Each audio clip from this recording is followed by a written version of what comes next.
Disclaimer: the information and education material contained herein is meant to promote the general understanding and dialogue of GAN's processing. Such information is not meant or intended to serve as a substitute for a healthcare professional's clinical training, experience, or judgment. For patients and individuals, such information is not to be a substitute for professional medical, therapeutic, or healthcare advice or counseling. For medical issues or concerns, including decisions about medications and other treatments, readers, viewers, listeners should always consult their physician or, in serious cases, seek immediate assistance from emergency personnel. Prescription information, procedures, and use of medical devices information should be undertaken only by properly trained and certified medical personnel. We specifically disclaim any warranties, express or implied, including implied warranties of merchantability or fitness for a particular purpose. Such information is provided, as is, and is believed to be accurate at the time of its publishing, but it is the viewer's job to evaluate the accuracy of any information found in this presentation. Every case presented is of their own experience, applied by themselves for themselves, and it applies to their case only. Every person experiencing health problems should seek professional medical advice and consult their course of treatment with a doctor. The processes of plasma balancing described herein are a natural process which supports the body but does not replace medical advice or therapies one is already subject to.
Hello.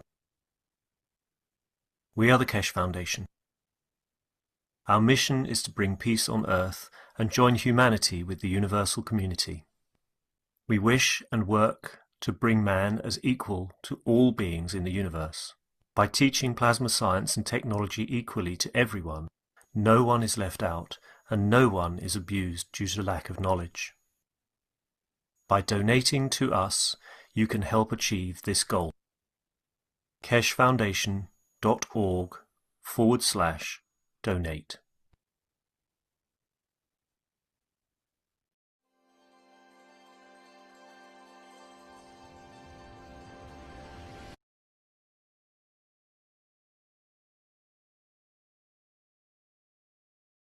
And welcome each and all to the Keshe American Knowledge Team for August 31st, 2025. I'm your host, Mark Anderson, along with Alex Gork, and along with each and every one of the attendees or participants, as this is a roundtable meeting. And as we know, all the souls are equal. But there's a path to get there, and it's beautiful that we're here to serve and not be served, even though that sort of is counterintuitive. But many things going on in the background. Yes, science in exchange for peace. Advanced space technology as the nations begin to pledge their nationals to and their nations to peace on this planet. And this is what it's all about. And as we heard, then uniting humanity with the soul of this planet and also with the entities in a way above or around us, which we refer to as the universal community. And apparently there are some surprises, some very big surprises heading our way. We're going to cover the 605 a little bit, more about the coins, and there's a whole network, independent sort of part of the Keshe Foundation initially. This is an internal structure with the coins and the mark rake operation and all the other facets that are being employed to bring this change about. But how are we going to learn this knowledge? And apparently it's going to come through energy. But before we go any further, let's review our World Peace Treaty, because this is the agreement we're trying to make with ourselves and our soul to become more peaceful. And we're going to have and we are receiving quite a lot of help in this process. As we saw, the energies are being transferred. It's not going to be so much on the whiteboards or the blackboards. We're still going to use those, but it sounds like the enlightenment here, or this understanding, is going to be brought through energies, as this is the way knowledge is taught in the universe, that it's more or less transferred. And we're open to this understanding. And of course, if we had to do it in the matter state, it would probably take us a long time and we wouldn't get there, as we haven't gotten there so far. But this is the reason for universal teachers and systems, and setting up a network that is part of the Keshe Foundation initially will extend to the greater humanity and to the universal community as we continue to develop. So let's read the World Peace Treaty. Anyone willing to read the World Peace Treaty?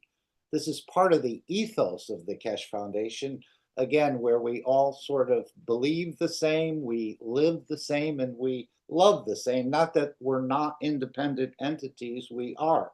But the ethos of the way we believe, and being here to serve humanity, not to be served by humanity or to harvest energies from humanity, but to give humanity the energies that it needs. As this process continues, more and more people will become the satellites here on this planet and in the universe. But we're going to move more and more from the matter state of the transfer of knowledge into the energy state. And this is why I always wondered how the Keshe Foundation would elevate the entire structure on this planet. And I was thinking, it can't be teaching one by one, or one teaching 50 or 100. And now we are getting a glimpse of how this enlightenment, understanding and change of energies is taking place and is continuing to take place. So this is part of the Keshe Foundation's ethos, which is the World Peace Treaty. We know in the universe, the stronger feeds the weaker. Well, we got it sort of backwards over here, where the stronger takes from the weaker. And of course, this is not the ethos of the universe, and this is what we're promoting. So we've offered the World Peace Treaty to world leaders, religious leaders, and to individuals as well, because it applies the same way. But we are in the process of elevating the world leaders to bring the change, and again, to pledge their nations to peace. You can find this on any of the search engines. You don't have to sign it with a pen. As we know, when you get into the universe, you'll probably, as Mr. Keshe indicated, never see anything written but the balance of the fields of the soul of the existence. And again, this is between you and your soul. We're finding out more about ourselves, more than about anyone else. And this is the whole process. How I trigger certain things may be different than the way you trigger certain things, or the way you even see things or understand things. But we're all heading back to the source, back to the enlightenment, back to the light, if you want to call it that. So this is the World Peace Treaty. Anyone would like to read it? I'm happy to read this. We, as citizens of the earth from this moment on, accept to lay down all tools of aggression and war. We shall never think about getting involved or incite war, or develop or use any tools of war on this planet or in space. And to this we all agree and swear with our, and you can delete as appropriate, your nation, your territory, your council, your religion, your city, your town, as a body or as a soul. Simply put your name and signature, very self-explanatory here, and have it witnessed. And after signing this treaty, be proud to display this certificate wherever you consider being important to you, that everyone can see and know your ethos to fellow men and the mankind and other created beauties of the Creator. So it's very simple, yet it's very deep. And again, you interpret this the way it pleases you. But the whole idea is to bring man into a peaceful condition so that he can operate in the big city, as we call it, or the universe, where the rules are different than the rules here. But of course, we're changing the rules here. And as he said, we're going to bring the universal time, or the time on this planet, closer to universal time. And we're also bringing the universal community closer to mankind, that we start working together in a much bigger way. We have a lot to teach, and of course they have a lot to teach us. So there'll be an exchange, even to the point where new entities will be created as the way they are in the universe between civilizations, and have whole new creatures, entities, whatever you want to call it. But this is part of the expansion in the universe. Of course, it won't be done the way we do it here. As he said, even touching some of these universal entities could cause their demise. So it's done through the interaction of fields. And this is how we're becoming enlightened to more of the knowledge. Anyone want to add anything? Everyone has a microphone. Feel free to participate if you'd like. But what did Mr. Keshe cover? Anyone want to give us a basic? We're gonna play the workshop today, so we'll see some of the charts and the graphs, but we're being enlightened with the totality of the system as I understand it, and we're all learning through energy fields. This is a change in energy, change in understanding, and a change in enlightenment.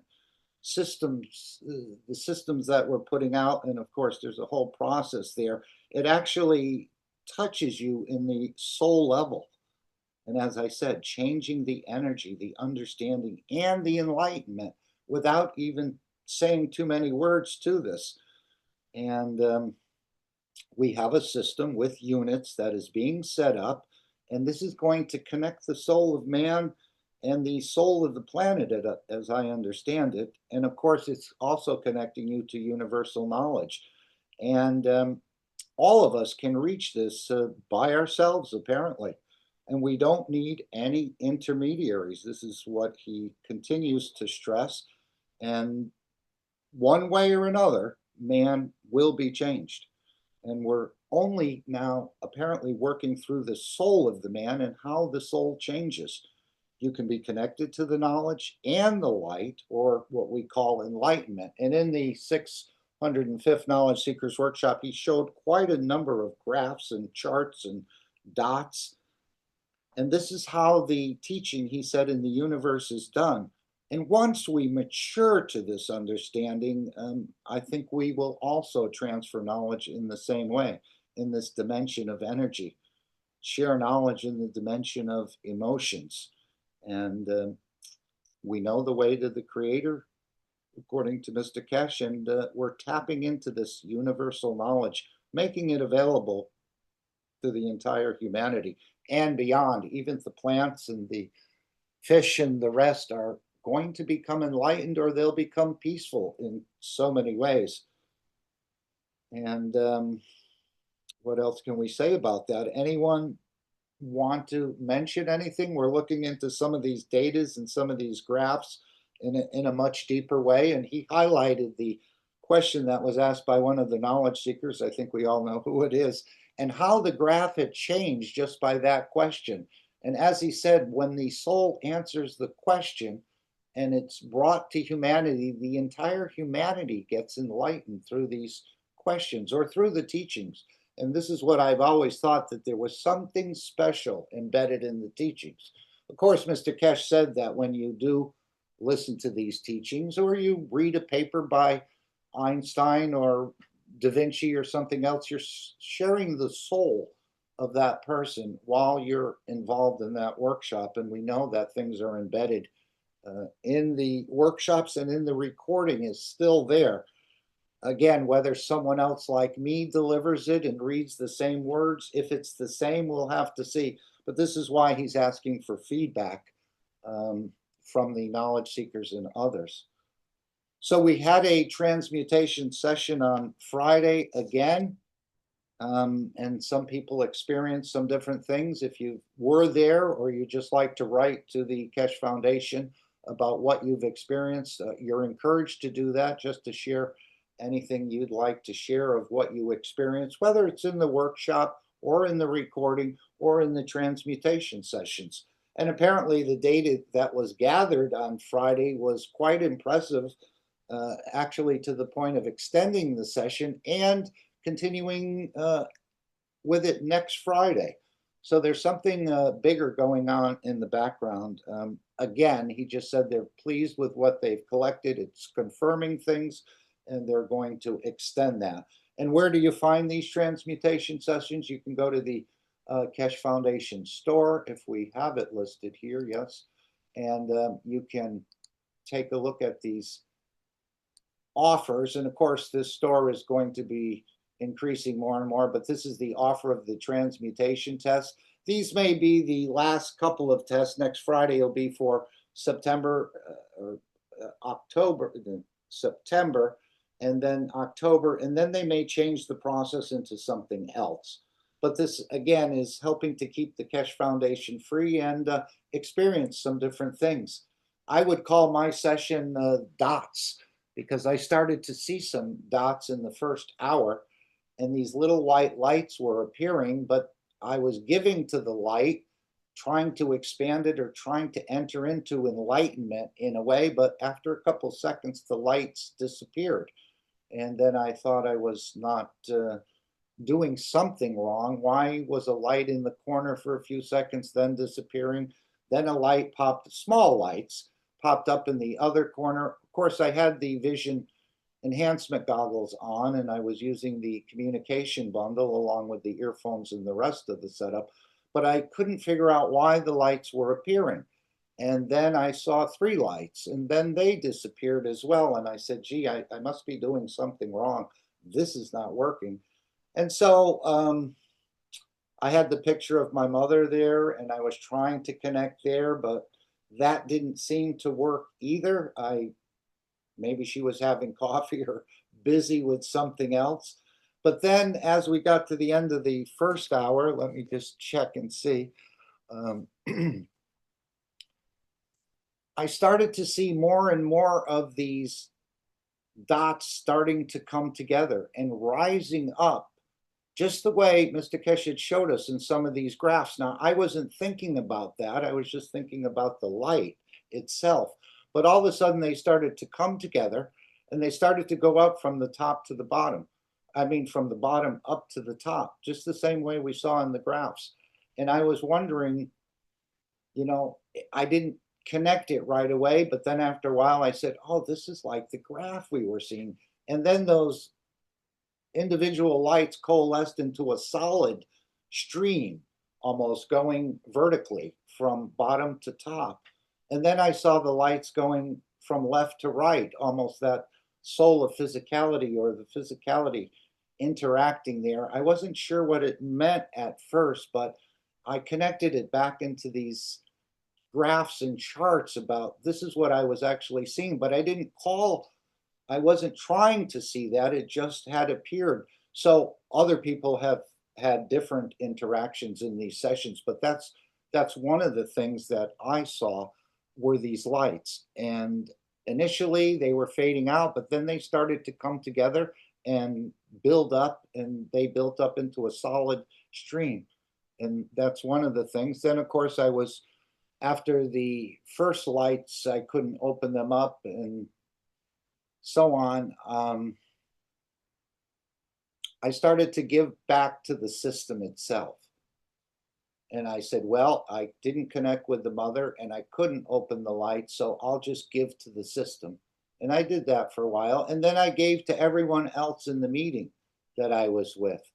And then we continued on. And then in the second hour, it felt like it was going by very slowly. I was trying again to connect with the mother, and something happened with the smell. Something triggered within me. Remember the smell when you hugged your mother? And I don't know if it was the powder, the hairspray, the perfume. There's always seems to be a lingering odor, but I didn't really smell it. I think I smelled the mother through the soul, not the physicality. And of course, Mr. Keshe said there are odors in the universe. So I really think I connected with the soul, embraced the mother just for a few seconds or maybe a minute or less, something along that line. And then the third hour wasn't too much, although I did have a very happy smile on my face. The first 2 hours I spent sitting in a chair, and the last 45 minutes or so I was in the horizontal position. And that's the way the session ended up. But it was a very good session, and this is how we can keep the Keshe Foundation free for humanity. And this is part of the development of the bigger system. Again, we don't know what's going on in the background, what he's testing with different people or different groups or all of us together and so on. But I just felt very pleased at the end that the session went well.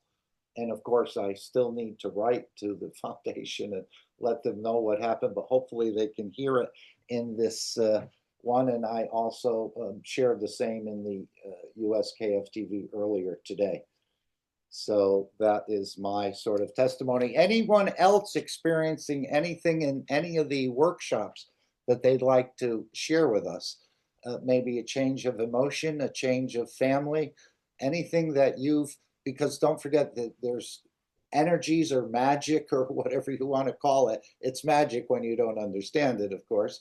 But these energies, anyone want to share anything that they experienced? And of course, you're not required to hear. Many people are shy and don't want to share or don't want to be overheard sharing maybe by their significant other or their boss or someone else. But anyone want to share anything that they've noticed? Maybe just small changes that you've perhaps perceived, or maybe someone else has made a comment about you.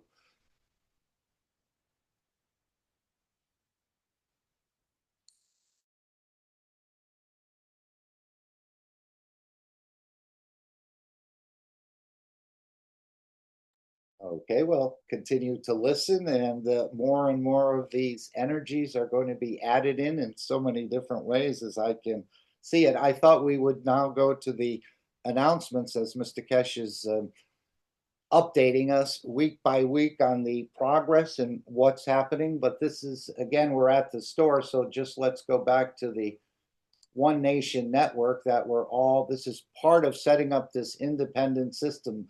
There is a wallet where your Keshe coins would be stored, and there's also this network, which make sure we're sharing correctly, yes. This One Nation network, which is set up internally to the Keshe Foundation in the beginning. And these are little mini computers in a way that you just plug them in, plug and play, put them in the corner, and they're one of the nodes in the bigger network. Let's say they're looking for 2,000 to secure the network, 2,000 units out there, but they want to go to 10,000 units, which would create this mesh across the universe. So it's not going to be just for this planet. It's going to be part of a bigger universal structure. How that works, I don't know, but we're just sharing with you what we think we understand at this point about this network. So there'll be a coin. There's also a Mark Ray Corporation, which again, this is part of the new space technology with the 9661 designation for space research, one of the only, or one of 30 companies, I guess, in the stock market that has this space research and development designation. And as Mr. Keshe said, we're on the pinnacle, or we're on the edge of science. This is one of the bigger edges of science that's being developed, even to the point where they're starting to show the soul. And this will come as well, where we can see the two souls, as he said, with schizophrenia and other things, where there's two different energies in the same body. And apparently they're able to merge them into one rather than putting people into homes and or asylums and other things like that, even though some people are calling for this asylum to come back because there are a lot of unstable people. But through this work of this new system that's being developed and being able to show that we can actually merge the two souls into one soul, that they don't have these sort of problems in their life of different personalities taking over at different times. So again, he said it was the biggest development ever in science, and it's going on in the background right now. And eventually we'll see the pictures of that too. So let's go to the announcements. Anyone want to add anything before we do that? This is the plan Mr. Keshe is laying out, and of course these plans do change.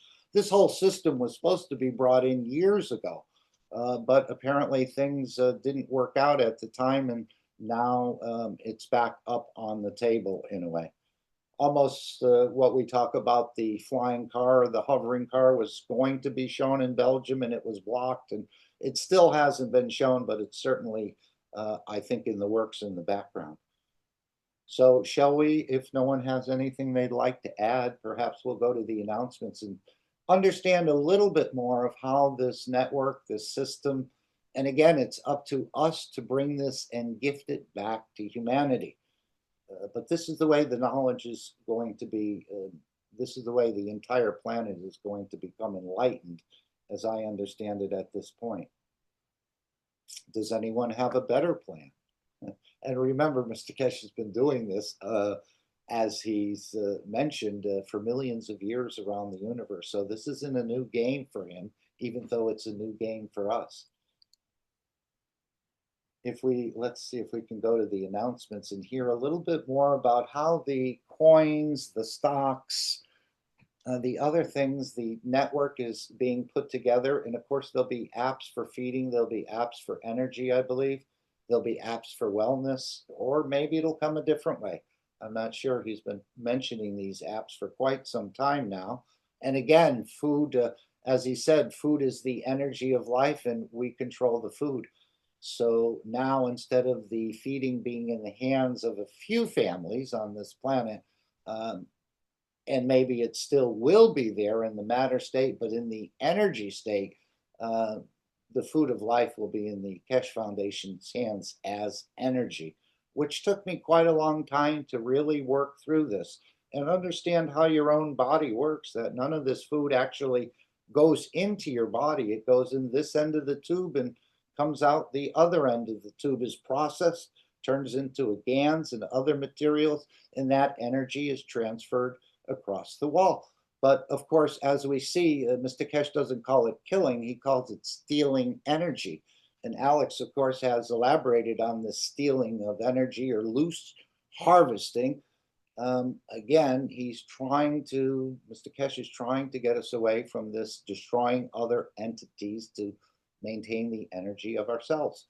And of course, we're already doing it 80%. So we're existing 80% without killing anything. It's only the 20% we're sure that causes us to grab another creature and chop him up and put him in the pan and cook him up and take his energy. And this, again, is stealing, which is what Mr. Keshe says. He doesn't call it killing, he calls it stealing energy. And this has been our habit. We've never understood what we were doing. And of course, we've been misguided by the structure that we're in. You need 3 meals a day, and you need this, and you need that.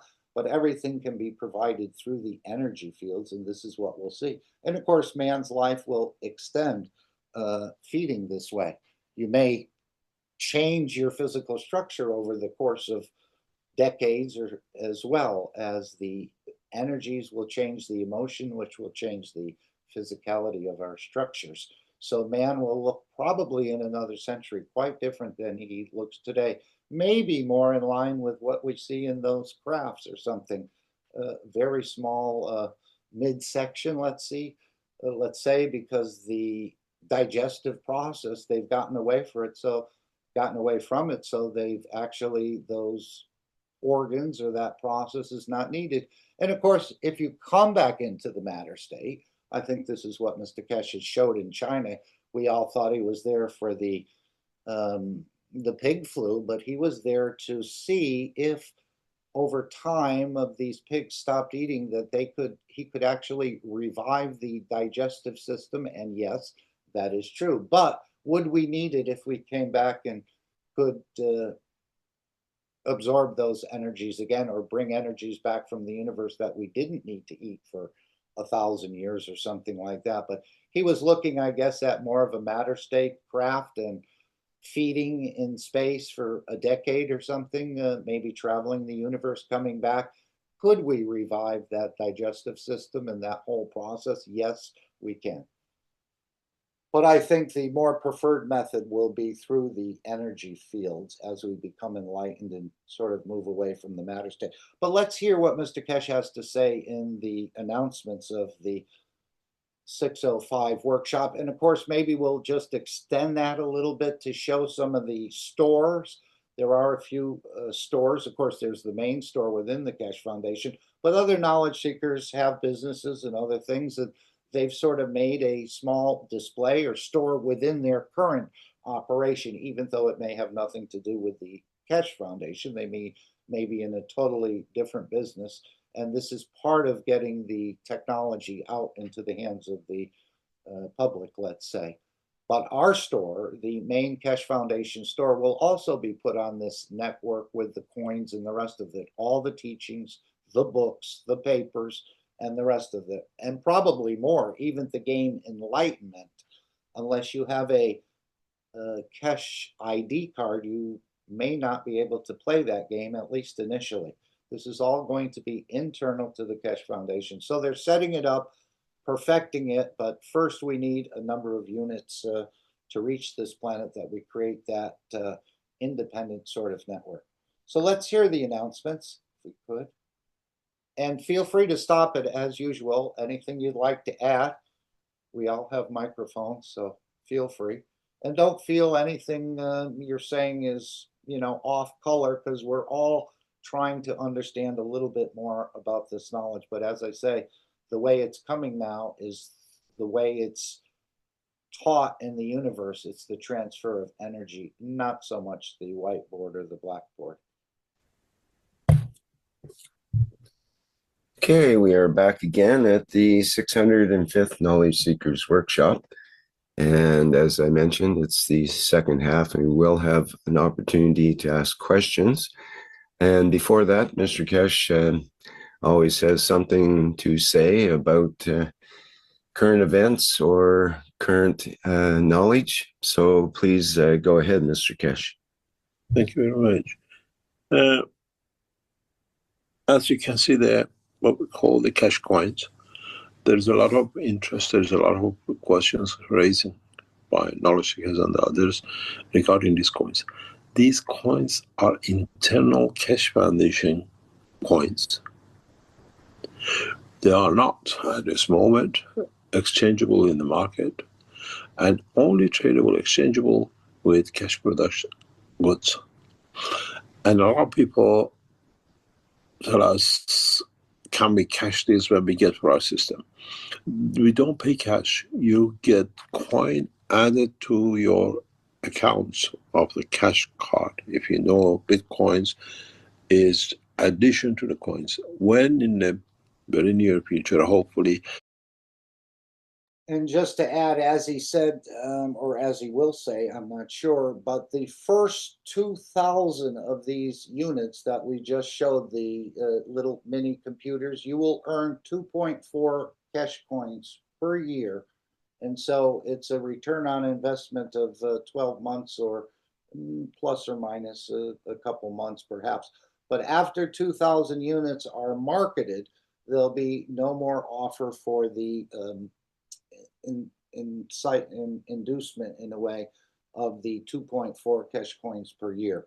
It'll just be there to serve the humanity. And this was just another way to, in a way, get us involved in the process, that they're offering this. But they need about 2,000 to secure the network's integrity. We bring the coins into the different dimension of works, then you can decide what you want to do with it. But this is at the same time a coin for the games, which another dimension of the work.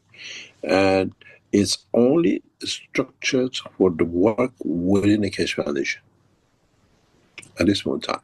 But you have to understand what the plan of the Keshe Foundation is in the coming time as an international organization, manufacturing, producing, as we now structuring gradually to go around the world.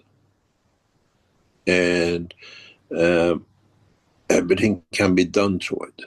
In the very near future, in the next few months, we start giving cash coin as a wage payment for certain people within the organization structure of the Keshe Foundation, that they can buy products from the structure of the Keshe Foundation. This is the first time we're applying this, and we will see how it goes, which means passes the boundary of the governments. You don't need to buy dollar, you don't need to buy exchange rubles or whatever. You use the coin, and in the coming time, you will see this, the first steps of work for our, what you call, knowledge seekers, is that if you're in one part of the world, you want to give something to mom and dad across another part of the world, they have access to what we call the structure of the Keshe Foundation. They can spend it within the structure. If you get to the shop, they won't give you anything. But gradually we'll change this to come. But at the moment, understand that your earning of the cash coins for those who buy machine at this moment of time is addition of the coin into your accounts. And then you pile it up to be used whenever you want to use it. When it opens up into what we call it, free coins used within the structure of the Keshe Foundation for the members of the Keshe Foundation, but then you have a vast structure of the products and the services which we provide. I've been asked by our team to remind you that the number of Keshe Foundation resellers are increasing around the world now, gradually, step by step. And many people who already have a business, they run the business, or what we call the cash coins or cash technology materials, through these stores. Now we have in Germany, in Switzerland, in Austria, in Holland, and new feature is the Vietnam, hopefully become the resellers. And we try to support them, we try to bring them up to what we call position. And again, if you'd like to participate in this, become a distributor of sorts in a way. I know the store will go to thousands of products in the near future, in the next 5 years or so. But there's many very interesting technologies and products within the store. And I think this one is set up within another sort of environment. They may be running a different business, but they're exposing people to a new dimension of products and energy. Way of handling certain things. And of course, each product is made for the elevation of the soul as well. This is the pictures coming from the cash store, reseller store in Switzerland. And you can see in Norris, because I'm spending a lot of what we call time and what we call actually a lot of effort to bring this in public, that you can shop the products of the Keshe Foundation around the world. Now we're looking for any of you who wants to be the resellers. They make, I hope, a good turnover on what they do. And gradually these products increases as we produce these structures in the coming time, where we'll see the extension. This is what we call the cash store in Switzerland. We have the same in Austria, there is Germany, and Holland. And it's just you're asked to become a reseller, but you cannot sell any other products of any other, because we want to keep it the way it is. And it works for itself, and in a way it pays backwards. Many of you asking us about the cash coin, how it's going to be done. Cash coin is going to be going through its tests and trials, and gradually, hopefully by end of September, we hope, latest, the first 250 systems units will be sent across the planet to all people bought or you gave to be given as a gift to different institutions or universities or supporting the others. And then in January onwards, we add, once we find out all the pitfalls and everything else, the other ones. But those of you who want to play the games, what we call the enlightenment games, you need the card. You cannot get into the game without the card, or at least if you want to collect your, what we call the winnings, or what is. Okay, so that sounds clear that unless you have the Keshe ID, which is 90 euros plus the value added tax, you will not be able to get into play the enlightenment game, which of course you can earn Keshe coins by playing this game. And this game is about teaching yourself to become peaceful. And the more you master it, I guess. I think he said, Mark, sorry, I think he said unless you have, or you wanted to cash your winnings. So you can actually still play if you don't have those, I would think. Okay, good. Good. Yes, it should be open to everyone. We all need more enlightenment, don't we? But as he said, it's internal to the foundation going out the gate. But maybe this will be released. I think this would be a great blessing for families and parents who really shudder when they see their children playing these violent point and shoot sort of games, which is, I guess, the most popular ones, or stealing cars and going racing all over the city and the rest of it. So this is 180 degrees or 300, it's way more enlightenment than on the bad emotions that the other games seem to generate. This is, again, teaching yourself or teaching oneself to become peaceful. And it's beautiful to start it out with the children. But apparently, we'll have to see how the game is played and what sort of levels it is. I'm not really a gamer or anything like that, but this game I'm certainly interested in, not for so much earning the coins, but to become a more peaceful person. Again, we may correct a lot of things, but that thinking, speaking, and of course acting is part of the ethos of the Keshe Foundation, or the ethos of Mitra. And there's so much more to come. As he said, Mitra will bring, or the child of Mitra, once Mr. Keshe finishes his teaching, will again bring even a deeper sense of enlightenment or understanding through this daughter of Mitra. I think he mentioned that in the 602nd Knowledge Seekers Workshop, perhaps. Let's go back. As a Keshe coins to add to it. This process gradually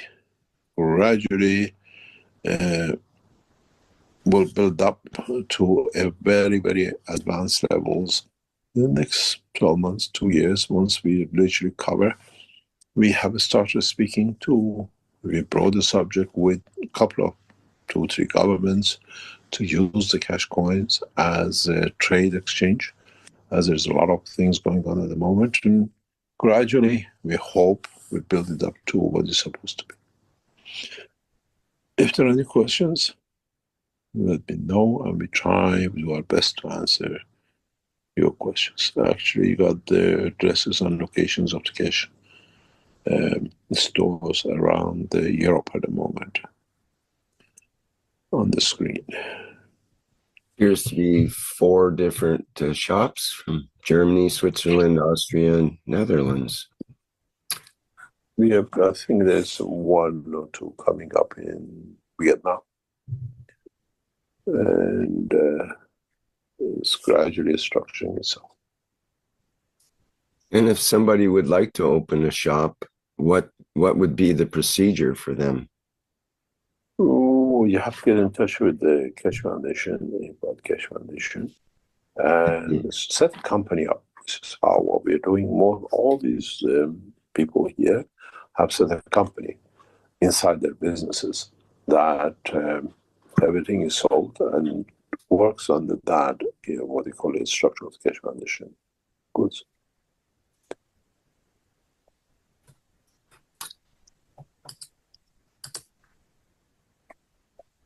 Okay, great. Well, we have a hand up with Ilonka, and I think she's associated, perhaps. So He let's. runs the Dutch shop,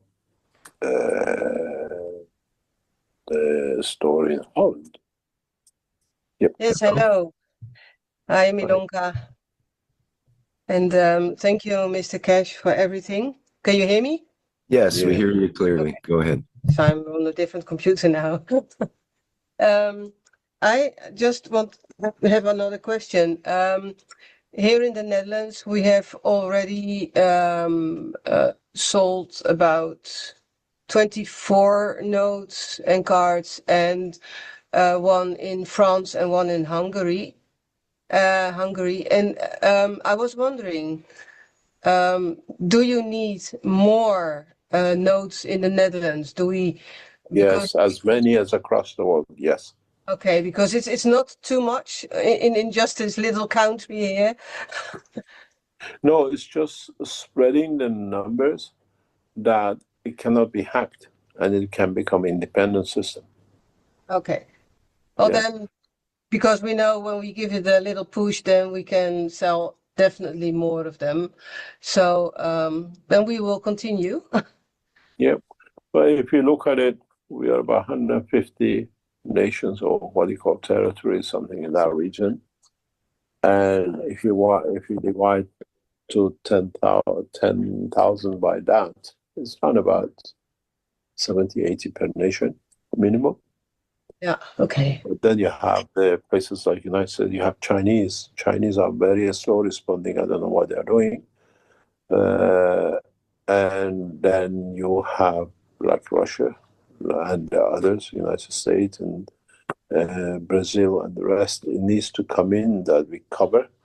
And there's a lot of things which is just going to be added to bring what we call, to achieve what we are planning to do.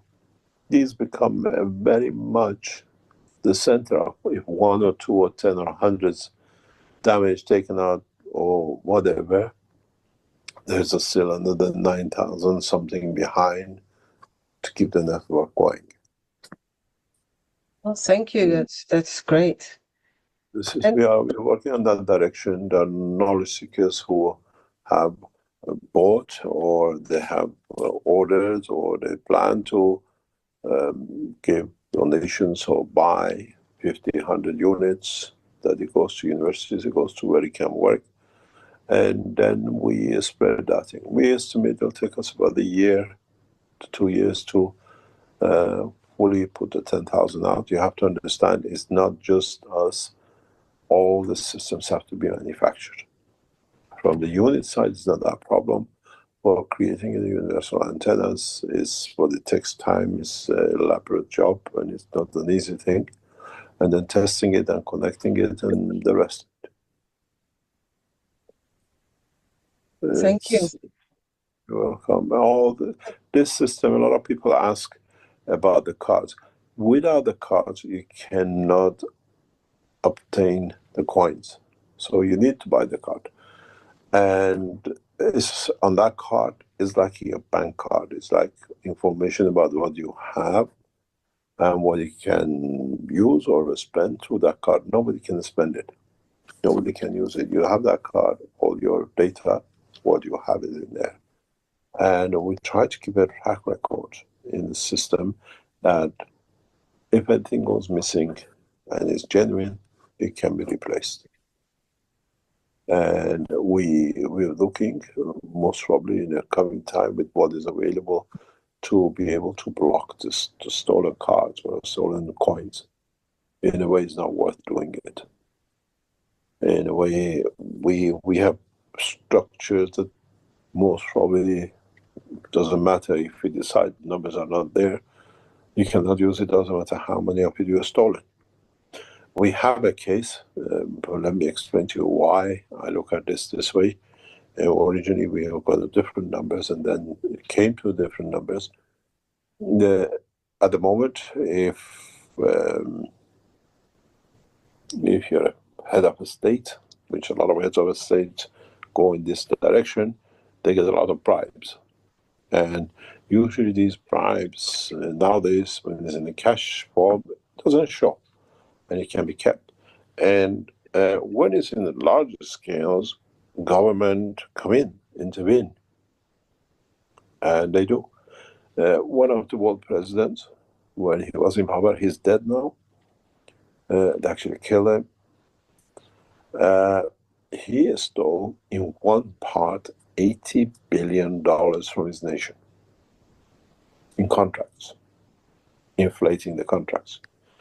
And then he took this money from euro in notes, in container, to use it for another job, because he used it for a job, became very successful, that cycle of stealing.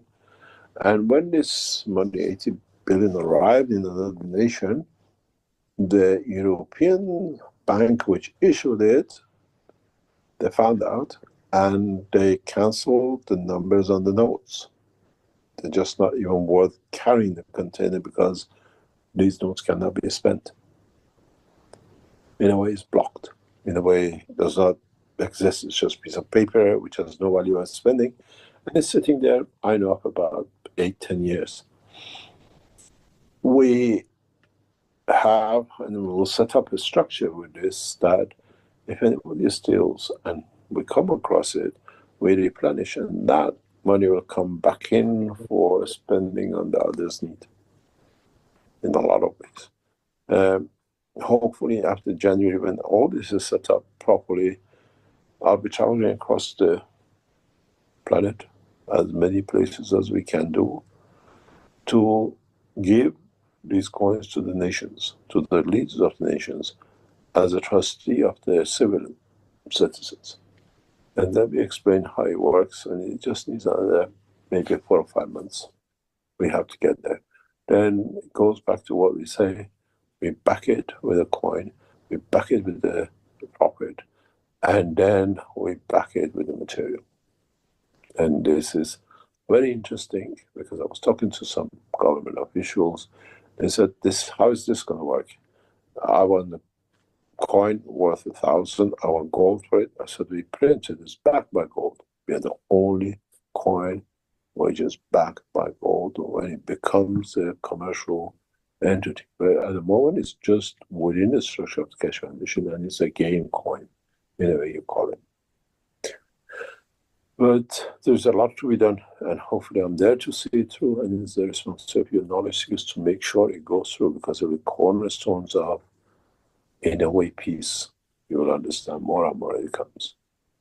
Or you cannot make a nation peaceful if you don't set the nation the facilities for it to be there, to teach, for people to feel the peace, that the nation becomes peaceful.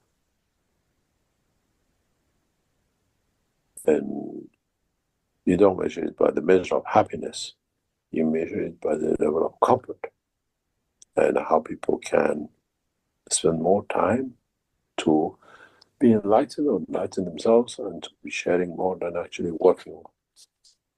We'll see how it goes. But everything is on the plan, everything is going. This units are cornerstone of delivering that, because then we go into spreading, using these antennas, creating a satellite.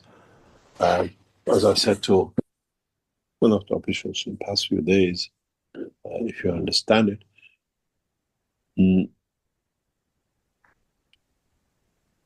when you have a satellite, it's only good for the man who has a mobile.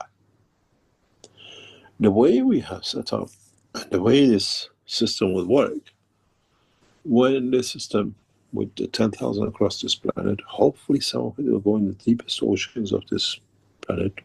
I hope some knowledge seekers create that condition for it to be done. When we feed the man as an energy, we feed the cat, we feed the dog, we feed the lion, we feed the lamb. This is the change this technology is going to bring. This is the changes. Little units, you think I'm buying, I get something from it. is set to do.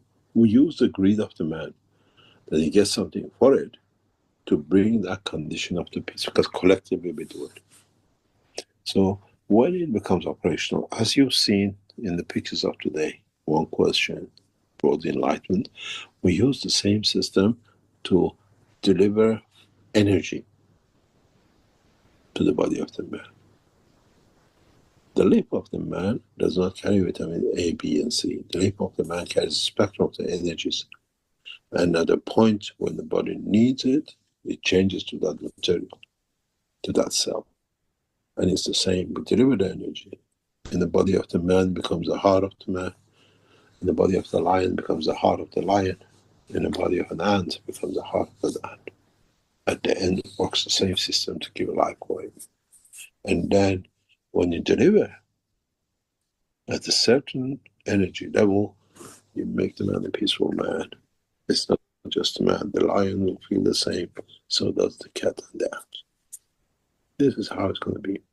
Maybe 5 years, 10 years, and maybe even sooner. Any other question?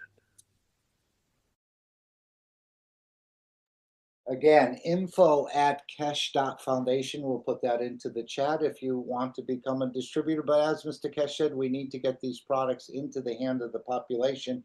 And this is just the beginning. Again, we're just the early or pioneers in this whole process. And as he said, the knowledge seekers asked for peace. Peace is now on the table. And this is the way it's going to be delivered, at least at this point, as I understand it. Anyone want to make any comments?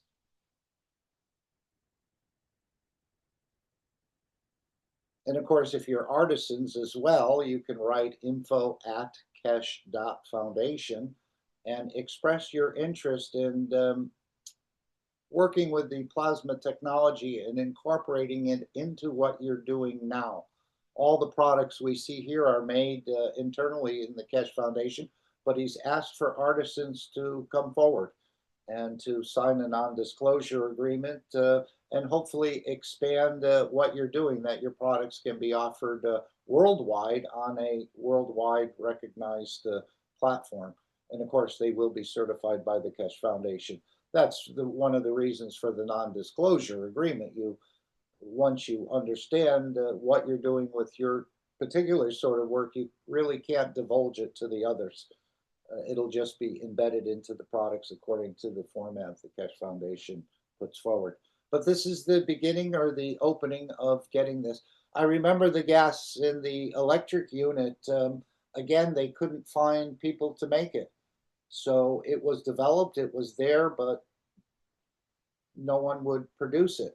I think it was the same with the car. They had things set up, an abandoned General Motors, perhaps plant or something over there.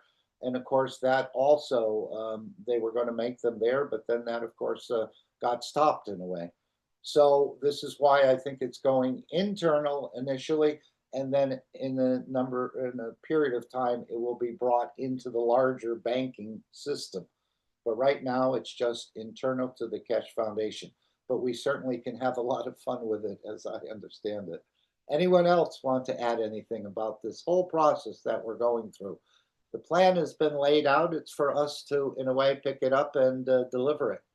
And you don't need a lot of knowledge to do that. You, as he said, you just plug this into the wall and it just plays as a little boy playing in the corner. And there's nothing you need to do, although there will be antennas added to it. Apparently, you'll receive a second package with a cosmic ray antenna, which is being developed or is being tested, I guess, that they won't need the internet in the current sort of connections that we all use to get on the internet or to be on these platforms as we are today. This will be a totally independent network.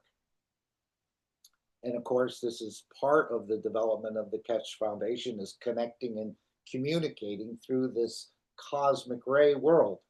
And mentioning about cosmic rays, let's just see if anyone has any comments you'd like to make.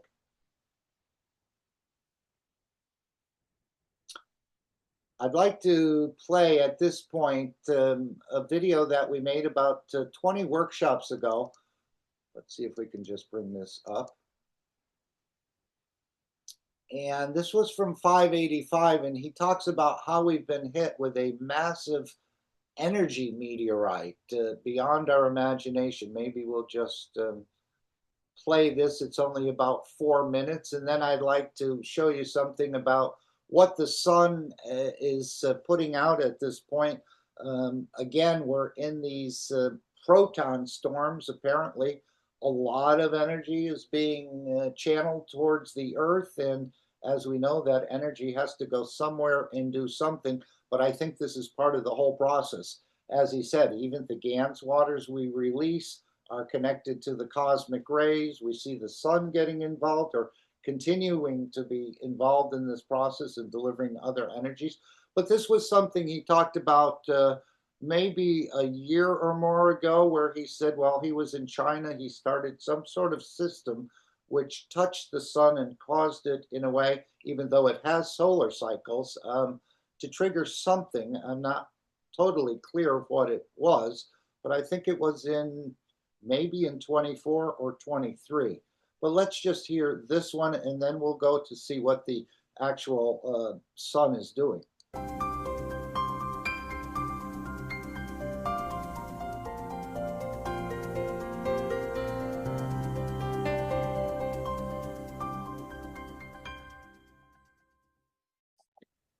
Yeah, it will be very interesting to know what these magnetic storms are doing and their interaction with planet Earth and our own souls, and how that. Explain what you mean. Explain what you mean.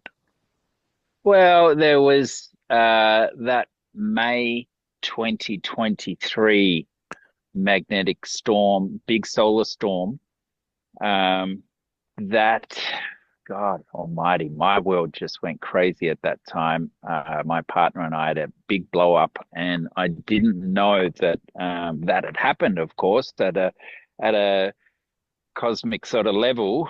But yeah, the ramifications of ignoring this knowledge, and how it plays out in our own lives. I wonder, how much of the Earth had, similar sort of impact when there's a change in the maggrav fields floating us through space at 108,000 kilometers an hour. You see, it's like when I tell you we have two types of life. One is physical and one is energy-wise. When we got hit by the meteorite, according to what the scientists say, we lost the dinosaurs because something physically hit us. It changed everything on this planet and we became men. Supposedly, according to the history of the man got a chance to survive. Now we got hit maybe with much more powerful system than the meteorite which hit the Earth and the dinosaurs went. We've been hit with such a huge system, energy, and this happens. This was one of the time it just happened, but it happens quite often that we receive the direct energies which changes a lot of us.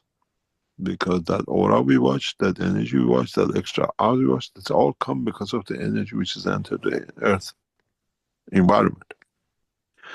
So yes, we've been hit with an energy meteorite beyond our imagination, and that has brought some elevation and some other things which one day I'll discuss. And yes, that time a lot of things changed. We see a cycle of changes, and this part of the whole structure. It's just like the sun says, "Oh, you lot on earth, get it sorted. I give you the energy for you to do." You understand? Or we went that way far enough that we created energy that we absorbed. We asked for it and we received it. In a way, if you understand. The yin, the yang. Okay, so that was about 20 workshops ago where he was asked this question about the sun, and then just happens this morning, and we see these, there's many of those. these videos about what's happening with the sun and the solar flares and the rest of that. And let's see if we can just find that.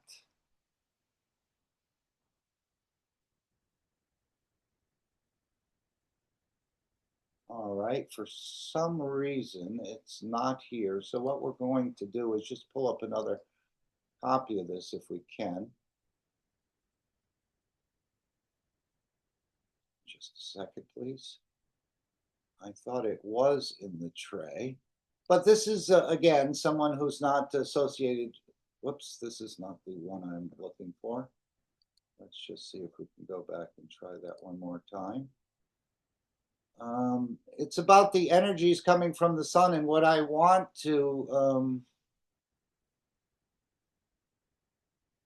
this seems to have disappeared from my tray. Huh. Let me just double check again.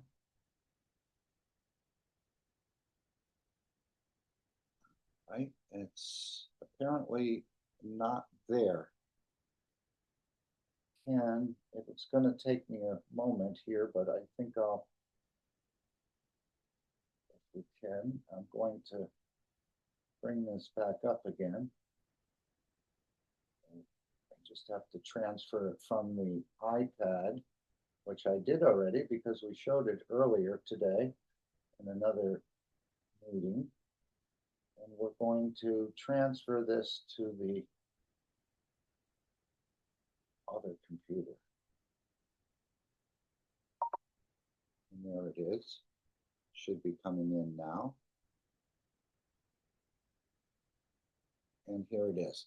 Okay, let's, I think we have to skip an ad first.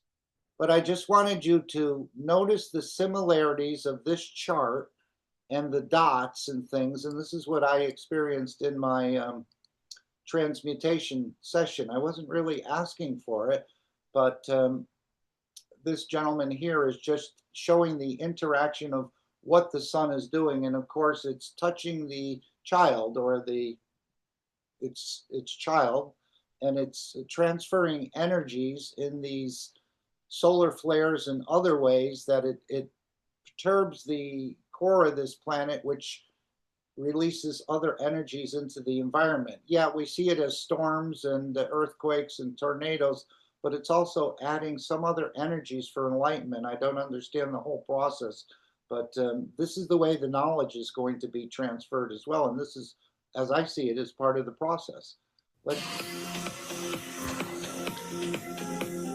Hey, what's up, guys? Hope everybody's doing well and having a great day. In this video, we're going to take a look at the ongoing cosmic ray event. Are you? So these are the little dots he's showing. These are energies coming from the sun to the earth, as I understand it.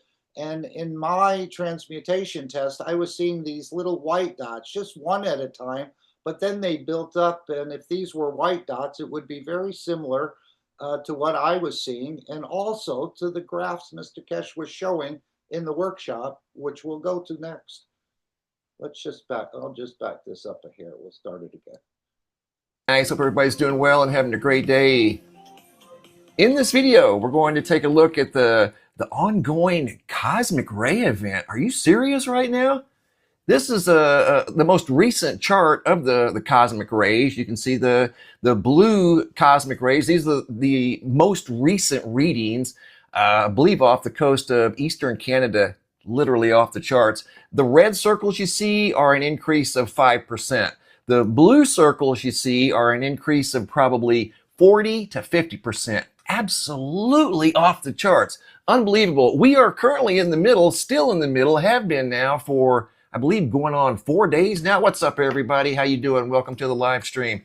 We're currently in the middle, I believe, of day 4 of a proton storm. You're looking at the ionosphere D region graph right here, and you can see the north and south poles still absorbing energy from a CME.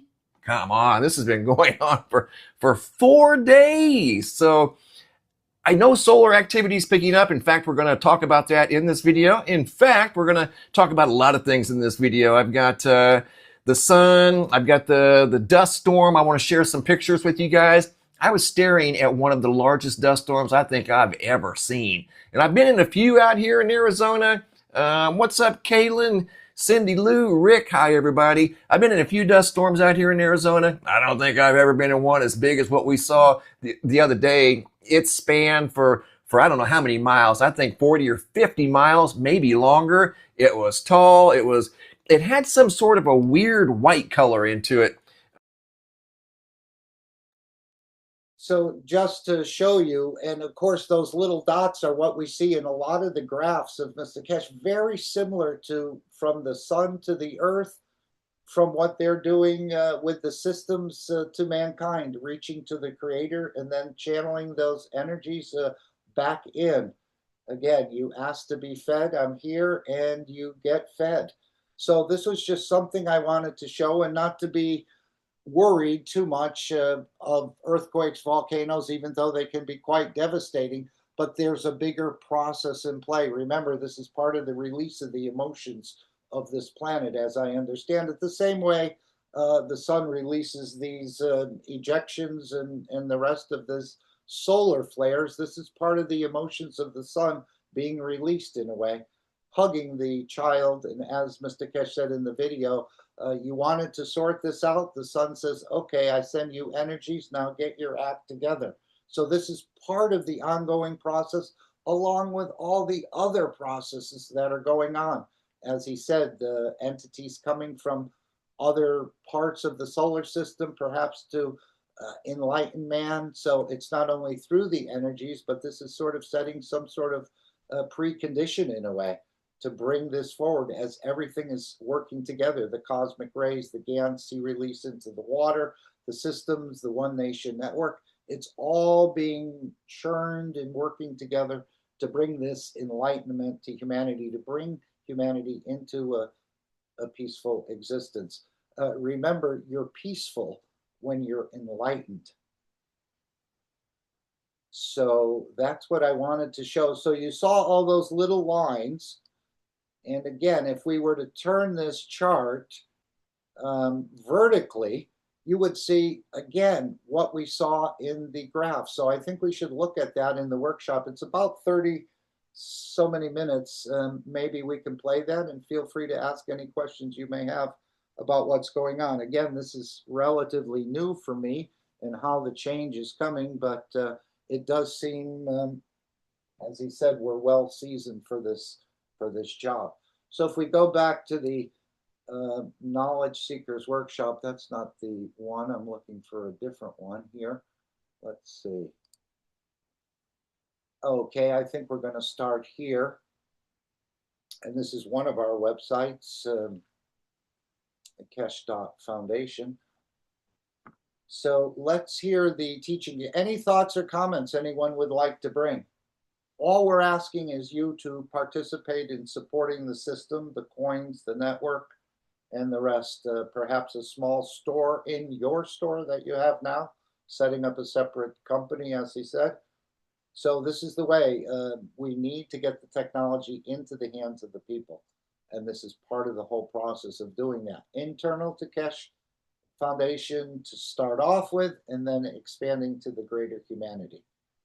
So let's hear the teaching. Feel free to stop it. And again, remember, there are things embedded within these teachings that are past your dimension of understanding, but they are touching the energies of your soul. But think of those dots and what they showed on the graph, and then what the sun is happening between the sun and the earth. And then look at those little dots of what's happening between the systems the Keshe Foundation is producing and the ones who are participating in these workshops. Or, as he said, they're finding that people who listen to the recordings are having very similar experiences or the same experiences. And of course, this will get extended into the music, into the movies, into the atmosphere of this planet. That will bring man to a permanent peaceful condition, as well as all the other entities on this planet.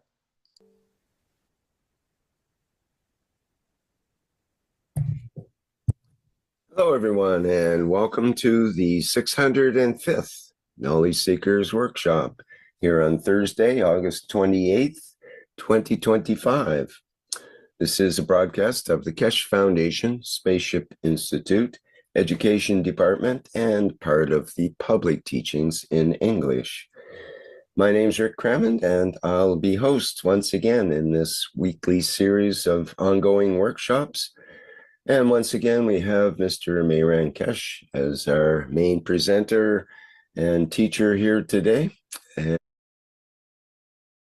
And that just triggered something. When we saw the intro video and he talked about intermediaries, he says, does the earth need an intermediary? Does the sun tell the earth what to do, or does it already know what to do? But apparently the sun is intervening in a way through the energy dimension to bring that earth and to bring the changes as part of, or partially part of the change that's happening in the background. And I believe he's ready to engage into another workshop here. Please go ahead, Mr. Keshe. Thank you very much. Good morning, good day to you. As usual, wherever and whenever you listen to this series of knowledge seekers from Keshe Foundation Spaceship Institute. Today's knowledge sharing is very interesting because, as usual, coincidentally, totally by coincidence, Rick chose an intro which I was going to bring something for your attention, that you don't need intermediaries, that it can be connected to the knowledge and the light of the knowledge, or what they call enlightenment, and how you, through the connection, get touched with. You change people, you bring things in.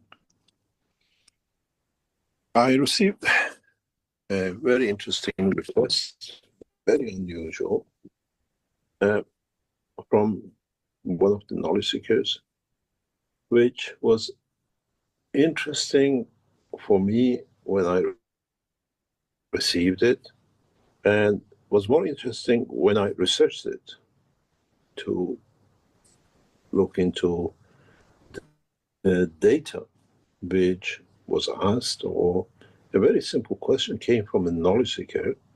Recording in progress. Which it was very simple, but very profound. And in a way was very interesting for me to understand in a deeper way our connection. I've deleted the parts, but you can read it. It says, "Hello, Mr. Keshe. I hope you are very well. I was curious to know what change happened in the graph when I talked." God bless you. She came in one of the teachings, asked a question, and curiosity, as we all are, brought the question, what happened?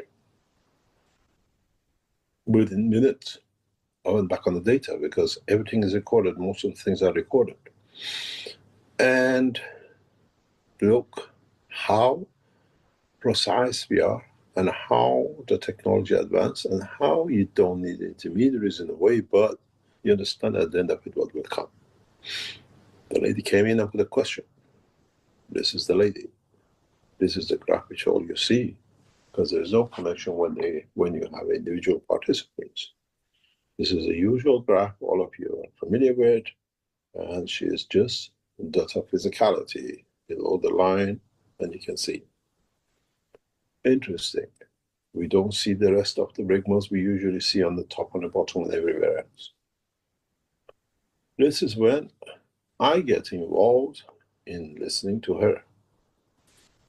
The what one is still her. The second one is when I engage. It's a dimension of, it's like a physicality and the soul of physicality, to understand what the question is, what is the answer.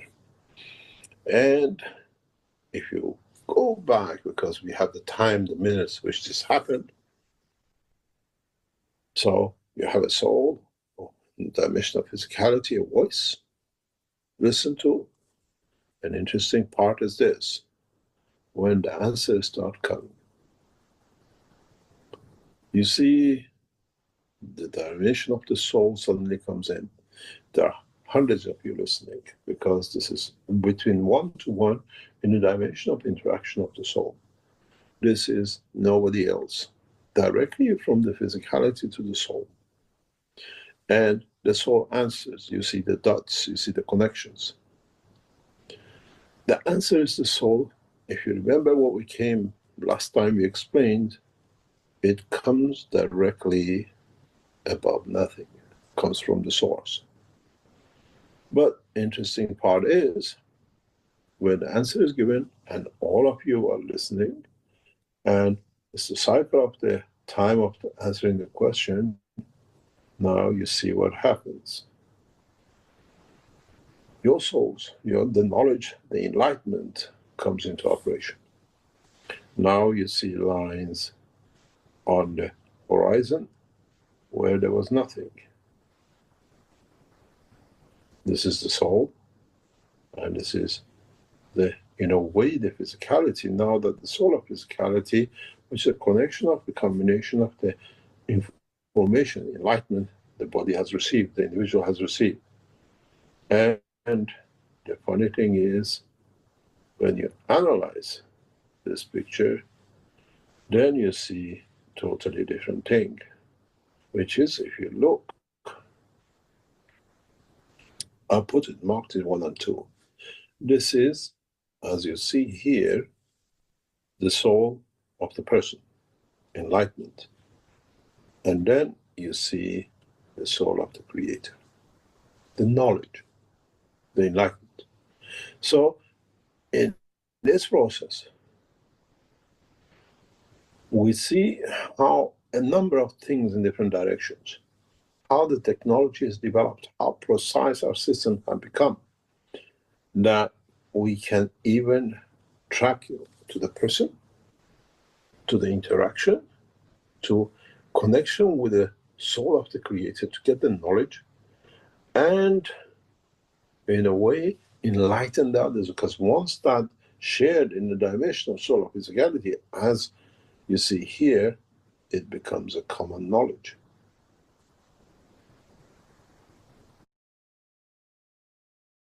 So again, I just wanted to bring you back to that chart that we saw from the sun to the earth. And isn't this very similar? I mean, if we turn it 90 degrees, it's almost an exact representation of what the sun is feeding the earth. And does the sun come down and open a whiteboard and explain to the earth what it wants done? No, it seems to just transfer the proper energies and touches the soul of the planet or the child that way. So I just wanted to go back and see if you see the same similarities in a way that I'm seeing. And you see it very clearly how the process works. To you, this is pictures, individual pictures. Start with a dot, question asked, question listened to, where the soul interacts to understand, to give answer from the, what we call from the source, from the creator, from dimension of the creation. And then you see the engagement, how the soul of the creator comes in, and then how the soul of the person lights up, enlightens. And when that enlightenment comes, you all get enlightened, because now it's at the level of the humanity that it can be shared by and through what we call the human race. So does that mean we all get enlightened without even talking about it? Anyone?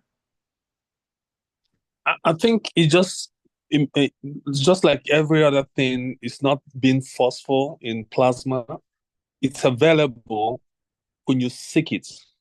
So it's at that soul of physicality level, to where your soul, when you seek that, will be enlightened.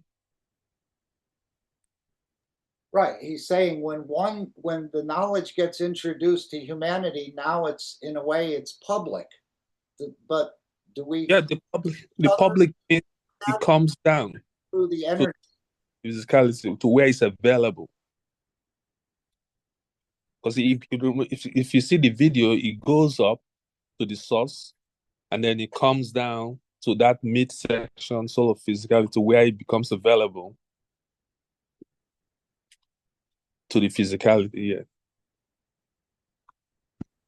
So doesn't that mean that he's proved, or yeah, with the process, they talk about the monkeys once, and they can be totally isolated from each other, and one will learn how to lose a tool, and then they found that all over the place, they were all following.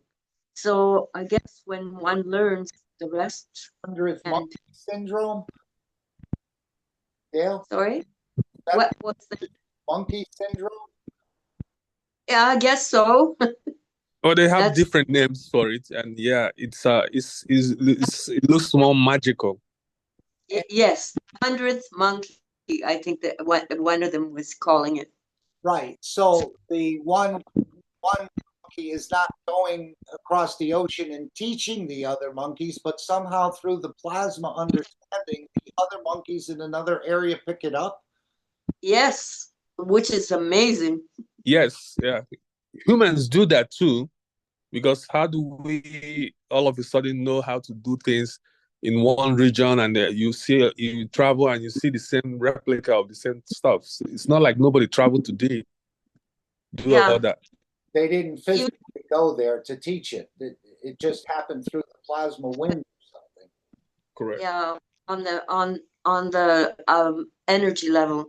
And I think even me, I had a dream, and it was after Dr. Gerald Pollack discovered the fourth phase of water. And I had the dream about using the circle, because then you would have that drop and you would never have to search.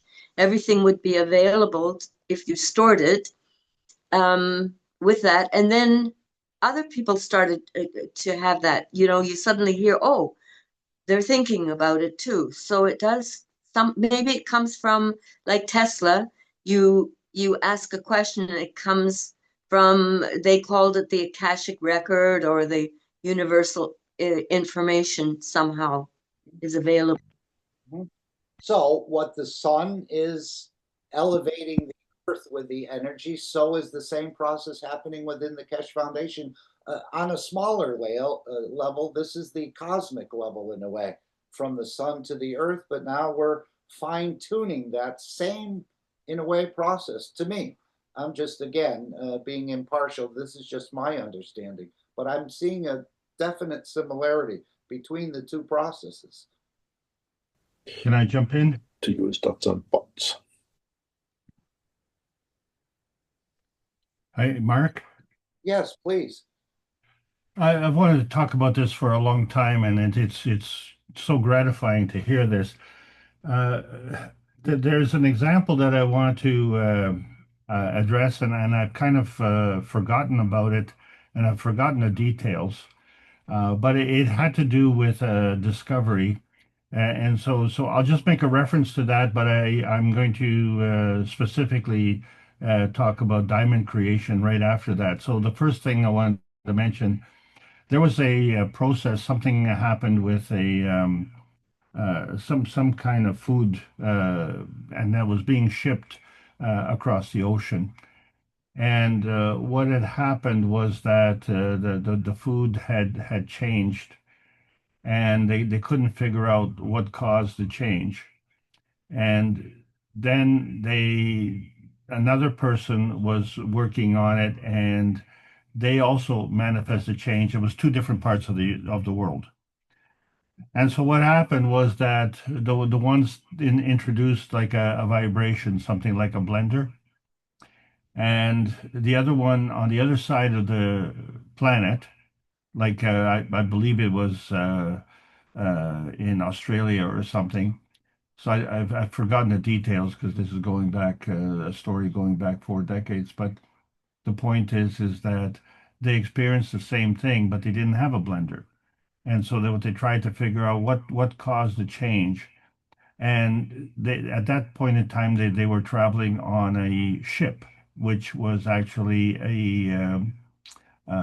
driven by a diesel generator.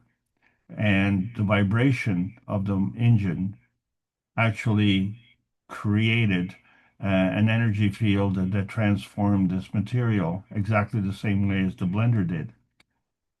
The point is that these two came within very close proximity time-wise, like very close, like within days of each other. And this was at the beginning of the communications, and hopefully one day I'll be able to get more of the details on that story. But if we look at the history of synthetic diamond creation, if you understand that the race to get it patented, and this was by two separate organizations in different parts of the world, the race to get it patented at the finish line was 30 minutes apart. Something that they had been looking at for years and years and years, how to create synthetic diamonds. And these two companies that were separate in separate parts of the world discovered how to do this at the same time. And unbeknownst to each other, they were racing to patent this. And as they came to the patent office, they had no idea that, one was timestamped. When you come to the office there, they give you a timestamp, and one was timestamped 30 minutes before the other. Now, many people would say that that's a coincidence. But what I'm alluding to, and I think what you've introduced, Mark, is the notion that this imparting of the knowledge isn't exclusive. It's like seriously a broadband. It's a broad brush stroke. But the thing is that it's given unconditionally. So it's up to the individual to absorb that. And so some people are tuned into that more than others. So yeah, you were referring to the 100th monkey syndrome, and that's exactly right, because you have to be aware of a new process, and then you have to get this momentum that comes together from this hive mentality. And at that point, it becomes a paradigm shift. So that's exactly what we're talking about. And so with this new technology and the advent of the new technology and the implementation of it, especially on a practical basis, is the beginning of the manifestation of the paradigm shift. And, when we go through that, then the question is going to come, why would you retrograde back to a previous way of doing things, what they call traditional ways, which prevent us from doing things better? Why would you retrograde to that type of aspect of it when you've already crossed that threshold of momentum, where you have enough of a mass to make a difference and to create a shift? So you have definitely touched on that particular subject, and I'm so glad that we were discussing that. Back to you, Mark. Right. And of course, the scientists were not, as you said, collaborating with each other, but yet they came up with the answer. This is how teaching is done in the universe. That's the point, right? And again, going back to the sun over here, the earth over here, you can see the same sort of pattern of little energy dots, billions or different emotions or different dimensions. Again, the sun is not. Go ahead, please.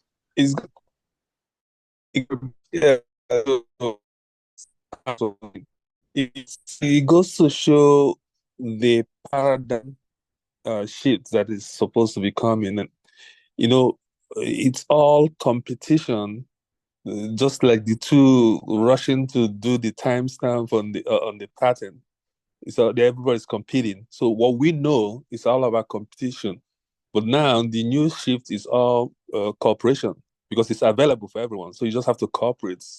So that's an interesting way to look at it. It seems like a much easier way to reach and teach, doesn't it? Correct. Okay, anyone else want to add anything else?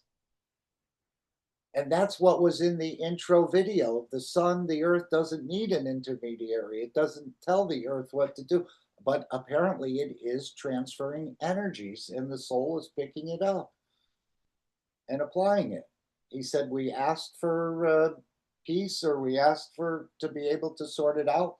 And the mother is sending those energies. That's what this chart, and this is what seems so interesting to me, these little circles, and then of course what Mr. Keshe is showing on his graphs. So what we see in the large, we're now seeing in, I guess you could call it the smaller, but again, very interesting just to see or realize that there is a similarity there. But Macro and micro. now have a look at Yes, absolutely. What we see in the macro, we see in the micro. Man exists and operates in the universe, and the universe exists and operates within the man. Another sort of anomaly, but yet it's true. something else. Rick, you received the video. Could you play that video for us, please? What you see in this video is from more or less immediately after the first question asked and enlightenment comes in. Just watch how the response comes of the dimension of creation and how enlightenment takes place. This is a live video of that part that you see. How enlightenment takes place. Just watch. This is about a minute. And you see how it takes shape. Information from the soul, because it's a pure question asked. You see the interaction. And then just watch how it connects to the soul of the creation, which means downloading information, receiving information for what is asked, and just watch how it happens. This is a live session taken thousands of kilometers apart. One in France, one in a part of the world, system in another part of the world. Let's see how it comes daylight. Just watch. Now you see the soul of the person getting enlightened. And see how it takes shape. And that goes back and enlightens the soul of physicality of the totality, because all of you are in it. Now the knowledge is. This is how the teaching of the universe is done. This is how the dimension of creation brings a new way of teaching. And now you've seen it.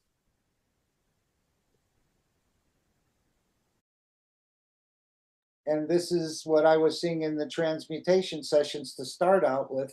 Imagine this is just a totally black screen. I had the glasses or the goggles on, and I'd see a light over here, and I'd try to give to the light and open it up, but it'd disappear in a second or two. Then another light would pop up, small, just one of these little lights. And I tried to give it or open it up or give to it, and it wouldn't open up. It just faded away. And I was thinking, I must be doing something wrong. There's something wrong here. It's not working. But then later on, all of these little dots started to come together. And then it started to go up as dots. And then it started to go up as a full line in a way, almost like a smoke or a pattern or something like that going up. And then I saw it horizontally as well. So what it actually meant, I didn't call to see that. The lights just sort of appeared. Why? I don't know. Was this the process of the elevation of my soul or humanity's soul or the entire universe? I don't know why I was seeing it, but I was viewing it. So it triggered in me later on. This was the graphs Mr. Keshe was showing. So again, and then I saw that video this morning about the way the sun is interacting with the earth. Same way, it doesn't come down and open up, or ask the earth to read another book. Something like that is transferred through the energies, which again, we're so matter state that we think we need the pencil and the paper and the book and everything else. But this is the way the teaching, as he just said, is done in the universe through transfer of knowledge, transfer of energies.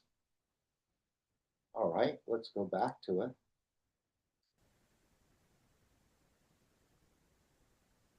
This is a system which operates, and now you see how it's made. More or less these kind of images, if you remember, is something common you always see when we share with you. Now you see in real time the question, in being sincere, in sharing, and then receiving the knowledge from above, from dimension of universal knowledge. This is why I always tell you, when humanity matures, you can tap into the knowledge of the creation and the creator. And you see it physically done. This was not intentional. This is, we have a lot of recordings like this. Even the sessions we spend on Fridays, once a month, we collect some of these. And this is exactly what happened during a question and answer. Everything else, when the question was asked, was deleted from the system because attention is to one. And if you play it once more, Rick, you can see every time you ask a question, how the knowledge is received and how the knowledge is shared. Just watch. This is recorded to the second.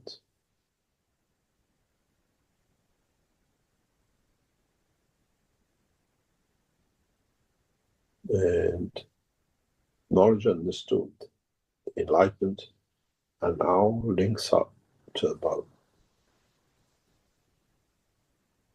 to universal knowledge, to the soul of the Creator. And then you see how knowledge comes and enlightens the soul of the person. Now it's not anymore in the dimension of physicality, but in the dimension of energy, what we call the soul of creation. And then once the soul is enlightened, you see it shares with the soul of physicality in the totality of the dimension. Which means every one of you, through the dimension of your soul, have been enlightened by the knowledge. Because the dimension of soul of physicality belongs to the man. This is when you share knowledge in the dimension of emotion. And now you see how clearly the lines are created. This brings us back again to the essence of time. And how long does it take for us? What time do we need to connect with our Creator? Is there a need for prophets? Is there a need for those in the name of profit abuse for their own physical profit? Where, in a way, as teachers, we are there to guide, but we know the path to the Creator, to tap into universal knowledge, to tap in to understand what is to share. This is literally what we call a teacher teaching. But knowing, instead of going to the library of man, goes to the library of the universe, of the Creator, and the dimension of creation. And all those little whites you see in the dimension of the soul, it's very simple. These are different dimensions of enlightenment which come in to see it.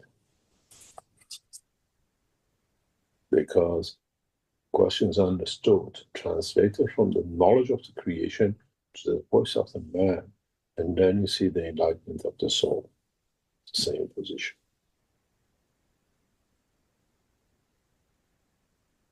This is how a universal teacher teaches. We are not prophets, but we know which books is hidden, what knowledge is hidden in which part of the universe to tap on instantaneously, faster than the computers of today.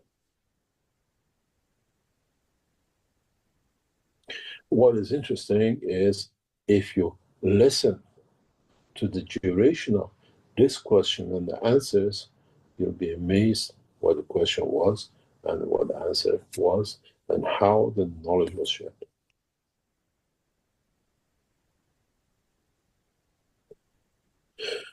But it's the time.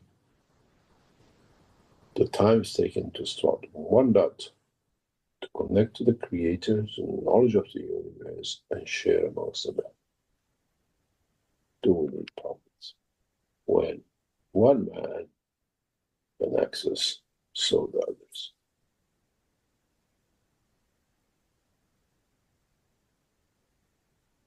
This is from the teachings of last week.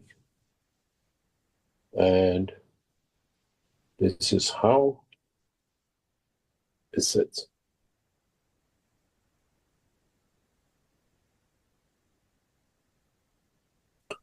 Then the question comes back again. What is time? If a teacher can connect to the universal knowledge in such a short time, instantaneously, why mankind needs so much time to make so much mistakes and so much pain and suffering, where it can reach that point by itself. But the very interesting thing is, if you look at this picture, it should come home something very, very interesting. And that is, if you look,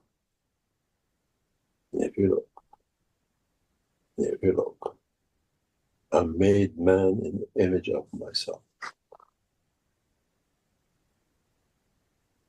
So, in essence, we are connected. We are a reflection of the energy dimension of the knowledge and the love of the Creator.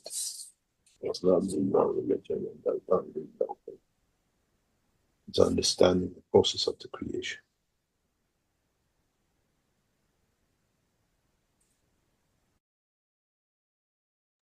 Again, just to go back to our chart, does anyone not see these similarities between what the sun and the earth are doing, or the sun is sending to the earth, and what Mr. Keshe is doing? I see a distinct similarity. So the sun has already learned this process of how to enlighten in the way it's done in the universe. Doesn't need time.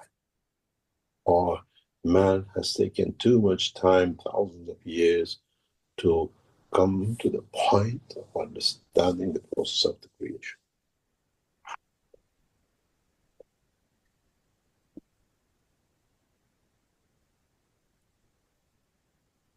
When you look at these graphs, which we continue to get, even today, there are a bunch of graphs generated from in how you as knowledge seekers are interacting with us, with the knowledge you gain, and then move forward to the next step. Our team in the background. And again, he said each one of these dots is a dimension of enlightenment. Continuously monitors how you individuals or groups or people who are here receiving the information, digesting the information, interacting with the information get by enlightenment of the light. This is very clear when we say I'm enlightened. In a way, enlightened, you can see it. It's a real light.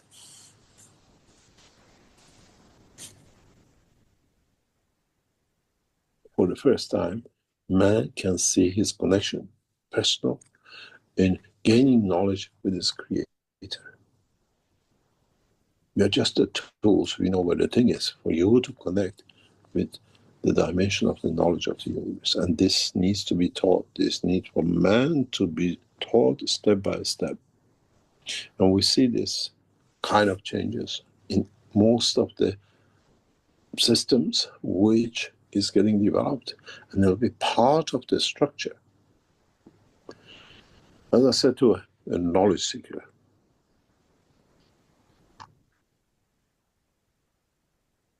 there is some 14 10,000 satellites today rotating around this planet. Military, information, and every other type. And they all have to be fired up to connect somewhere on the top. Man never looked within to understand. And for the first time, when you knowledge seekers receive these units, we work within. We don't need to look above, because through these systems, which is getting, many of you are buying it to be spread around this planet, once the numbers are reached and connections are made, then we connect the soul of the man to the soul of the planet, which then, as you've seen on this picture, connects to the soul of the Creator. In a way, we bring the satellite, bring the soul of the man to be connected by every dimension of it. Because these units, which then, when you receive it, they'll come in two packages. Once you receive the unit, you plug it on, you connect it. One, then you receive another piece, which you just attach it to. This part, the first part, which you receive connected to electricity, connects to the dimension of physicality. The antenna you receive in connection with the other antennas collectively creates a ground level satellite, which every man is at that level and can reach, get, receive, enlighten. You don't need to be, in a way, send message down. The message comes from within up. It's a new time and it's a new change. And this process will bring very much, instead of us having one unit in one place and you seeing these images, the knowledge will be spread across humanity instantaneously. Any of you reach a knowledge, it will be shared amongst all of you instantaneously, because now we are all connected to this mesh. This is the purpose of putting these units and creating this dimension. One is the level of you can handle your knowledge, information, teachings, and on the other hand, connecting to the soul of the creation. There will be no difference in understanding this. And in a way, the way we made it, it's all connected to each other. Nobody can break in, nobody can copy, because it's very easy. It doesn't come from us, connected to our system that everybody else is connected to it. Out of the 10,000 units, you buy it as another computer on the table. With that, we're just bringing in this system, this technology in, we bring a new dimension of time. We can feed you directly. Let's say there is a crisis with what we had real this time with viruses. Through our central system, through our connection, we can create a condition of the field, the strength of the virus, that nobody gets infected. This is not dreams anymore. You're buying the units, and with it will come the technology, which over time, as it gets more perfected, will deliver this.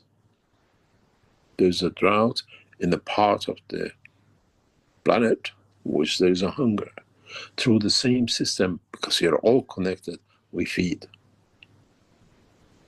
You're on planet Mars or on planet Zeus, and you have a connection with the system. You're fed, you're looked after, you're part of the system, even does not matter where you take it. Now you understand the purpose and the way we create a new time, new lifeline, new dimension in the process of understanding the totality. And I was always wondering why Mr. Keshe said we don't need a lot of people to bring the change. And now I'm starting to see that if you have so many thousand knowledge seekers or whatever, 100,000, whatever, as they become enlightened, that is automatically shared by the soul. So whether you had 10 or 100,000, everyone will receive it. This is the way the knowledge is being transferred. I guess, amongst the souls. And, you know, it's funny because he said the soul has access to everything, but apparently it doesn't tap into everything. And this is the enlightenment, I guess, of connecting to this universal knowledge. But when he said we didn't need a lot of people, we only need a few to bring the change, now I'm starting to see those few can become enlightened, and that will enlighten the whole rest through the energy dimension without speaking a word, apparently. Even though we'll continue to share and try to explain how this is all working, without a doubt, that is needed. But this is the way it seems to be going to work on the bigger picture. We use man-made advantages in technology to bring forward the knowledge and the process of the creation of the Creator. This is going to be a wonderful time. In the next few months and years, we were excited with computers, we were excited with AI. Now we'll be interested and excited with the knowledge of the creation, where we tap into. There is no need for, and then there is no need for pattern, because the minute we are enlightened, as you've seen in these pictures, we share amongst the humanity and the rest of the universe. What this planet was short to change the man in the magnetic field, in the plasmatic field, to stop the man killing, with this technology, with this system as spread across this planet, we add to, we change. We bring man to become a peaceful man, because the systems, as you see, touches you in the soul. Then you understand the time for change has come. And you lot have no time to waste. It's a time to enjoy. It's time to bring the change. And the faster we can spread this across, the faster we can bring an end, because now we take steps to do it. We don't look at how, we look at in a way planet hasn't provided it. There is a shortage, we change the behavior. Then with this, with addition what we put in, like the test we do with you like tomorrow as the participants in the what we call the monthly sessions, we change you in energy. We change you in the dimension of understanding and enlightenment. And what will be interesting for us to see is that how you people, even in the session of today, change. What have you received?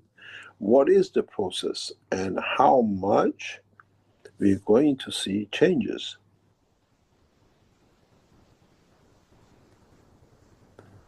And to what level we as knowledge seekers are there to bring the change, to enlighten the soul of physicality of the man, that allows man to become another person, another creation, another understanding, where the balance sits within the spirit of the man, interaction of the fields of the body of the man and the soul of the man, where physicality is irrelevant and we become immortal.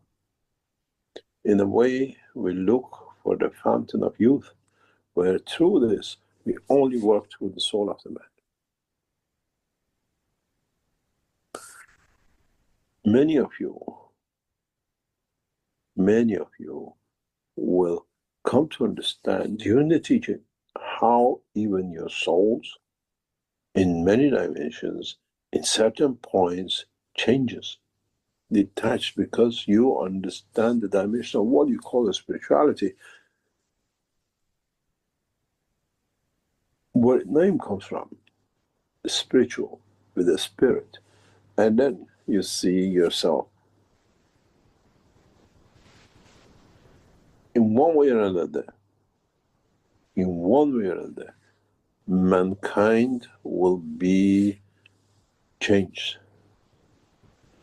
And then we'll see how the changes will bring for us to understand more and more of ourselves.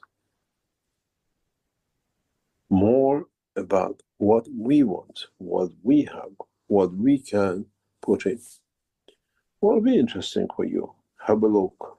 This is the state of you as people in this session, in how you are, in a way, interacting with the teachings, learning to the dimension of the soul of physicality, learning to the dimension of the interaction with the fields, then learning knowledge through what we call physicality, the brain of the man.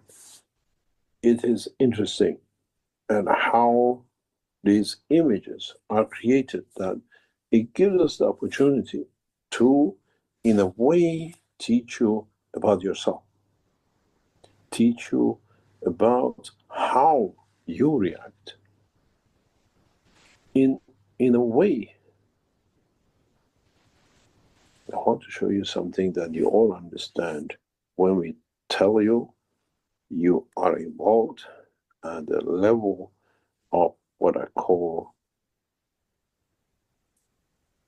the spirituality, in the spirit, in the way you're learning the knowledge at this moment, all of you, through the dimension of the soul, of the physicality, and not in any dimension, but through the soul of what you have, what you share.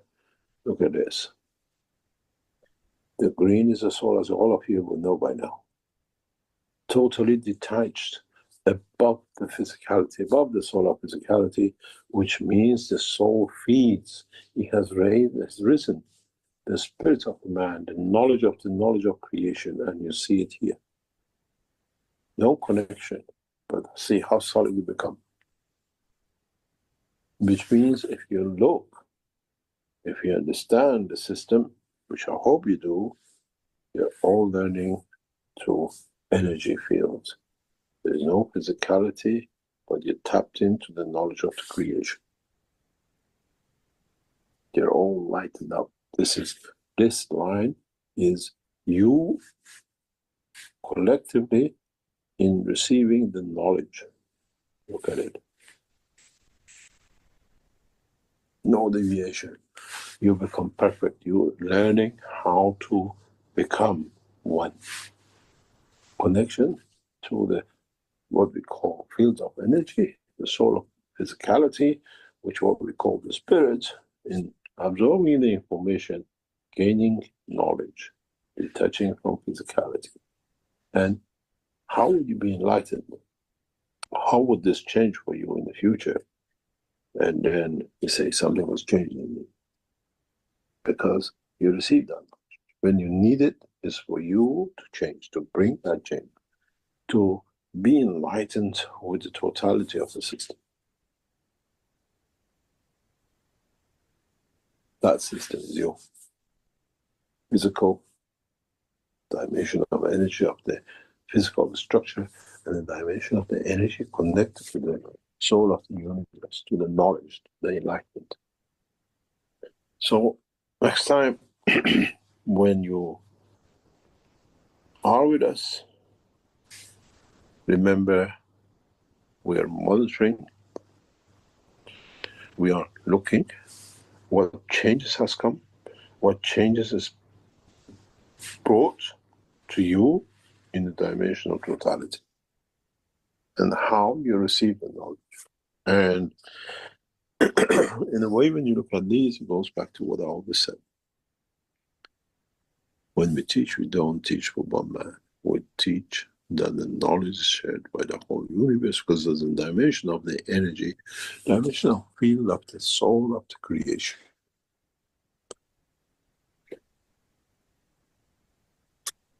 Man uses the internet like this to physically, publicly teach thousands of you on the line. And the man who understands teaches the same knowledge through the soul of the creator, sharing with all created things through the universal network with all the soul existing. And now you understand how we share, how we bring the change. Enlightenment of the soul, enlightenment of the physicality, knowledge to understand is a cornerstone of man to become a man of universal community, where universe will learn from mankind. Then up to now, mankind always looks in the skies, looking at the UFOs and the others, where they bring us the knowledge. Man will take the knowledge of creation to the universe as you become those teachers. But tell your soul, do not make the mistake of the souls who became the soul of the prophets on this planet, to abuse it for their own advantage. Today's teaching is amazing, and it is fundamental for you for the first time to see. It's you. It's you who asked the question. And in how you're asking the question, the rest, the soul of physicality, the soul of the man, and confirming with the others, have been shared the knowledge. Then you understand there's no need for pattern, because the minute I know how it works, the rest are enlightened too. It's just that they need to understand how that makes it. We go for a break and we come back, and hopefully we share with you some more knowledge than all of the creation. Rick, if you like to take us for a break.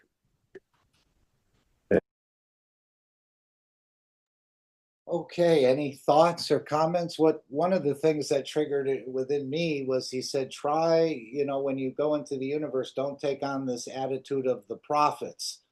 And in the creation of the Universal Council, he said, try to be humble enough not to become arrogant in the power that you understand and you possess.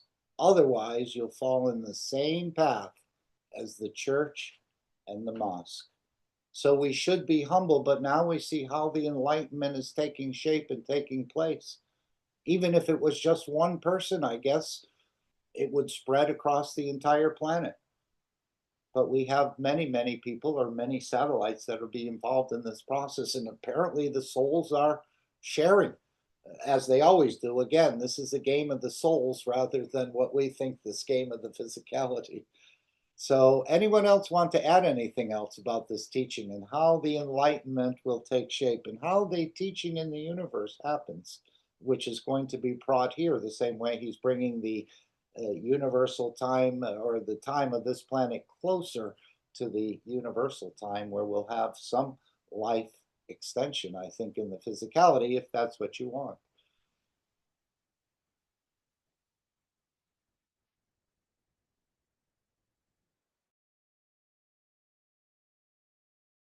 Okay, I think it's time to go to the Dome of Peace. We continue to do that. Maybe we won't, as he said with the sessions. Maybe we'll change it to something else. But we continue to release the GANS waters, and this is part of the elevation of the world leaders and the religious leaders, as both of them seem to be working hand in hand to create a lot of mayhem in this process. And of course, everyone is invited to join at the 9 p.m. Central European Summertime, which is about to change shortly in the next period, in the next number of weeks, I believe. So the Universal Council, we're inviting the Keshe family, Universal Council family, unifying at the soul level every day at 9 p.m. for the elevation of the souls of all leaders and souls of the totality of Keshe Foundation, creating peace in everything that exists. And this is part, as he said, this process will continue. These souls need quite a lot of elevation. They're so low, they apparently don't even know another position to take. So again, stronger feeding the weaker, and we're becoming these satellites so we can create these cosmic rays in a way, generate within ourselves. And as he said, what you give from within yourself is the only thing that is not stolen. Everything else we give is taken from somewhere else. But when you create these fields within you or cosmic rays and give them to the other, that's pure. It didn't come from anywhere. It wasn't stolen from any other entity or something like that. It's just the pure energies that you're generating. So this is the process that will continue every day at 9 p.m. till we reach that permanent peaceful position on this planet.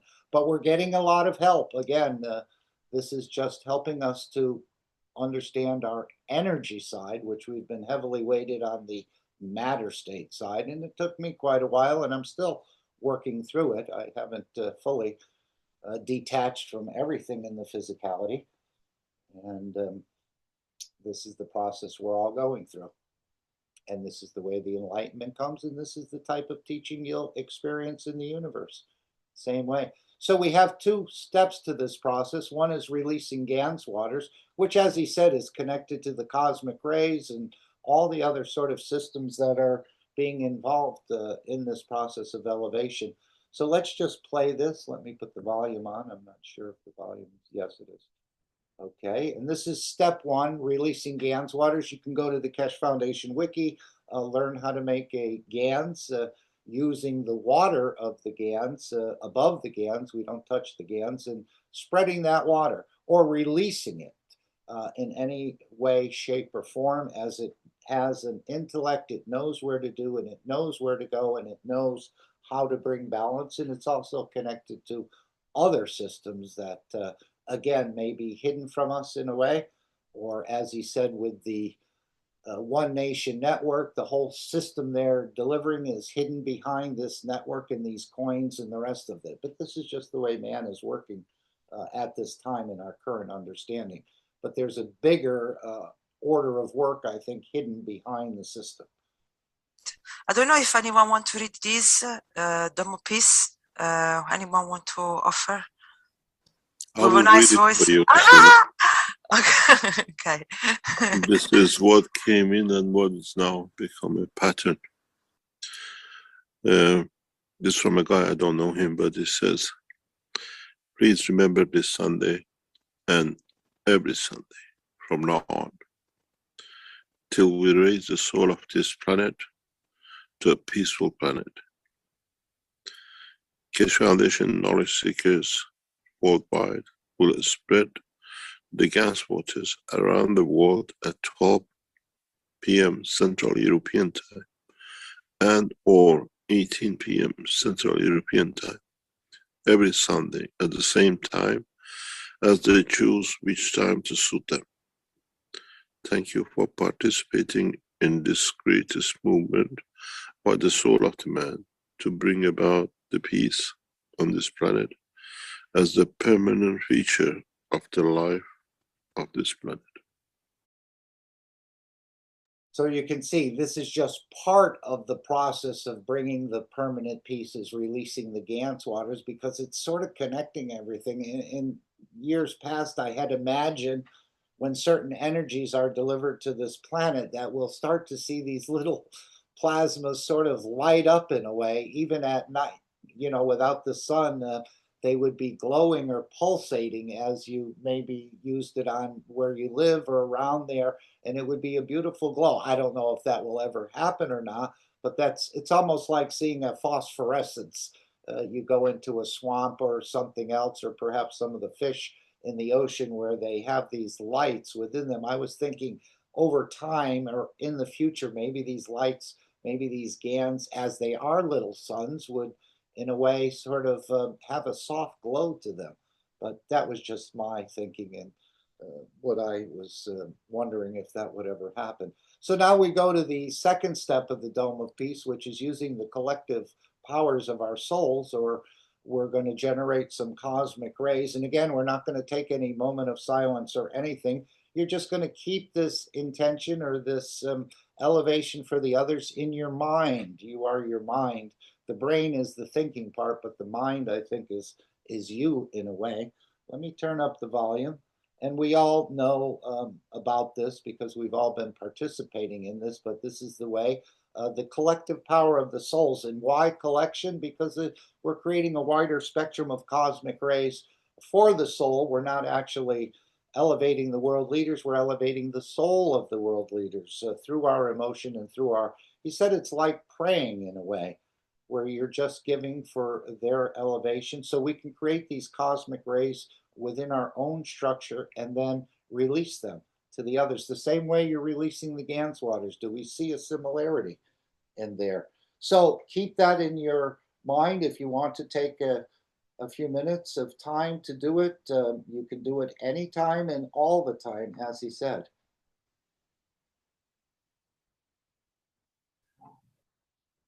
Anybody wants to read the Dome of Peace? I mean, Beautiful Souls in here.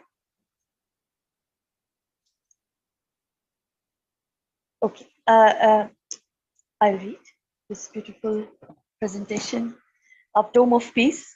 And the Dome of Peace is already here. All the knowledge seekers, truth seekers, lovers of humanity has built it in a way, spreading the guns, loving each other as shareholders. So I will read this as please remember every Sunday from now on until we raise the soul of this planet to a peaceful planet, Keshe Foundation knowledge seekers worldwide will spread the Gans waters around the world at 12 p.m. CET and or at 18 p.m. CET every Sunday at the same time, as they choose which time to suit them. Thank you for the participation in this greatest movement by the soul of man to bring about the peace on this planet as a permanent feature of the life of this planet. Mr. Keshe suggests we add the next step to create the Dome of Peace with power of the souls, as we have already going through this with the 2 eyes. And we ask you to spread the Gans waters each Sunday. Now we give you a new path. Now try to unite each other's souls. Try to elevate the soul of humanity through your own soul to a level that no one can touch, the embodiment of the human race. So beautiful. Choose a time where all of you come together on the soul level in a state of inner calmness. At that time, don't spread the water of Gans, but spread your soul. Unite, and in time, we will make a new race out of the soul of man. And then, instead of doing it once a week, do it all the time. Empty Keshe. So very beautiful. And of course, we're not alone in this process of elevating the soul of this planet to a permanent peaceful condition, as we just showed the example, and Mr. Keshe has mentioned it again, about the sun being involved in this process, other entities coming here to enlighten the man to knowledge that we couldn't even imagine. Mitra will be taking over the teachings in a way, this daughter of Mitra, and then will be brought home, I guess, at that time. Not home, I mean going into the universal community, but the more of the knowledge in a deeper way, in the love that she has, will be manifested across this planet. So again, we're not going to take any time. Keep these thoughts in your mind and energies of what the world leaders need. And if a picture comes into your mind of a world leader, or you think about a world leader, just give to them. And as he said, maybe we'll just go to this one clip I thought I was going to play before we started this, but let me just bring this up. And this is about a 20-minute, but let's just hear a few minutes here where he talks about elevation of the leaders in Iran and other places. All leaders should not be there because they stop us getting there.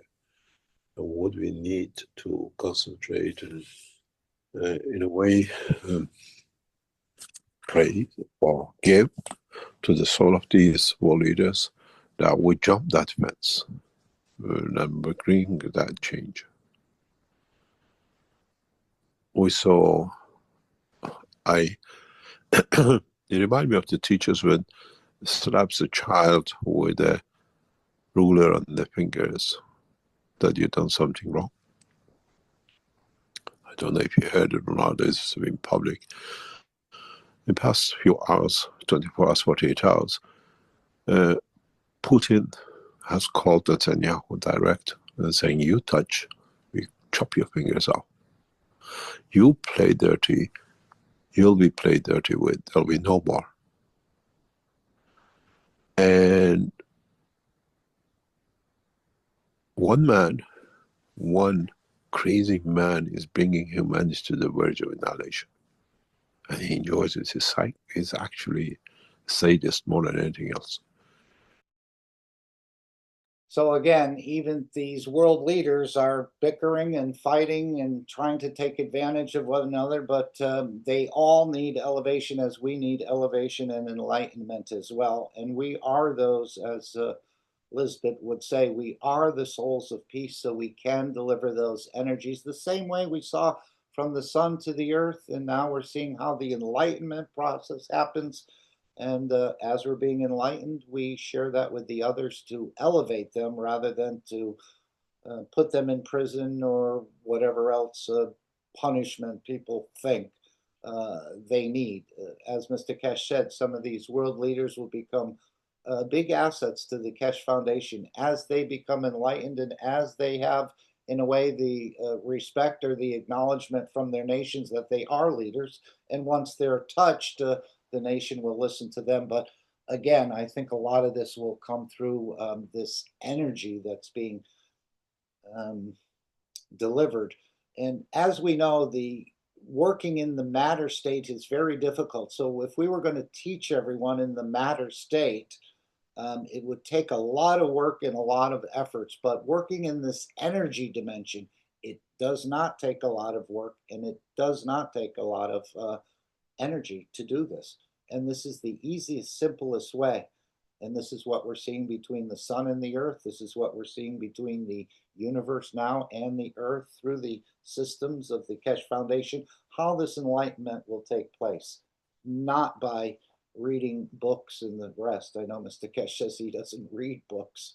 Of course, he's carrying the knowledge of the universe or knows where to tap into it. And soon, or maybe we already have, and again, just listening to this last 30 or 40 minutes of the workshop, there's a process that was going on in the background, whether we feel it, whether we understand it. But as he said, one way or another, man will change. And this is the way to do it without even you knowing you're becoming enlightened in a way.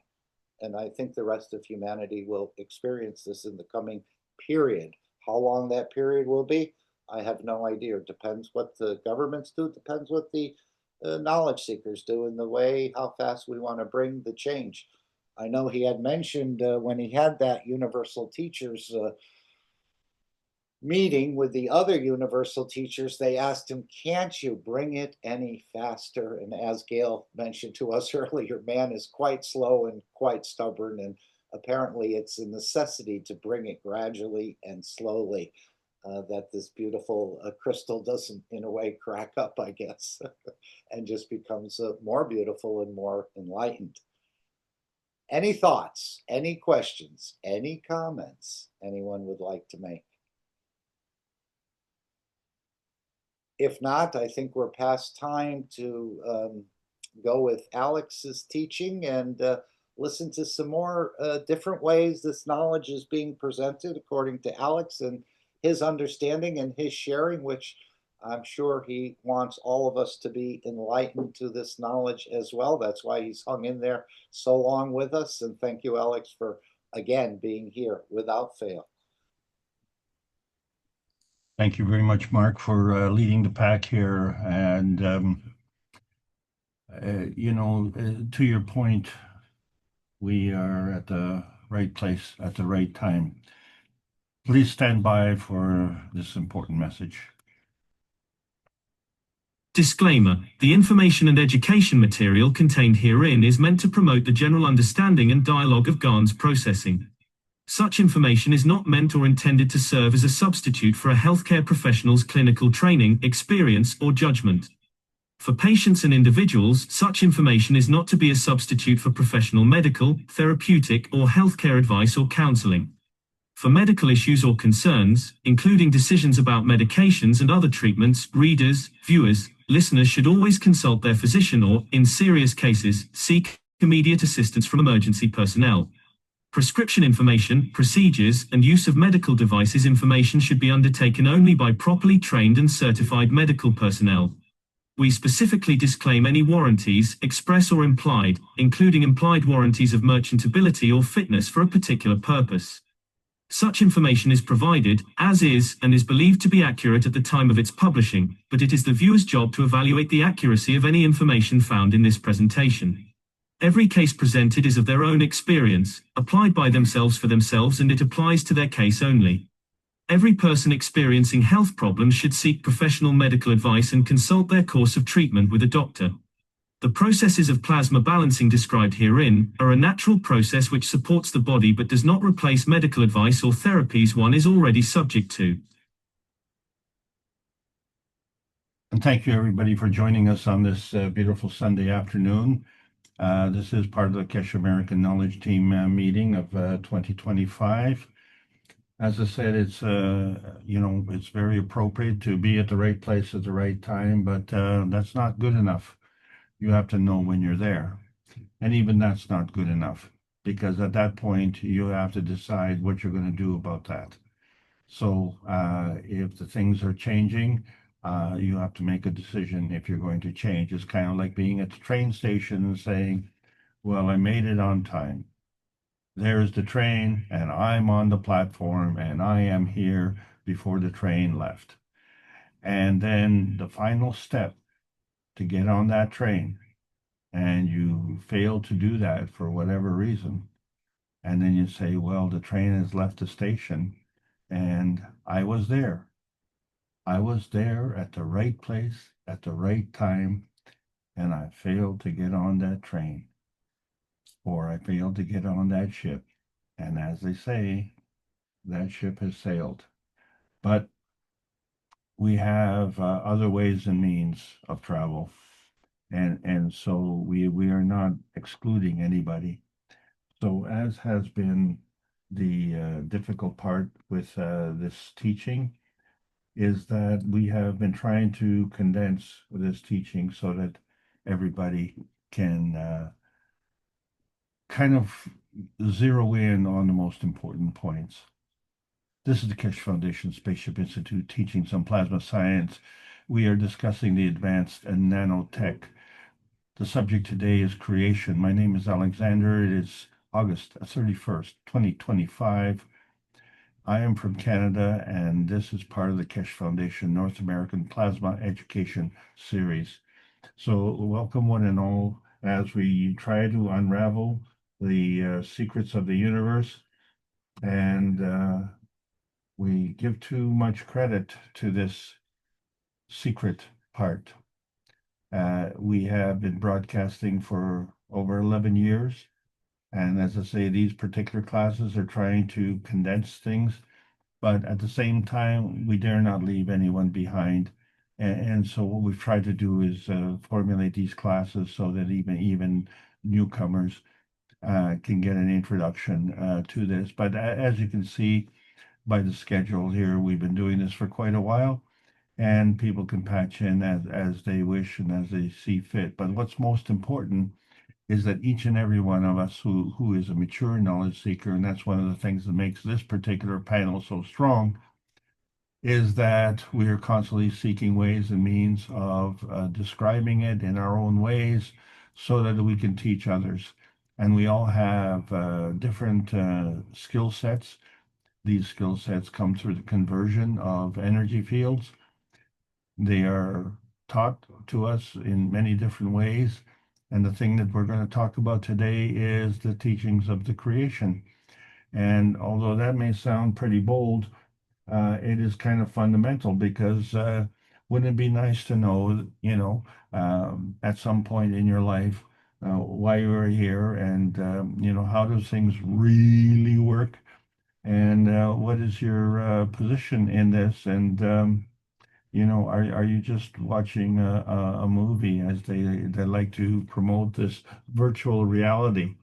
Well, maybe our reality is a virtual reality and we're not seeing the reality because we are not seeing the substrate, the things that the creator is creating and the conditions that the creator is creating. All what we're seeing is the manifestation of that. So if it's a TV, we don't see the broadcast station. We don't see the antennas.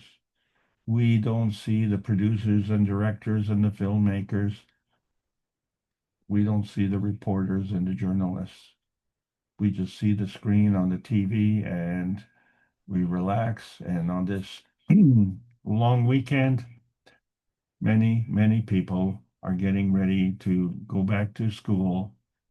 And it's not just the kids that have to go back to school, so do the parents, because that changes their schedule. So right now, everybody's relaxed and sipping on a beer. And this is one of the most important things to do. But that is not true worldwide. There are people who are suffering greatly.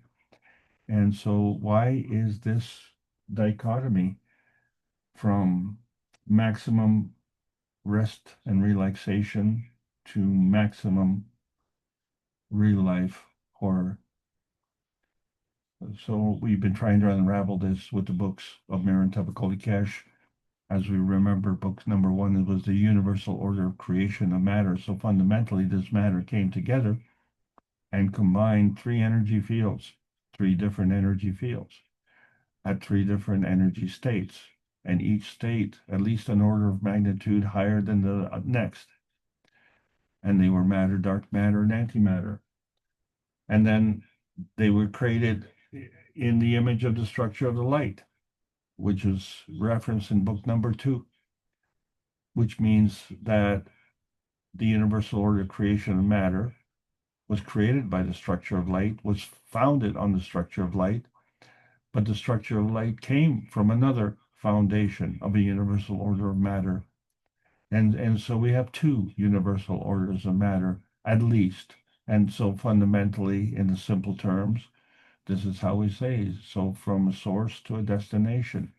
When you're getting on that train station, that's what you want to do, right? You're at the departure lounge, and when you get on that train and you go to your destination, then you get on the arrival section.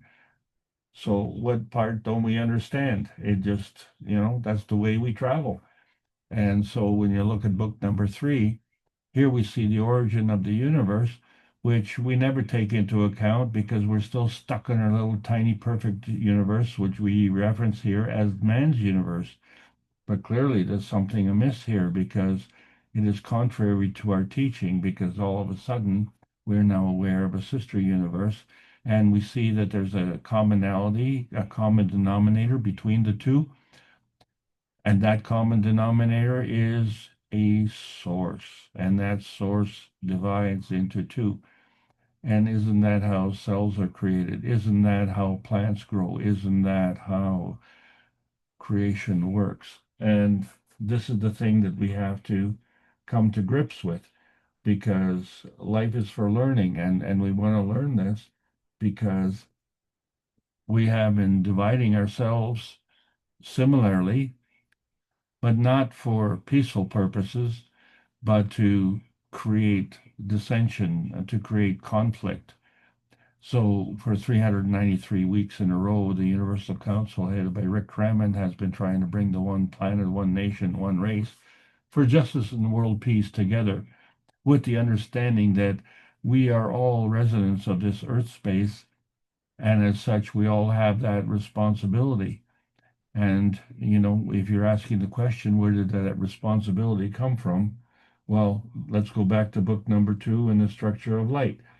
And so we have a fundamental understanding, but we have a new understanding upon our arrival to Earth space.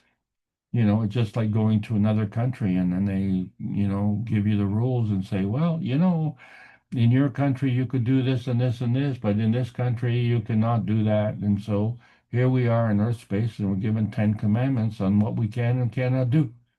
And we never ask who gave us this, except we do say Moses gave it to us. But then we see the completion of the commandments as put forward by Marin Tapakoli Keshe. And it was described in the 204th Knowledge Seekers Workshop going back to December 2017. And I keep focusing on number 11, because thou shalt not lie. And it doesn't seem to be a very important commandment, except when you start lying to yourself, you start to realize the significance. Because when you lie to yourself, it immediately incurs a degradation in our health and vitality.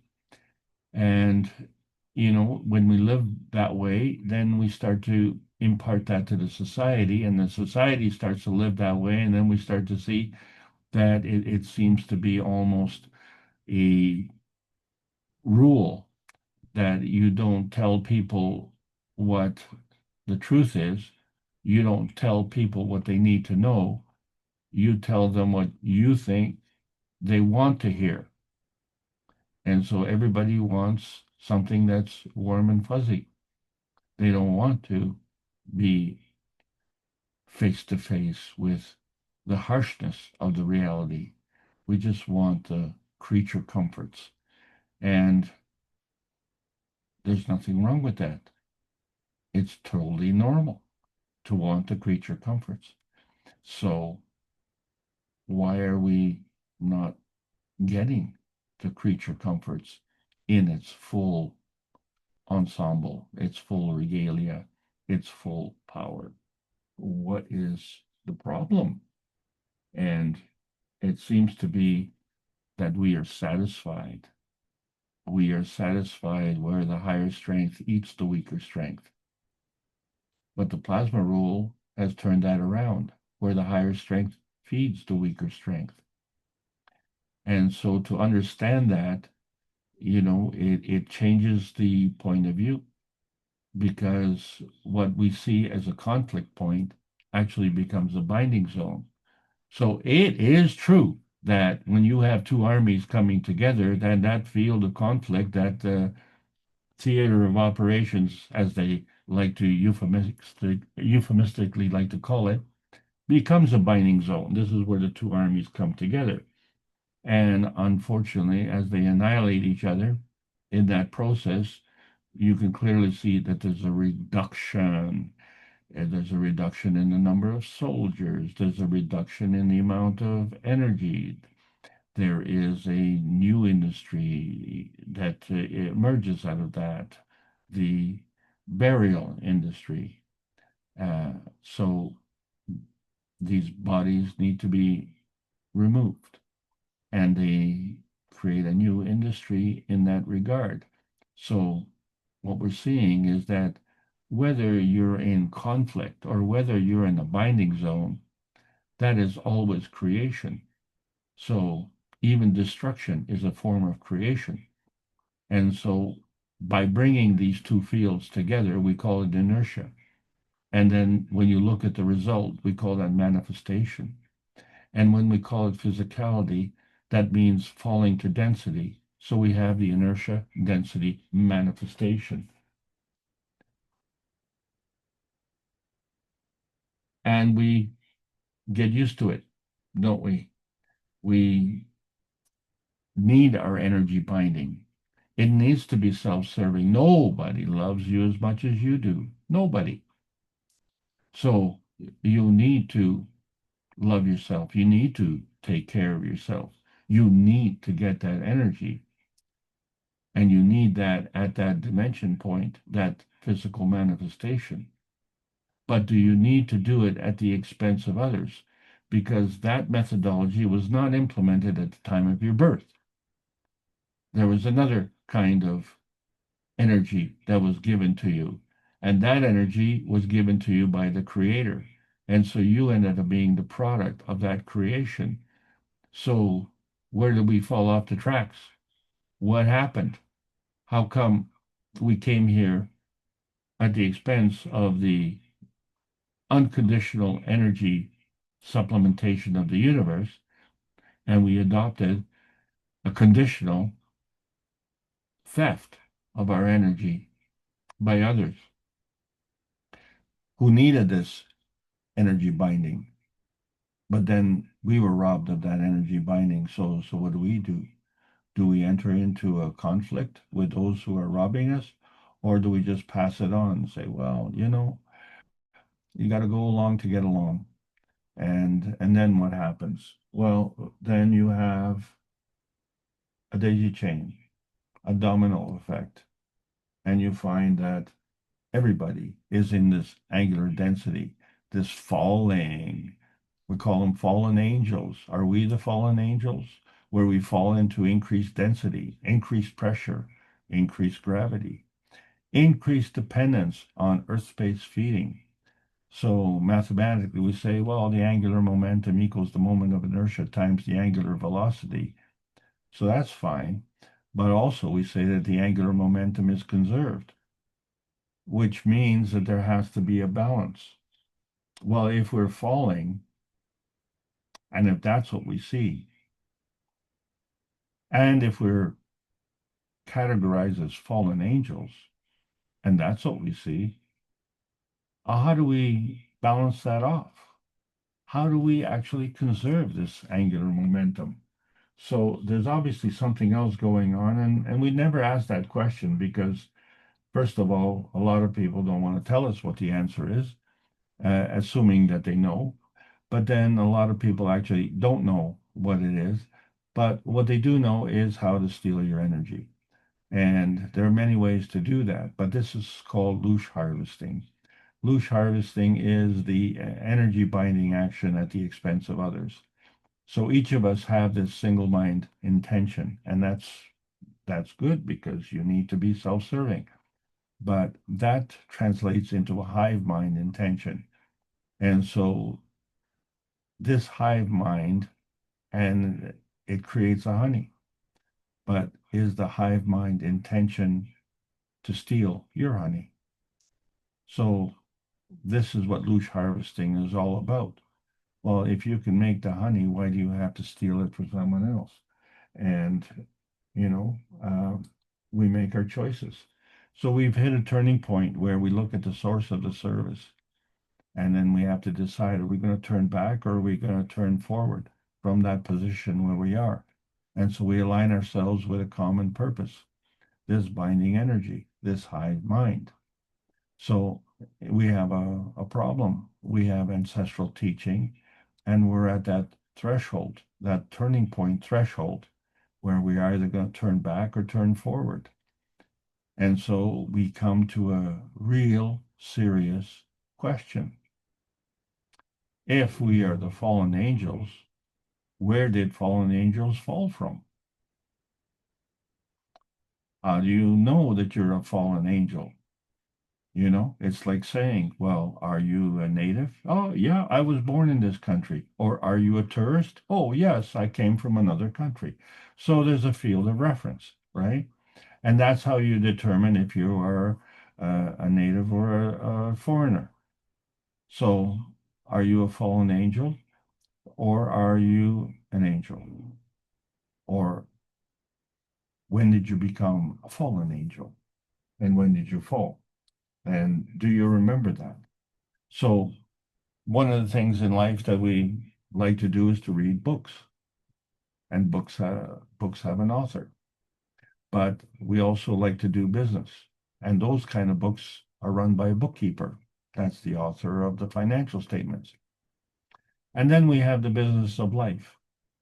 And we say, well, how does the business of life operate? And so we have business schools that teach us how to do things. But, you know, many times you'll find that someone graduating from a business school will actually go bankrupt when they do things according to the way the business school teaches you, because clearly that is not the way things operate on the street. So there is a business sense that you acquire from experience. So we see that this becomes a balance between the gravitational income minus the magnetical expense. And that equals the inertia point. So the business of life really is looking for the profit of the life. And the profit of the life is the vitality that you seek, not the profit that tells you how to do things according to their books, according to their understanding, because their understanding implies a differential in the equality. But the equals is actually equals the threshold. So when you're on that threshold and you're trying to figure out which door to go through, then you find that you're at that point where you're trying to navigate the balance sheet of life. And so how do you do that? And so we are at the point now where we have heightened perception. We have an increase in our awareness. They say we become awakened. Well, this puts a different point of view on things, doesn't it? So we understand that our physicality is based on a self-serving need. And this is taught to us by self-serving teachers, isn't it? Who teach at their own self-serving schools, don't they? And they have their own self-serving agendas. And so if you patch into that system, and this is what you're going to get. And so we shouldn't really be surprised, because all teachers want to teach you what they want to teach you. And this is the same with the Keshe Foundation. We have knowledge seekers workshops that teach you what we want to teach you. But the bottom line is that you get to see a verification and a validation. And so that verification is making us into consumers. And that means that we are existent here on the basis of consumption. We have an addiction to food.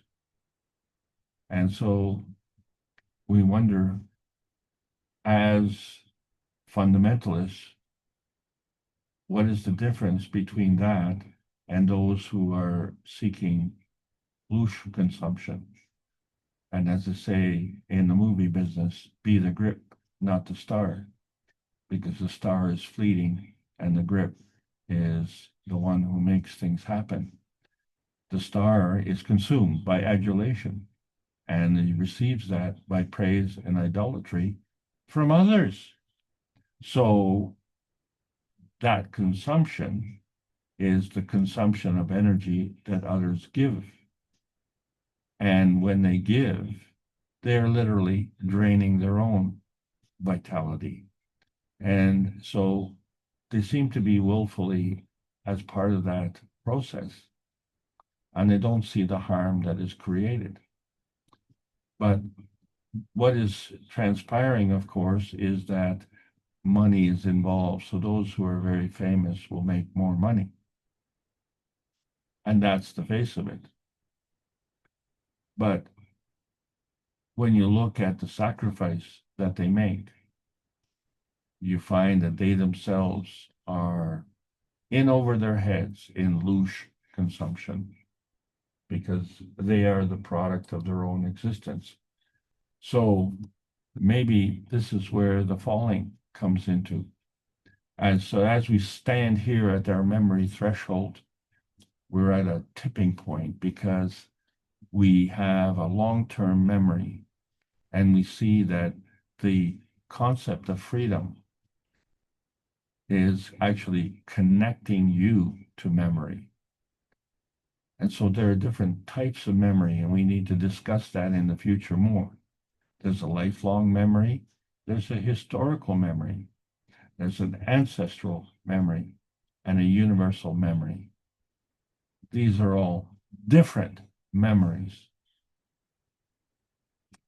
So if we say, well, our ancestral memory comes from the universe, and of course our ancestors are part of our history, and of course that is also part of our lifelong memory. And you say, well, it appears that they're all the same thing. Well, if they are the same thing, then how come we're getting different schools of thought, different points of view based on the same teachings? Because there is a bottom line, a vitality that we find that is depleted and continually gets depleted.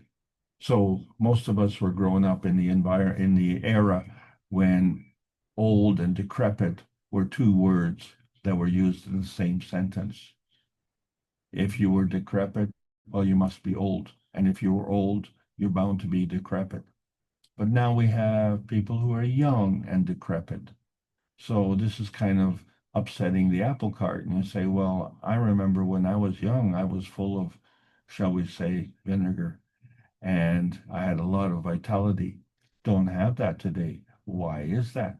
So we need supplementation. So in comes the Universal Body Enhancement Unit, which supplements the emotional and physical vitality and allows you to restore this through the process of vitality enhancement. Why do we need vitality enhancement? Well, you see, when we were falling, we had to make a deal. And we are now offering the opportunity to make a new deal, a plasma deal. So you can't choose one door, you have to choose at least two, because if you want to balance off life, you have to understand the process of exchanging energy between the magnetical and gravitational field forces. And you have to understand that the magnetical and the gravitational work together. And you have to understand that the gravitational and magnetical also work together. And you have to understand that that is not limited to just two fields. So there is no rule that says that you cannot pass it on. In fact, you have to pass it on. Okay, because that's part of the chain. That's part of the chain reaction. That's part of the domino effect. So if our domino effect is where we choose just to steal from the next one, then the next one will have to choose to steal from the next one again. And then so that domino effect goes. But if the energy is given unconditionally, and then if we wish to continue that, we have the option. We can return, or we can continue and make that a domino effect. And so we have choices. And the key point is that we are the ones who make that choice. So how do you make a choice? You have to have some kind of knowledge. So we find that that knowledge is actually within our understanding of these teachings. And so we find that we have two sides of our brain, what we call the bicameral mind, and we have three dimensions. So we find that the x-axis is part of the emission, and it's magnetical, and the y-axis is part of the emission, and it is magnetical. And the z-axis, which is encompassing all of the dimensions, is absorptive, and we call that gravitational. But since it's in our brain, and it is of a different structure than the physicality, then we have to acknowledge that there are different types of reality that are operating on different types of energy fields that are at least an order of magnitude apart. So when we see, as we did in the 603rd Knowledge Seekers Workshop, the vertical alignment of our inertia fields, and we see the representation where there's a magnetical field and a gravitational field, and then we see the center point, which is the inertia conversion. And so this is actually a result of what we're seeing, energy flowing through us, through humanity. So we understand that what a charge is actually energy in motion. And so when we discuss a charge, we're discussing if it's magnetical or gravitational, or if it's positive or negative, which indicates a direction of flow. And the change can happen with respect to its rotation, its speed, and strength. All of these affect what we call the polar energy. And then we see the manifestation of a field. And then that is the basis of how we have energy, where we see that verification point, which we call transmission, the validation point, which we call transition, and that point of existence, which is what we are preoccupied, and that is our point of transmutation. But we have to cross over that threshold, because that threshold is that balance maggrav. And interestingly enough, that balance point is invisible. And in fact, it represents the limitations of our soul, because our soul is limited to the plasma reality. So our physicality is the manifestation of that plasma reality. And so it becomes an extension of the point of existence. And that is what we see. But the thing is that that threshold that we cross is a combination of the energy fields emanating from the soul and the soul of physicality. And so here we are. We're crossing that threshold, and there's our physicality. And we say, oh, how did that happen? Well, there's a lot of energy that is converging. And as it comes together, we understand that it's coming from a source that doesn't require us to be thieves in the night. We just can exit from our transmission highway up to the transition highway, up to the transmutation highway, and to understand that as we fly along the transmutation highway, that is giving us the maximum energy. And then if we want to enjoy in our physicality, we have to slow down, step down. And if we want to get into our physicality, we have to slow down and step down. So this is how we understand how the fields are coming together. So as we're concluding this advanced nanotech series, we understand that when we created the cups of life, why were they not the cups of the pandemic? Because they were so essential, because they taught us how the nanocoding process of the monatomic science. And so we saw the manifestation of our inner space and our emotional strength. And we see the GANS production with the emotional GANS and the physical GANS. And we see a difference. And then we introduced other GANSs, carbon dioxide, calcium, zinc, copper, water, and amino acid. And now we've also introduced a gold, another GANS radiance manifestation. We have many different cups of life. And we also have the cup of the soul, which has its own magnetical gravitational field strength, which is represented in each of the cups, the emotional cup, the physical cup, and the cup of the soul. But collectively, they all come together and they have a magnetical gravitational force field and a manifestation of the resonance of the soul. So they act as a unified force. And so isn't that what happens within our brains as we discussed?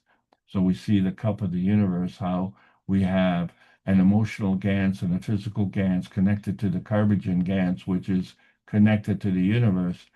And then we manifest the physicality, which is the combination of this 1 + 1 + 1 gives us 3, but our physicality continues to grow. And we don't lose the 1 + 1 + 1. We retain that. So it becomes more than 3. And so now we're talking about synergy. And so when you look at the grand central station of the Earth Ganses, there's a manifestation of synergy. Classic example. Many, many different Ganses, and all as part of the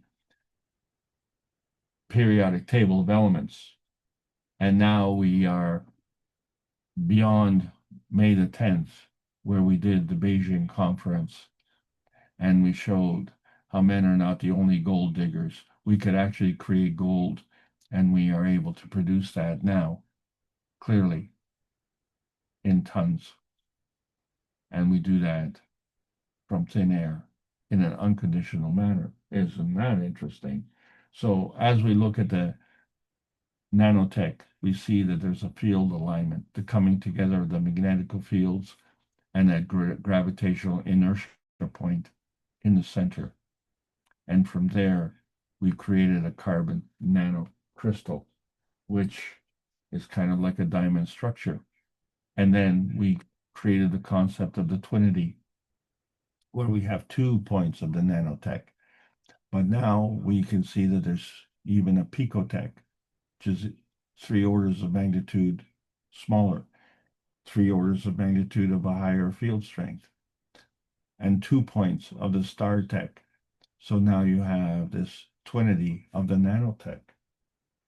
And now we understand why, when we look at the levels of magnitude, so the one, which is you, have multiple turning points. Of which do you choose? So when you go, we can go above 1 into the mega, the giga, and the tera. But we can also go smaller in the micro, the nano, and the pico. And so if we're talking about the equals equals the balance of life. Well, so wherever we are dabbling, we have to know that there's an equal and opposite reaction that balances that off. And we have the ability to choose. We have the responsibility to choose, because we are part of the MAGRAV energy transfer state, where we try and balance things and we pivot on a pico turning point. And so we can stay at a certain energy level, let's say like the GAN state, and then balance one side to the other, or we can transcend and say go from the nano state, which is the monatomic state, to the atomic state, and balance it that way. So we see that there's a lot of flexibility, and this all follows the conservation of energy. And we call it the conservation of inertia, because that's what it is. You have to balance off the two fields. Without that balance, you can't manifest anything. And so that becomes the star core component, the magnetical and gravitational force field. So that gives you a relationship. And then you create this Gans point in the core that is even more gravitational. So this is how you amplify things by orders of magnitude. And then you have a relationship with another star core.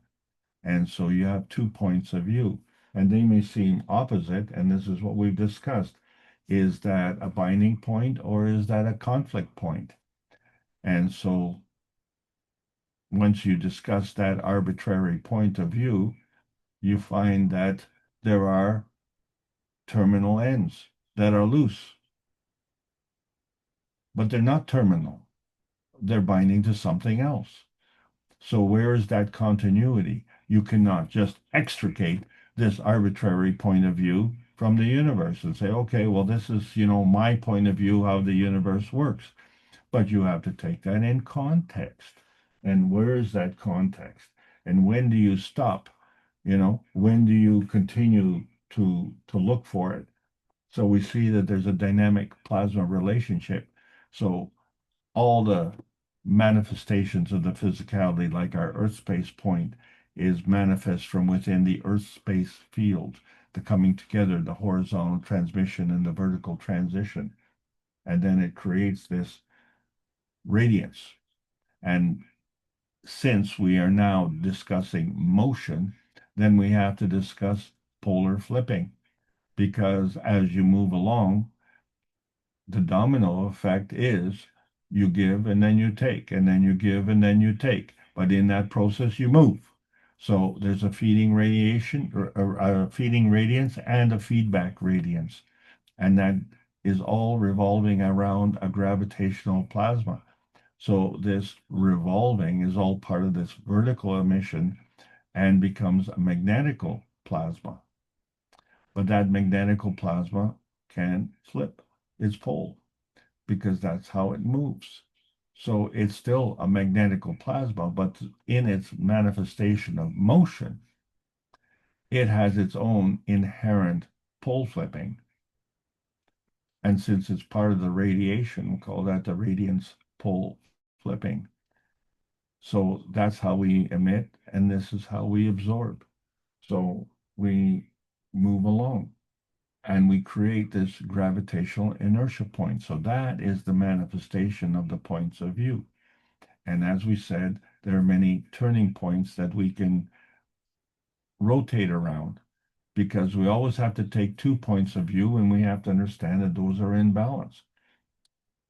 We don't have to know how to balance them, but we have to admit that that inertia point is a point of containment, and then we can overlap with other connections.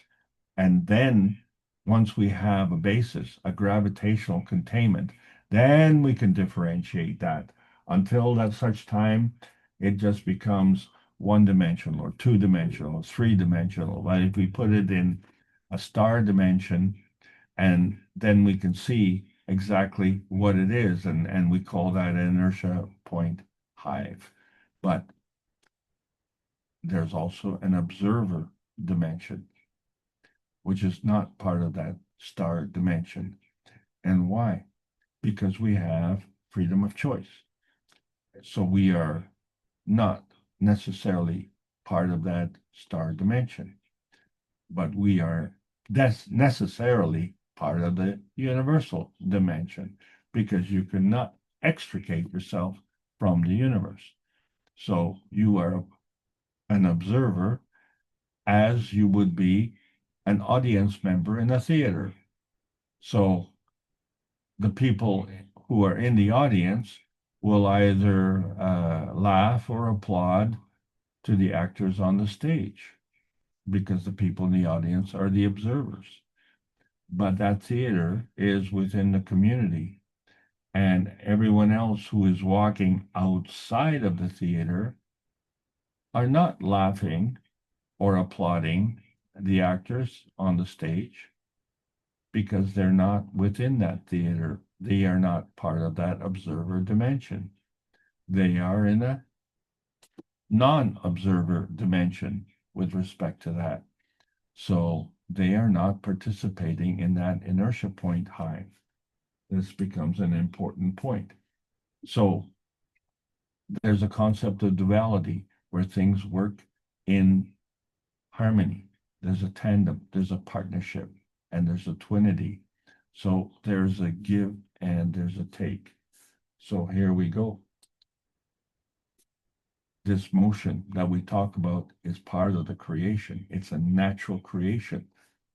And so every type of creation, whether it's destruction or creation, is part of creation. And so to balance that creation, we have a technical term in the nuclear science, which we call natural decay. So in the process of that creation, that is balanced off by this natural decay. But on the decay side, which is now dominating, then the decay side has to be balanced off by the natural creation as well. So we're not saying that it has to be within the same field of reference.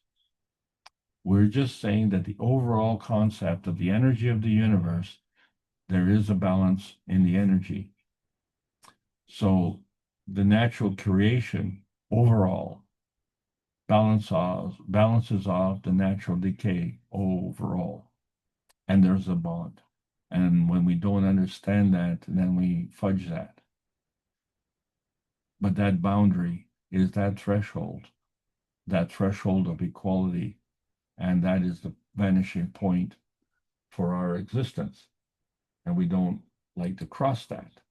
But yet, when we look at this catalytic reaction, which we understand, so if we have natural creation from various different fields, it is balanced off by the natural decay. But the way we're operating, because we like to be consumers and we like to steal from others, well, that takes away, and this is an arbitrary number, just for discussion, say we lose 20% of our vitality in that process. So it stands to reason that over time, if we don't supplement it properly, we become old and decrepit. So what has happened for us to now have to be faced with young and decrepit? Well, obviously something else has altered this balance. Well, it's a balance of degradation, but it is not necessarily the reality. It is the result of the current status quo, the current operation, where we are harvesting, loosh, and robbing, cheating, lying, and killing. So we are in that intensity,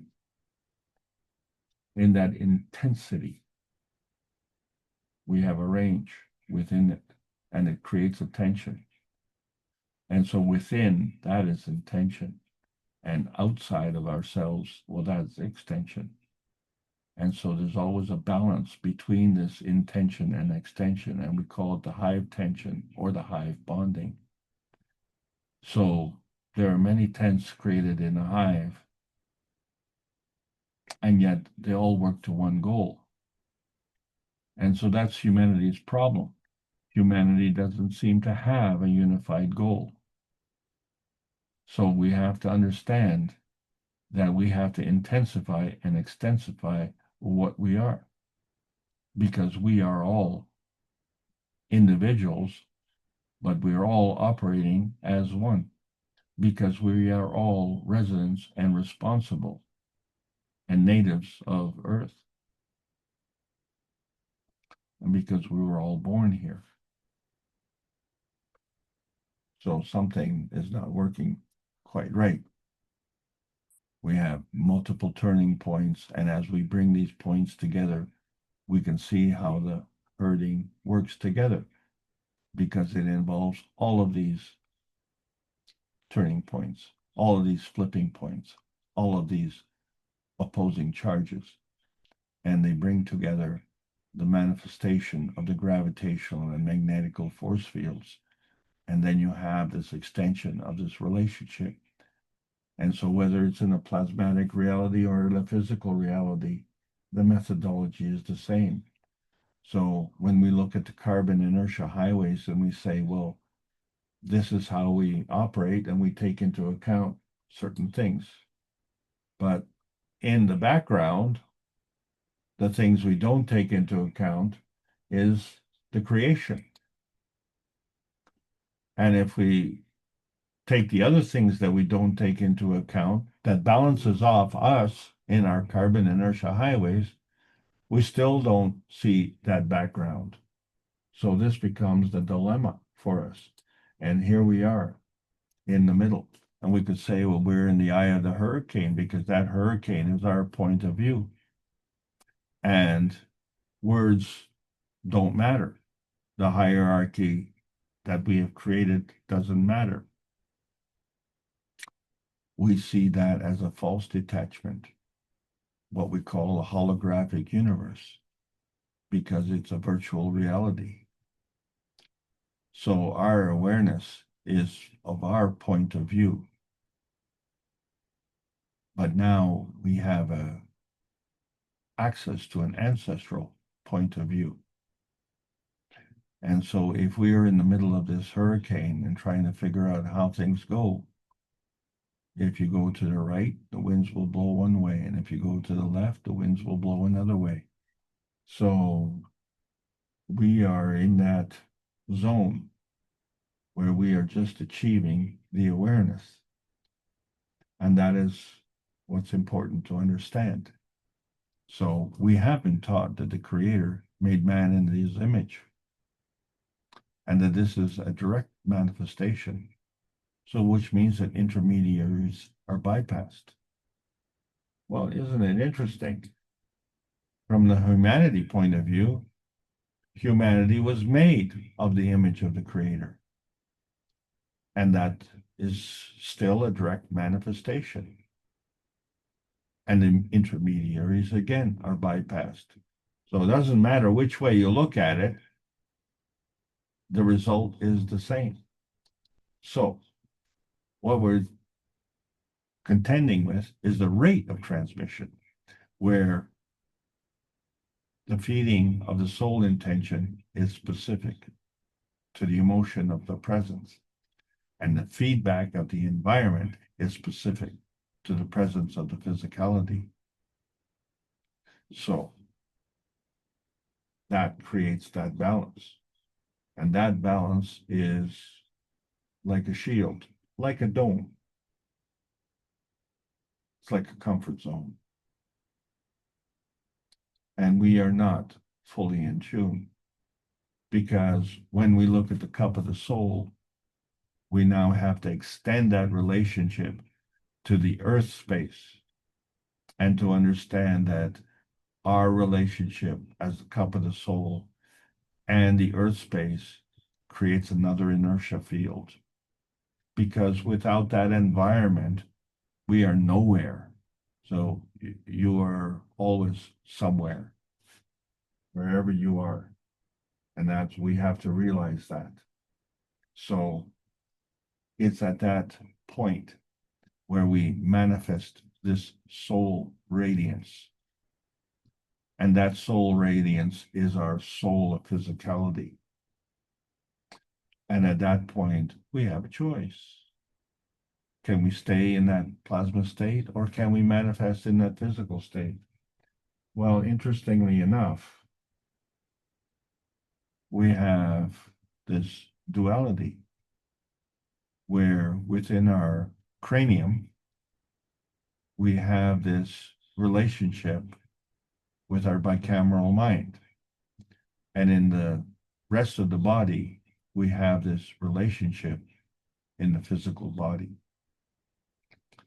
And so there's a commonality there, such as we have the blood, which carries the energy of the emotion, but it does not come in contact physically with each of our cells. But the white blood cells do, the lymph system. So there is a magnetical gravitational relationship between the red blood cells and the white blood cells. So that's what life is. It teaches us how things work. So we need to ask those questions. So we see, again, from the 603rd Knowledge Seeker Workshop, the vertical alignment between the soul at the top and the physicality at the bottom. And so we see the path and the link that happens, that all goes through the soul of physicality being at that midpoint, and the physicality being the inertia product, the inertia density manifestation. And we often refer to this as the infinity loop or the yin yang. And isn't it a balance? Isn't that what it's all about, and how to balance life? But balancing life in totality renders you invisible, virtually non-existent.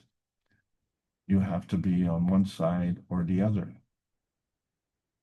Or now the awareness is coming that you can be on both, and be on both at the same time. So now we have an inertia field emission that results from this vertical alignment and the coming together of the infinity loop.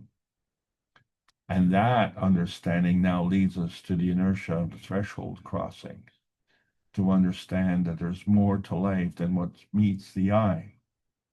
What meets the eye, we say what you see is what you get, but what you get is not really everything that you see. There's more. And this is the reality that's coming together. So we see the one dimension and we say, well, that's the coming together of the X, Y, and Z axis, and that becomes a transition matter. And we say, well, that part is negative. But then we look at the X, Y, and Z axis of another 3 dimensions, and that becomes another transition matter. And we call that one positive. So really, what we look at when we say the NP junction, that's the transfer state, the negative positive junction. Well, that is the energy that is coming from the creator in its true sense. And that becomes the manifestation of the creation. It is from that point on that we, who are made in the image of the creator, have the capability of making important decisions. So we make decisions based on our time and attention. So we are seeking a unity within the community. This has to come from our inner space unity, because that gives us a mental and physical bonding, what we call soul and consciousness bonding, and energy and intention bonding. And so when we look at how things are done on the world scale, we see that we are failing with this inertia bonding, because it has to be complete. It has to be conscious. It has to be free. It has to have intention, true intention, and sovereignty. And that's a singular part of the hive. So here we go. There's a knowing by connection. And it doesn't have to be connected just to your neighbors. It can be a contiguous connection. So you can know by connection to other communities. You can know by connection to other continents. You can know by connection to other planets. And so this hive binding action follows this vertical alignment through all the steps. And so the first step is the threshold crossing. Well, you have to have the awareness. You were at the right place at the right time. You came to the train station. You saw the train. You were on time, but you did not cross that threshold to get on the train. So this action is dependent on the rate of the collective inertia manifestation. We all need to get on this train, because we are all members of this planet. So let's look at the progression. We have this nano point, which is moving towards density. That's why we're fallen angels. And then this pico point gives us a highly gravitational point. Then we have this Gans point, which moves towards gaseousness. And so that moves us to a plasma point, which is highly magnetical. So there we are. We can be power drawing through gravitational intensity, or we can be power providing through magnetical field density. And this conservation of energy is what we talk about, this balance, the conservation of the maggrav, the magnetical gravitational force fields. So we see that energy is portable. So we call this portability energy state transition. And fundamentally, we describe elevation as the physical matter state elevating to the energy state, and the inertia state as reducing the energy state to that physical matter state. So elevation involves expansion. And this is what we are. We're part of an inertia product. And we have this capability of energy portability. So we can decide to move within a range, or we can move from range to range, or we can move from energy state to energy state. And so we can go through this through unstable energy transition states, and we can create those. But they're unstable because they allow us to move through different energy states. And this is exactly how hydrogen is working, because hydrogen has its own dependency, and it's not just any old hydrogen. They are dependent on covalent bonds of the molecules. And so we see that the source gives us the hydrogen, but there's a field connection through the carbon-14, and then there's a universal connection through the carbon-60. And then there's the unicos and the creator. And here we are talking about the creation, and we are seeing the gaps in our knowledge. So we are still looking at this hydrogen and trying to understand how this maintains its either orthohydrogen or parahydrogen state. And there is a difference. There is a net energy transference difference. And we have to understand that, because when we look at the Earth space range details, we see the product of this transfer difference, because the periodic table is a table of switchboards. where the energy is manifest in different energies. So there is a work to put it together, and there's a cessation of that work. So in other words, the work stops and the work stops, and it stops within a range. And that range is either carbon or nitrogen or oxygen, for instance. But it could be copper, it could be zinc, or it could be gallium. And of course, most of us are excited about gold. So all of this is part of the nuclear feeding inertia. And then when we divide everything, we find that the fragments are all fragments of that complexity, and they retain that gravitational stability. But they also have and carry this dimensional portability to be able to transcend various dimension points. So as we said in the book number 1, Universal Creation of Matter, the coming together of 1, the antimatter, and 2, the dark matter, and 3, the matter, and comes together. But it's synergistic, and so it's more than 3. So it all depends on these pathways, and they are all fundamental. They are based on attraction, which is gravitational intensity feedback, and repulsion, which is magnetical outensity feeding. And so scientifically, we divided that to the energy state of the electron or the neutron. But they operate on the same principles, but somehow they are different. And we can see the difference, can't we? Except that in the beginning, it was undifferentiated. All we saw was that the neutron came before the atom, and the atom was a combination of the electron and the proton, but the mass did not balance. So something was missing, and that was the PM tick. And so the PM tick is traversing the universe. And so we understand that within it came from darkness, and without, let there be light. And that is part of the emission spectrum. So the principal matter is the PM ticks, or are the PM ticks, which are magnetical, and they come together through the plasma dilution of the antimatter, dark matter, and the matter gen, which creates this plasmagen conversion. But it is non-existent until it comes to an environment, and that environment is the Earth space, which is a field interaction.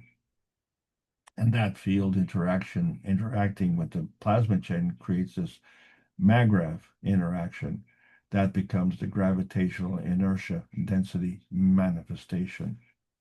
So there we go. So now we see that the primary energy combination comes from the plasma, and no two plasmas are identical because these are traversing the universe. Each has its own path.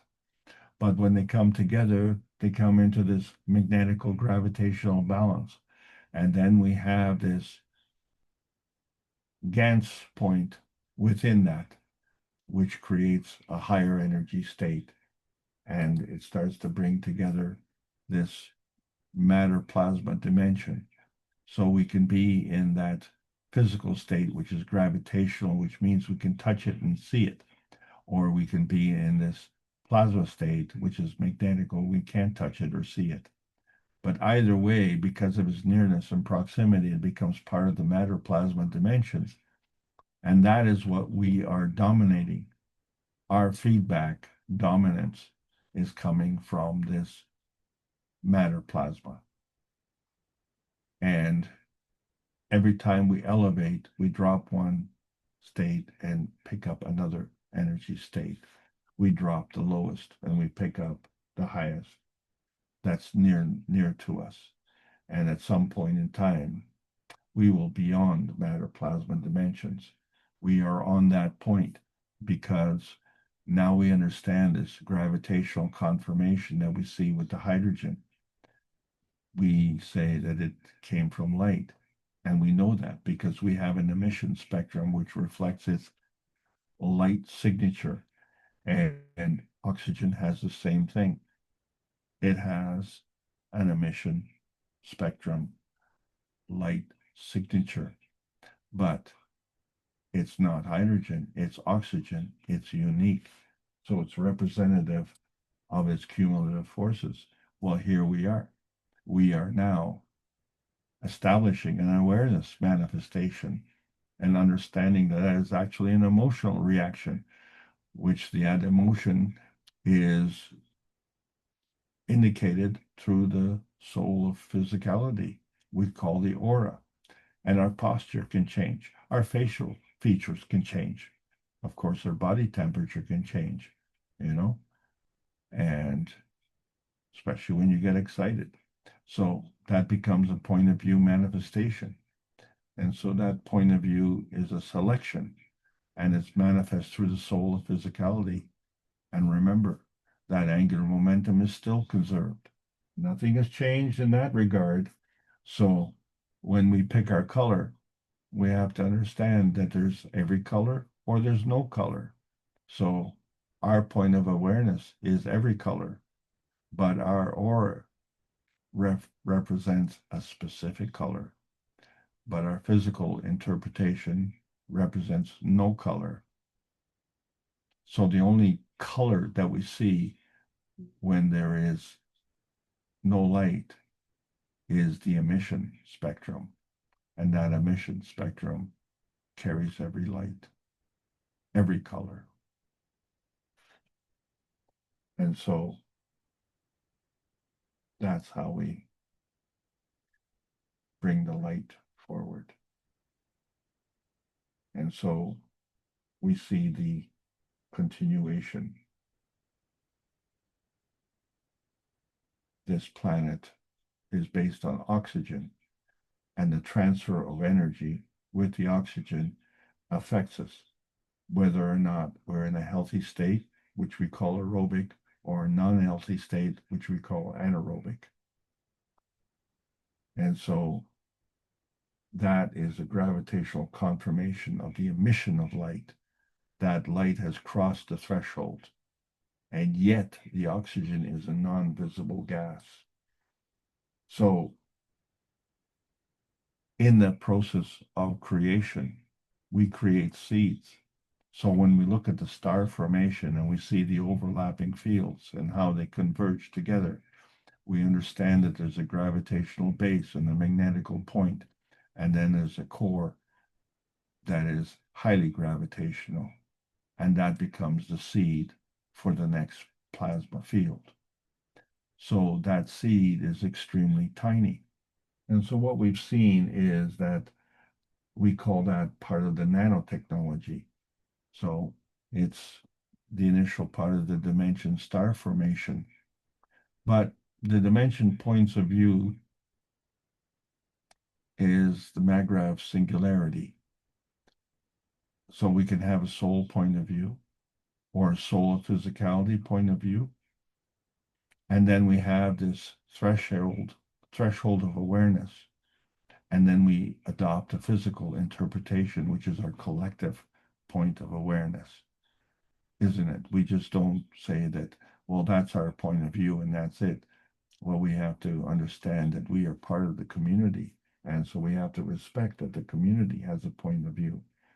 And so now we've shown the community how we can create this peace dome reactor, which shields us. That's a dimension point.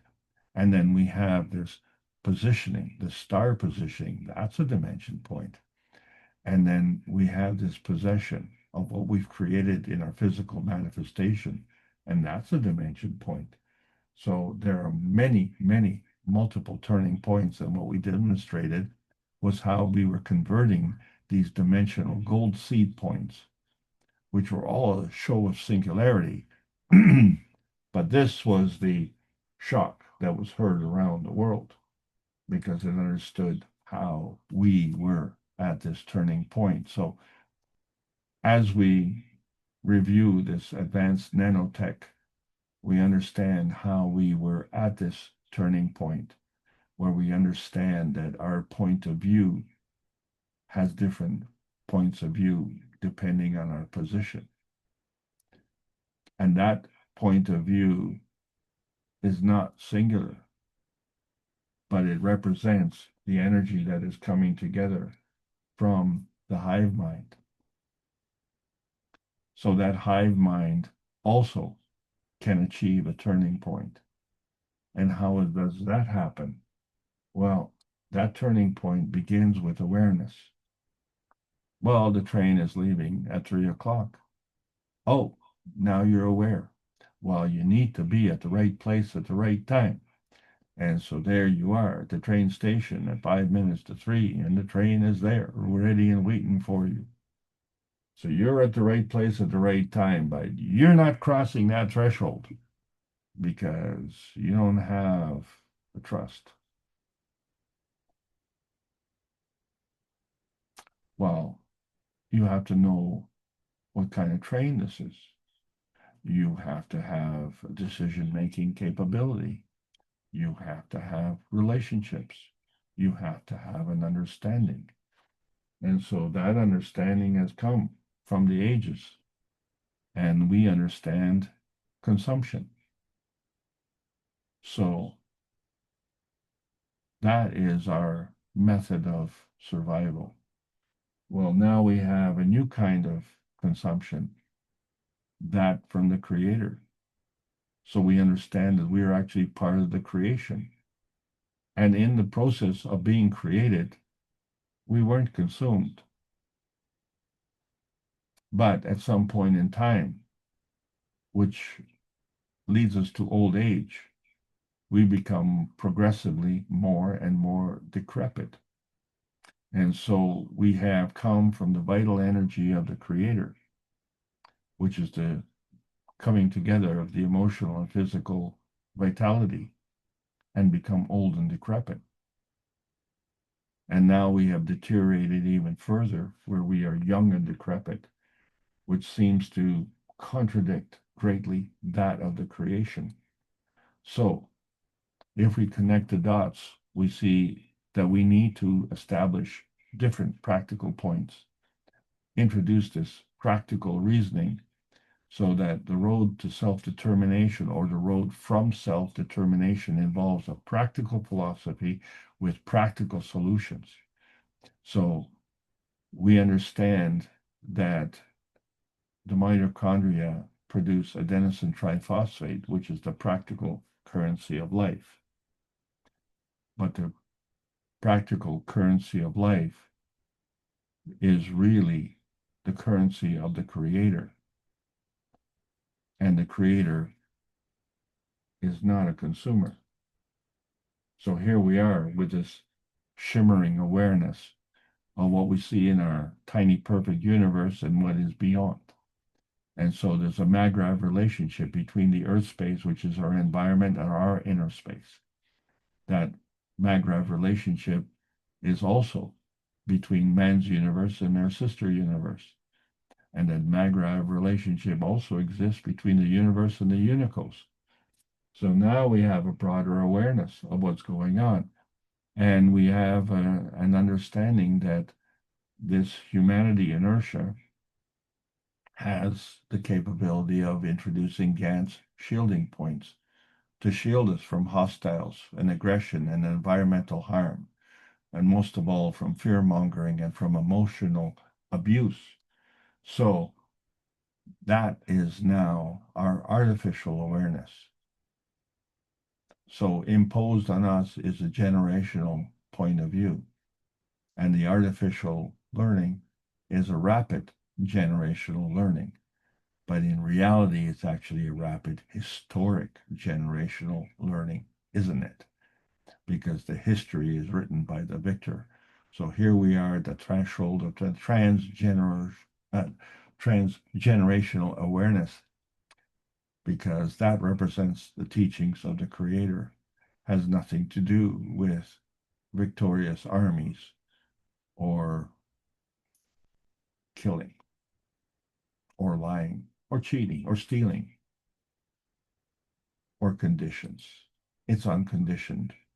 We are in uncharted territory now, because we are at this turning point to understand that there are many stars beyond this nano-monatomic state. And so we are covering the range from decay to radiation, and understanding that these are all part of creation. and that we are the AI, the ancestral intelligence. We are the technology. We are the inertia product. And we are the image of our dimensional convergence point. So, as we said last week, when we talk about our ancestors, the Aboriginal Australians, were descendants of an early human dispersal, possibly 62,000 years ago. That was separate from the modern Asians, which were, say, 25,000 years ago. Well, give or take a couple of years. But the original elders, also known as the Aboriginal Australians, are widely recognized as having the oldest continuous living culture on Earth. And so this long history is reflected in rich oral traditions, right? We didn't have computers or books or things like that. And so these traditions included Dreamtime stories, art, songs, and dances, which have been passed down through generations. Okay, so that's part of the teaching. And as we discussed, the Gumbanger revitalization is to preserve the language of a significant cultural movement that was led by the Murbe Aboriginal language. So this was a culture cooperative based in Nambucca, in New South Wales, in Australia, and its inception in 1986. So it's instrumental in preserving and promoting the Gumbanger language and culture, the native culture, which was based on the teachings of the elders. And so in their language, a ghost is coming. Well, this is the oral tradition revitalized in language. And so the ancestors of the elders, however, were taught by beings who came and went as they pleased. And they taught the elders about living off the bountiful harvest of the land. Well, who taught the vertical people to grow, to be harvested?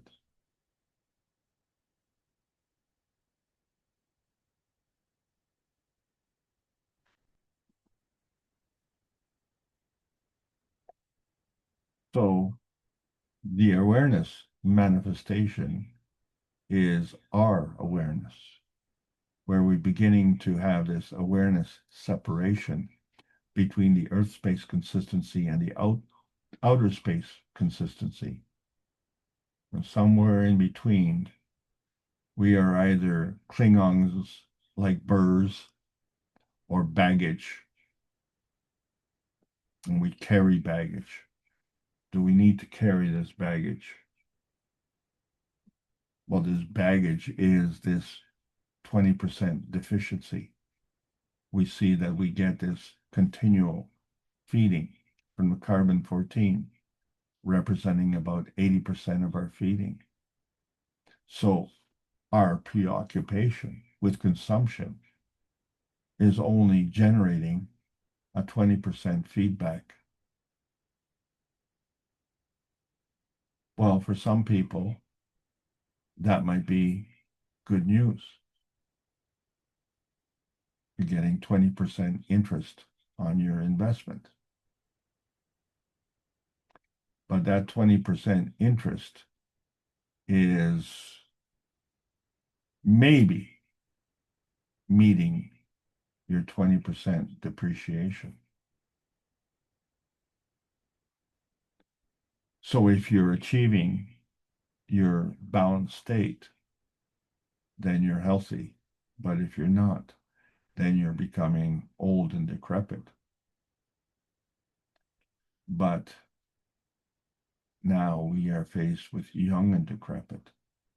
So this has increased. The rate of decline has increased. Why? Because we have failed to make this connection, crossing that bridge of knowing. How do we go from this carbon-14 to this universal order of creation of matter without understanding the creator? So there's a knowledge versus knowing. So we have our present day physical memory, We have our present-day RNA memory. And we're somehow trying to bridge the gaps at a higher order of magnitude so that we can go through this transgenerational point of view. And so that bridge becomes our threshold point. And what we need to do is compare to the unconditional reaching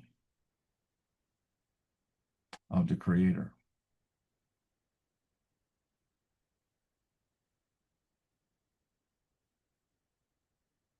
As opposed to the conditional reaching of the teacher.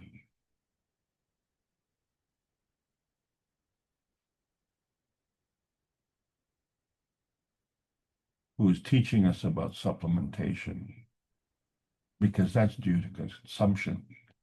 It's an acquired knowledge, isn't it? We weren't born with that knowledge. It's a conditional teaching by ancient teachers. And it doesn't just discuss with Aborigines, it discusses with all native communities. We have 7 civilizations that recognize the Great Flood. How can 7 different civilizations have the same story? Because the truth is an unconditional teaching by the Creator. This is the new awareness. So this is the historical threshold between the cosmic feeding and the Lush harvesting. We are at that point where we're getting this awareness integration to understand this manifestation by the creation and manifestation by the Creator, that we are self-sufficient with our body, our mind, and our energy. And we are in the image of the Creator, where we're strong, united, and focused. And so the manifestation by humanity has to understand that we are also sovereign, because that is the image of the Creator, the coming together of the manifestation by the Creator and the manifestation by humanity. 2 different points of view, created in the image of the Creator. So there's a transgenerational point of view and a present-day physical memory point of view. So that threshold point of view is the present-day RNA memory point of view, which we are totally ignoring. So we are carrying, as we outlined in the 604th Knowledge Seekers Workshop, humanity's cross as a burden. We have to understand that it's actually humanity's crossing of the threshold, the coming together of the energy of the soul and the energy of the physicality, and converging in the soul of physicality, which is dependent on the truth. It all depends on the feeding system that is adopted, and we all make that choice. So we have choices. So when we're connected to the soul food tuning and plug into the Creator, then we can turn on that energy, drop out of our resistance, and be the receiver of that inertia point. But we have to provide the pattern in order to get that energy. And so that pattern is what manifests our physicality. So that is what is our oneness. And the greater oneness is what transcends the limitations of the nuclear science. And as we've been broadcasting for 605 weeks in a row through the Knowledge Seekers workshops, letting everyone know that the advanced science is there at our disposal, where we can take diamonds to gold, diamonds in the nanotech state to the gold in the physical state. This happened on May the 10th, 2025. And we now have many research teams converging to advance the science. So we're calling up on researchers around the world to understand that we are on the new point that technology release, because it's hard to sleep when your beds are burning. We need a rescue in the scientific, financial, political, and the preservation of our species.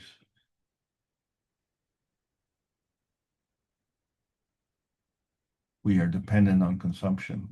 We need to be rescued from that, to be dependent on the creation. That's where the rescue comes in of the advanced nanotech.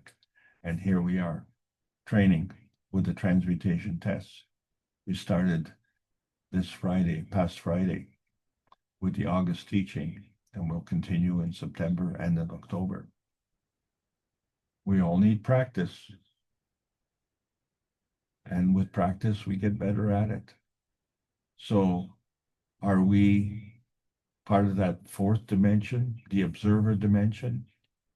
Or is that fourth dimension the fallen angels dimension, where we see our point of view of how the universe was created and ignore the origin of the universe and fail to see the structure of the light?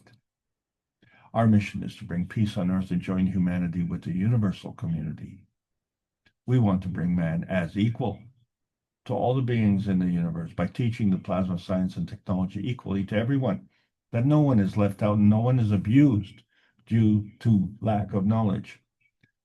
So help us achieve this goal, because you are part of the universe. This is the Keshe Foundation Spaceship Institute teachings on plasma science, welcoming all the beautiful knowledge seekers of the carbon nations, learning about the new selection process of the new plasma science.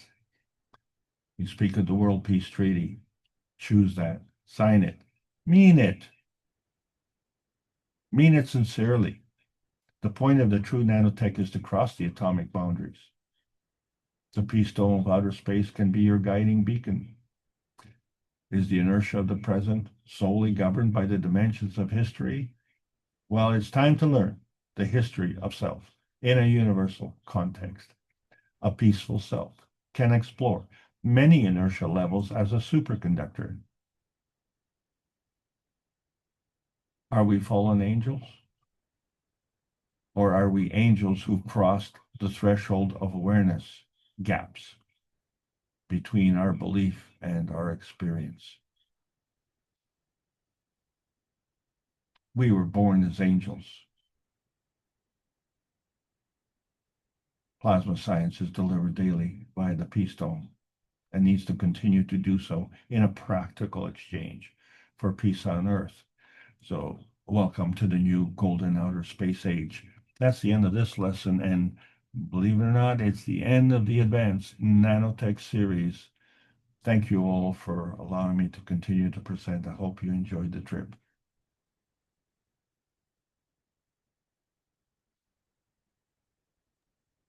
Okay, thank you again, Alex. If we could bottle up these teachings on advanced understanding, we ship them all over the world, but maybe we don't have to. Maybe there's another way of doing it rather than in the matter state. So thank you again for continuing to deliver and continuing to enlighten everyone. I think there's more going on in the background than we actually realize, whether it's Alex teaching or anyone else. So beautiful. I've put some questions in the chat. I don't know if you want to entertain them. I can read them for you. I asked the others. I thought this may be a new way to approach getting a few more questions in the chat. Again, you can pass over them. They're fairly basic questions, but maybe you can add a little bit of your understanding. But let's first go to the participants. Maybe they didn't want to put anything in the chat and would rather open their mics and ask a question.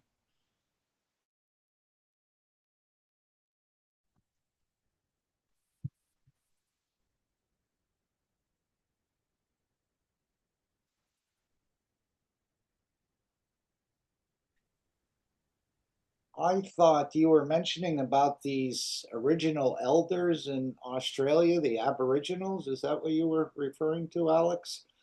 I thought the man sort of started along the equator in Africa. This is where sort of man emerged or came out of the ocean in a way and decided to feed on the land. But did they also migrate from Africa? Probably all the nations were all the continents were connected then. I know he said some people walked north and turned kind of whitish, and others walked east and or traveled east and turned kind of yellowish. But where did these aboriginals originate from? The same central line, the equator line in Africa, or has man added a different understanding, or did man appear in multiple places simultaneously? Well, that was not the primary point that I was trying to make, but there are basically 7 civilizations that are talking about the same thing, and that is the Great Flood. And all of these civilizations are in different parts of the world. So when we're talking about communication, and we're talking about different languages, different locations, the different native species, how come they all have the same story? So there's a universal connection there. Could they And have that, copied one another or taken it from other texts and sort of incorporated into their own writings? well, I think this is the part that kind of slipped through the cracks, is why I brought this thing up a second time, because it seems like the Gumbanger Nation has realized that they were losing their heritage, they were losing their culture, and so they succeeded in boosting their emphasis on preserving their native culture. But we see the desire to preserve the native culture in many different native cultures. And it doesn't matter on the color or the location, you know. There are cultures in Europe, there are cultures in the Far East, there are cultures in the in the Midwest, in North America. So all of them are seeking some kind of self-preservation. And the reason given is that they want to fundamentally go back to their roots, go back to nature, and go back to, shall we say, going back to the original teachings of Mother Nature, as opposed to the current teachings of the modern um, institutions, which are actually alienating us and ourselves from the planet, right? So we clearly have a different way of life in the city than we do in the country.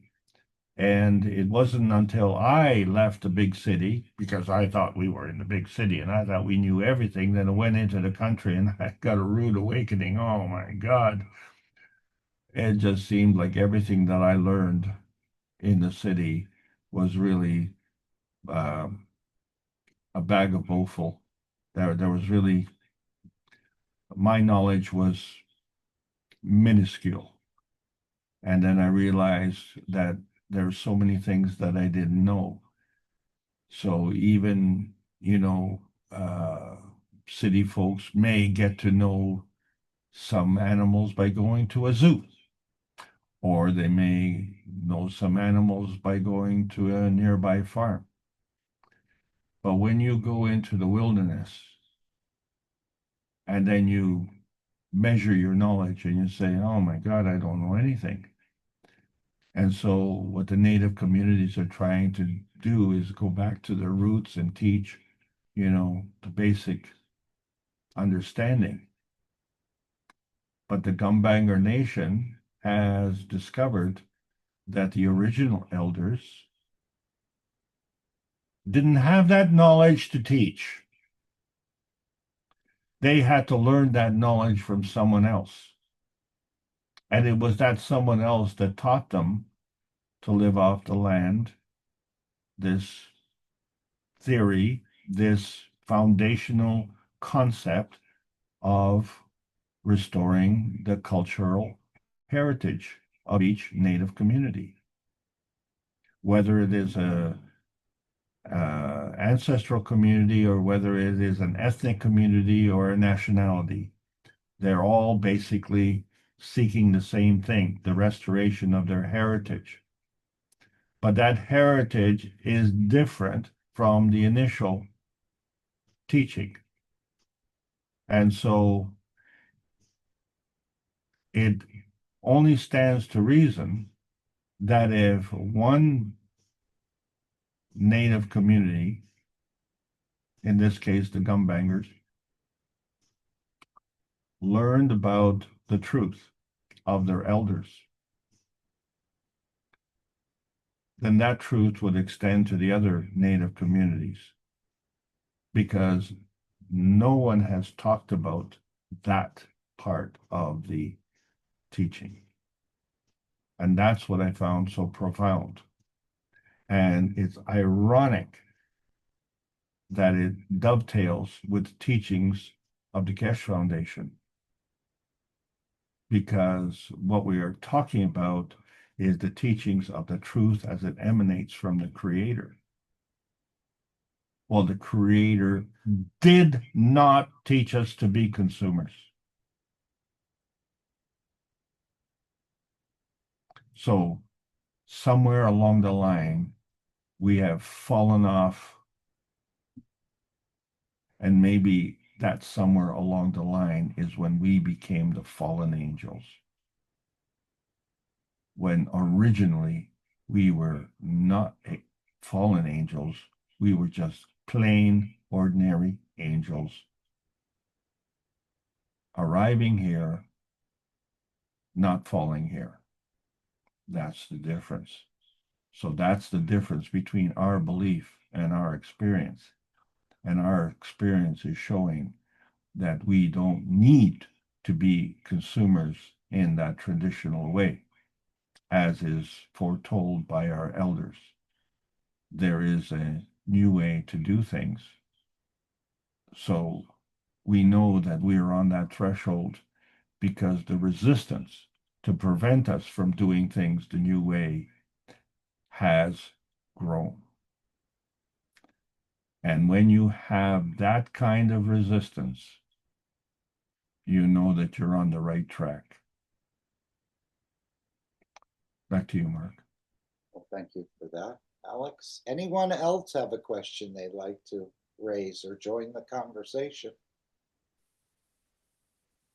Mr. Keshe did say he is reversing in a way back to perhaps a simpler time, but a more enlightened time for us on this planet, as you were sort of indicating there. But at the same time, he said, we're taking you out of this little village of Earth and bringing you into the big city. And this is what we're sort of getting prepared for. So it looks like, in a way, we're going backwards, but at the same time, and maybe the universal situation is closer to some of our previous timelines where we studied different things, or we looked at the work of the universe in a different way rather than all these little gadgets or electronic devices we have today. Randy? Okay. I put a number of questions in here. I've asked the others to do the same. Maybe this will help to, if you don't want to open your mics, you can put a question in there. But I'll start with the last one. Unless someone else has a question, you can easily go right ahead. Well, just remember that I am not an oracle.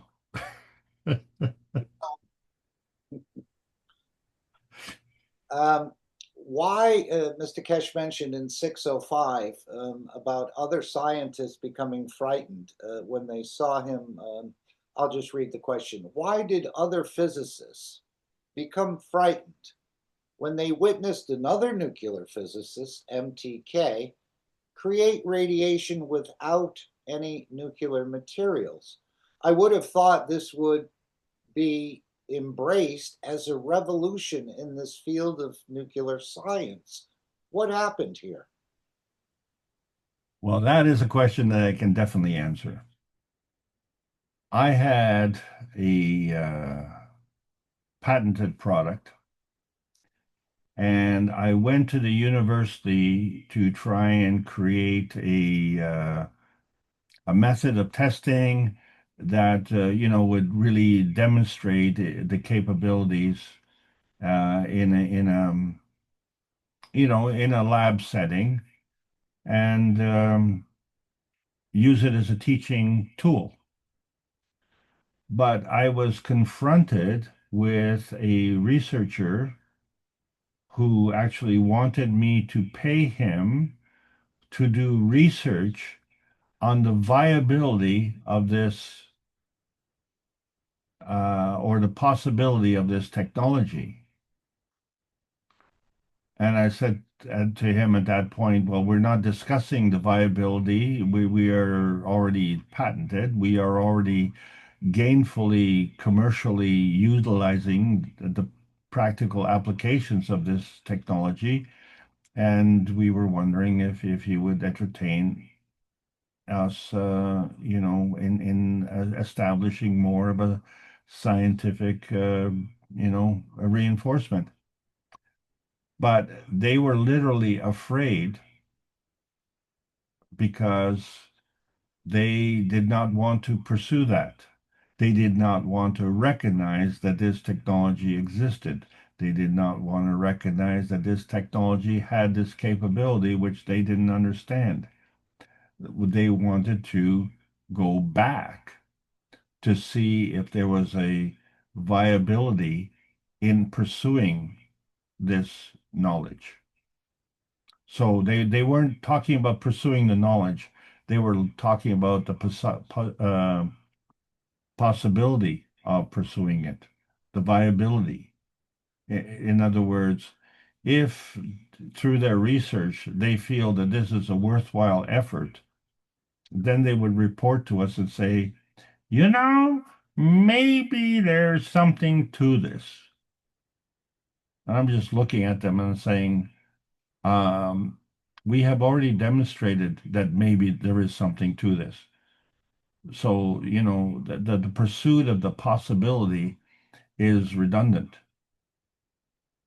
And they were literally terrified to admit that this technology existed. So the technology that I was working on was able to penetrate through concrete that was at least 12 inches thick, for instance. So they at that, want you to pay them to disprove what you were trying to point out? yeah, and they wanted me to pay for that. Yeah. No, I mean, like seriously, I guess you go to a restaurant and you order a steak, and then the guy says, well, we have to see if cooking a steak is actually going to, be a worthwhile feeding experience. You're going to die of hunger. You know what I mean? It's just, it's stupid. It's a stupid philosophy.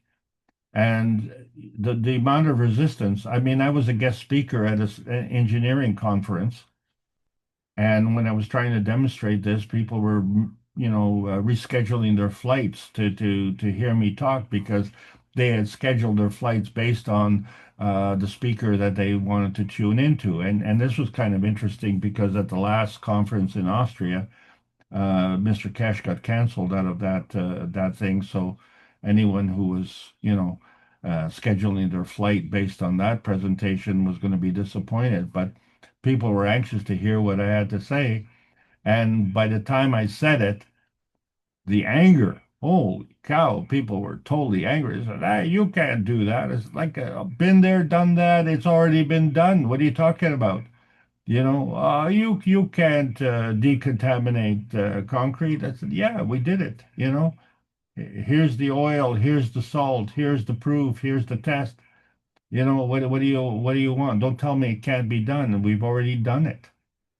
So why the resistance?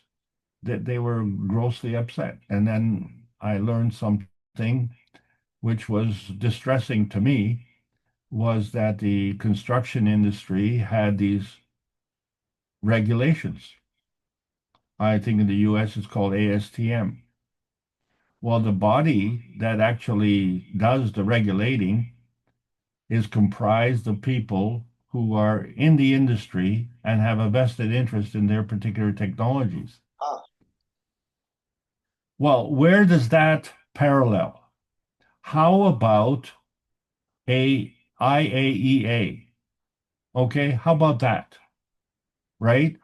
Where the supposedly unbiased uh, work by the IAEA is there to regulate, the nuclear industry, the atomic reactors, and then to find out what they did was highly biased. Well, that's the same thing with the construction industry, which is really why I exited that industry, because I thought, what's the point? People were in the early 1900s were building bridges to last 100 years. And I've seen the steel. The steel was in virgin condition. Why? Because the quality of the concrete was in excellent condition. So we were building bridges to last 5 and 10 years. Why? Because that was a make work project. And as I was told by one executive from one municipality, I said, you know what, Alex, you're the man, and you ain't working here. And I thought, well, that is a strange thing to say from a public servant. But that is the way that they operate. So I was basically threatening his grift, if you will, because obviously his friends were profiting from his running the public works department and utilizing the technology. So, however, for people who actually pay the price from their own pocket, well, they hired me, okay, because they wanted their building to last more than just a few months. So so you've played the patent game. I know Rick has often mentioned if you invented or developed an electric motor that was 20% more efficient than the electric motors on the current market, that your patent would be declined because it's not acceptable, or they'd find another way because they want to market what they have on the shelf. well, as you know now, the Keshe Foundation has a concrete additive which makes the concrete denser, and dense concrete is waterproof because the fundamental nature of concrete is hydrophobic. So it's not the concrete that's porous, it's the pores that are porous. So the concrete industry has increased the porosity of the concrete over a period of time. And they've called that as a positive solution, which in fact has exacerbated the problem. So this is a known fact. I'm not telling you anything that is, not in public domain. It's common knowledge that, there's a problem. I mean, just to give you one example, let's say you have a home and it's a very nice home. It's a nice big home, and you decide to have dogs, and you let them take over the basement, and you don't give them any proper place to relieve themselves. So they just relieve themselves on the floor. Well, the urine contamination was so bad that a pillow that was thrown on the floor turned completely yellow. It had, basically sucked up the toxicity. And so this house is basically unsaleable, isn't it? So we came in there basically and displaced the urine with a more dense concrete. And we washed the floor and restored the safety of the living conditions of the home. And then you want me to do a research paper to decide whether this type of technology is viable? Should we pursue this technology? Is there any practical application of it? This is just brainlessness. So how can you call yourself a scientist when you're putting those kind of limitations? So that point, we discovered that the limitations of the scientific community is based on the verification and validation by scientific means. And these scientific means are man-made. Well, if you're going to go beyond the man-made capabilities of science, you could not go there with man-made limitations. I mean, that's obvious to everyone except these scientists. So the moment you put those limitations on, then the pursuit of advancing beyond these limitations is impossible. That's why the practical science needs to be delivered in exchange for peace on earth, because who wants to promote warmongering that is profitable at the expense of others? Right. I remember Sam, is it Bogdanovich, where he discovered those pyramids in Eastern Europe, and he was talking about the concrete being so intact and so dense. Maybe they used it in Rome or something as well, but apparently this concrete or whatever the mixture was so properly made that it lasted for thousands of years. Again, I don't know the whole story, but it just triggered that within. No, you're 100% correct. And do you remember the Roman aqueducts? Okay. Well, do you remember them, Mark? Are you that old? But the aqueducts were actually water bridges. So they contained water. What was the purpose of that water? Boats would traverse those bridges in the water bridges. So the aqueducts were actually waterproof. And the concrete didn't dissolve so rapidly as today. Well, they're still standing today. All so right. When was the Roman Empire? It was like 2,000 years ago. So,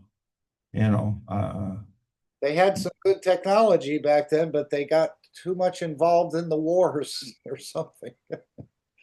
Well, they say that concrete was invented by Mr. Aspdin in 1836. So, these Roman aqueducts were obviously there 2,000 years prior. So, who's the inventor? When you really get down to the whole process. But let's understand what inventions are. Understand that the inventions are an agreement by all the nations to respect the commercial application of new technologies. And every country is signed into that except one, and that is Israel. Israel is not a party to that. And, there are many countries that are part of the nuclear treaties, but not every country is part of that. So, it's like I have a really good boat and it's meant to float, but I have this tiny hole, but I'm just going to kind of ignore it. Well, this is the problem that we have, we are not seeing the hole in the hull of our boat, and then we wonder why we're sinking. So these are not the gaps of experience. These are the gaps of belief. We need to shore up our gaps of belief because our beliefs create our experience. It's a sunny day. Oh, what a wonderful day. Oh, it's raining today. Oh, what an awful day. Well, if you're a farmer, oh, a sunny day is creating drought and a rainy day is good for our crops. the opposite, the exact opposite. So you experience your beliefs. And that is the inertia field. Now, this is what the advanced science is teaching us. We need to understand that our beliefs come from a connection with the rest of the universe. This is the gap that we have to cross, and we are there. But we have to understand that we are not a product as we've been presented. So, you know, when someone says, "Oh man, you are handsome," or "You are beautiful," and then you start to giggle and say, "Oh, thank you so much for the compliment." Well, so you become handsome or beautiful based on what someone said? Really? The beauty comes from within. The beauty is more than skin deep. So when you see someone that's beautiful and yet inside they're wicked, then you know that they are the fallen angels. But when you see the beauty coming from true intention, and you say, "Wow, that's an angel." Well, we're all angels. So now we're crossing the threshold of awareness. Back to you, Mark. Okay, so you won't be playing the patent game again, I guess. And as Mr. Keshe said, we don't need patents. Once one understands it, the rest will understand it. How that process is going to take shape, I don't fully know, but I know it is taking shape. Before we go to Randy's question, thank you, Randy, for putting the question in the chat. Let's see if anyone else wants to open their mic and ask or make a comment or even take an exception to what Alex is sharing.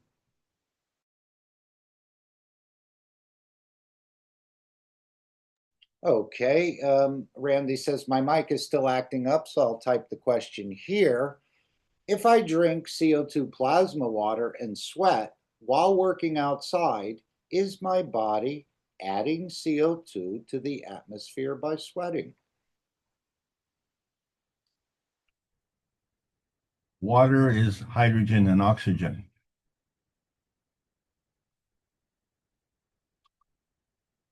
So the answer is no. When you produce water, the opposite is protein. Protein is amino acid, carbon, oxygen, hydrogen, and nitrogen. And CO2 is one of the derivatives of the protein. But actually, I'm sorry, the opposite is true. The amino acid is a derivative of the carbon dioxide. So the carbon is the carrier and the oxygen is the connection to the Earth space. Let me restate that. The carbon is a connection to the universe. The oxygen is a connection to the Earth space. So that is what manifests as part of eventually as part of the amino acid. In the production of the amino acid, you produce water. Oil and water don't mix. So that is essential for our production. So we understand that the skin is oily. And so when the sweat comes out from the skin, it's not oily. That sweat is water. And that water is pure hydrogen and oxygen. So it's a very good question. But once you understand the plasma science and how it works, then you can understand, fundamentally, you have to understand that balance, the conservation of energy between the production of water and protein. Why can we produce water GANs and why can we produce amino acid GANs? That is why, because oil and water doesn't mix. And I'll give you a classic point, and I use this to demonstrate when I made the first cup of life and I skimmed off the amino acid off the top, and I gathered it up in a separate cup, and then I washed the GANs, and I say washed it about 5 times to get the salt out of it, right? And then I added back the amino acid. Well, what is the difference between amino acid, that is in the physical state and the amino acid that is in the GAN state. Well, I got a clear picture because we say oil and water doesn't mix, so the oil would sit on the surface, right? Well, I added the amino acid back to the water and I held the vial up to the light. It was a glass vial and I could see the amino acid went all the way through the water. So wait a second. We're not talking about emulsification, okay? We're not talking about where you break down the surface tension of the water molecule and then emulsify the oil so that the two become intermixed. We were talking about the same kind of effect that you get from a sugar cube when you put it in a hot tea. You'll see the sugar dissolve into the tea, and then you can stir it up, and the sugar will be all through the blend. Well, the amino acid was all the way through the blend. And so this was a distinct difference in the way we were approaching the relationship of oil and water. So if you want, you can do a research paper on, understanding the viability of, understanding how adding the plasma GANs of amino acid back to the plasma GANs of water, if that's worth studying any further. So let me know when you finish your research. Back to you, Mark. Okay, Randy, I hope that answered at least part of your question. Is there any follow-up you have? I know you're having trouble with the mic, so we understand that. Anyone else would like to bring up a question?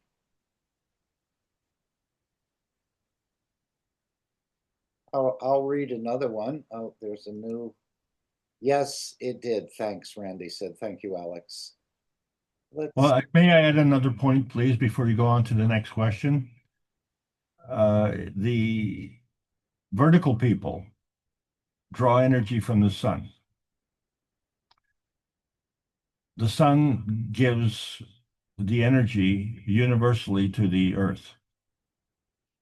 So the question then becomes is, what is the difference between the cucumber and the tomato? What is the difference between the pumpkin and the watermelon? So obviously, each one is selecting a specific energy field from the sun, isn't it? So it's discriminating. It's taking what it needs and repelling, reflecting what it doesn't need. Do you agree with that point?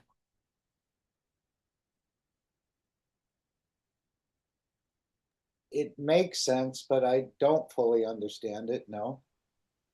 Well, the point is that energy is being absorbed and that energy is being converted. And yet there's a difference between the tomato and the cucumber. There's a difference between the watermelon and the pumpkin.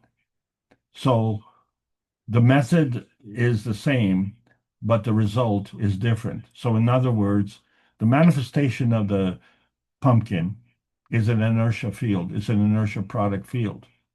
But that inertia product field is made the same way by two fields coming together and drawing the energy from the sun, which is unconditional. But now you've made it into a conditional manifestation. And one condition is pumpkin, one condition is watermelon, or one condition is tomato, one condition is cucumber. So the inertia field is a conditional field. And so why is that? Well, that has to do with the environment. So where else do we see a conditional field? Well, we see a conditional field with the ethnic Chinese community, or we see a difference with the ethnic English community, or with the ethnic, I don't know, African community. Okay? So the conditionality is in the inertia field, not in the giving field. The giving field is unconditional, so you get to choose. You are the receiver. You get to choose what you receive. And that reception is based on your time the time you give, the time you devote, and the attention you give to it.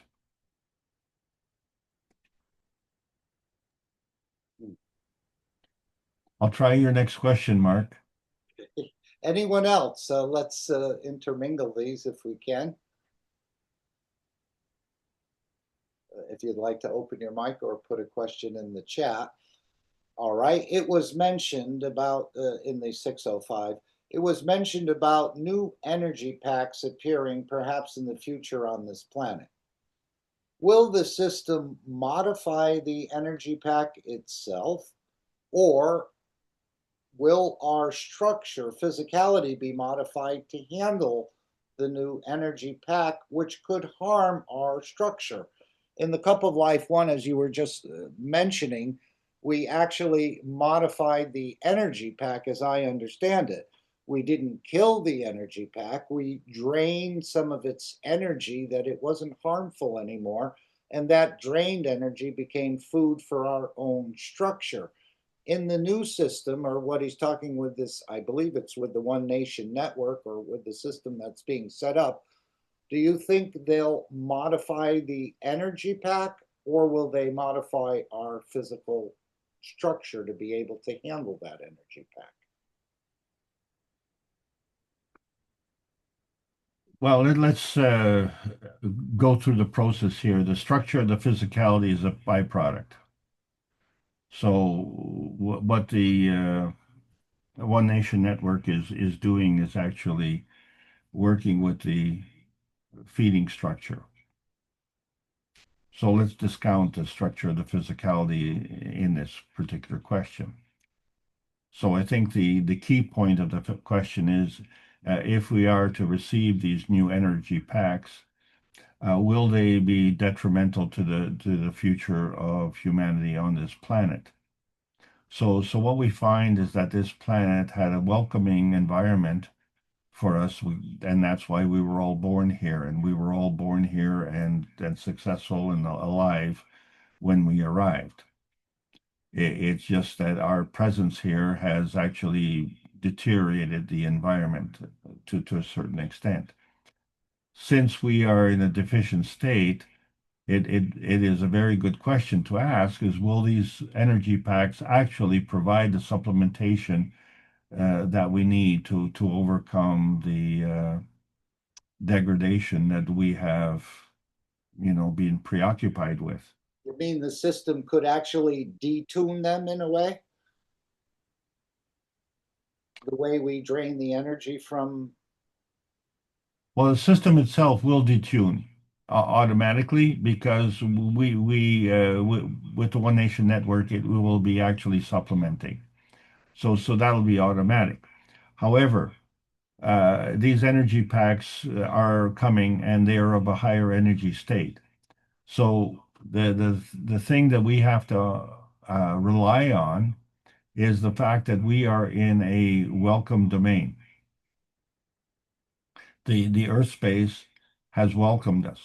The Earth space has provided an environment which is conducive to our survival. So the Earth space is doing this because it's continually inundated with viruses, some of which are detrimental. So the magnetosphere, or the Coulomb barrier, is actually a discriminator that allows certain viruses to penetrate and other viruses become reflected. It operates on the same basis as our skin, right? So our skin is basically hydrophobic.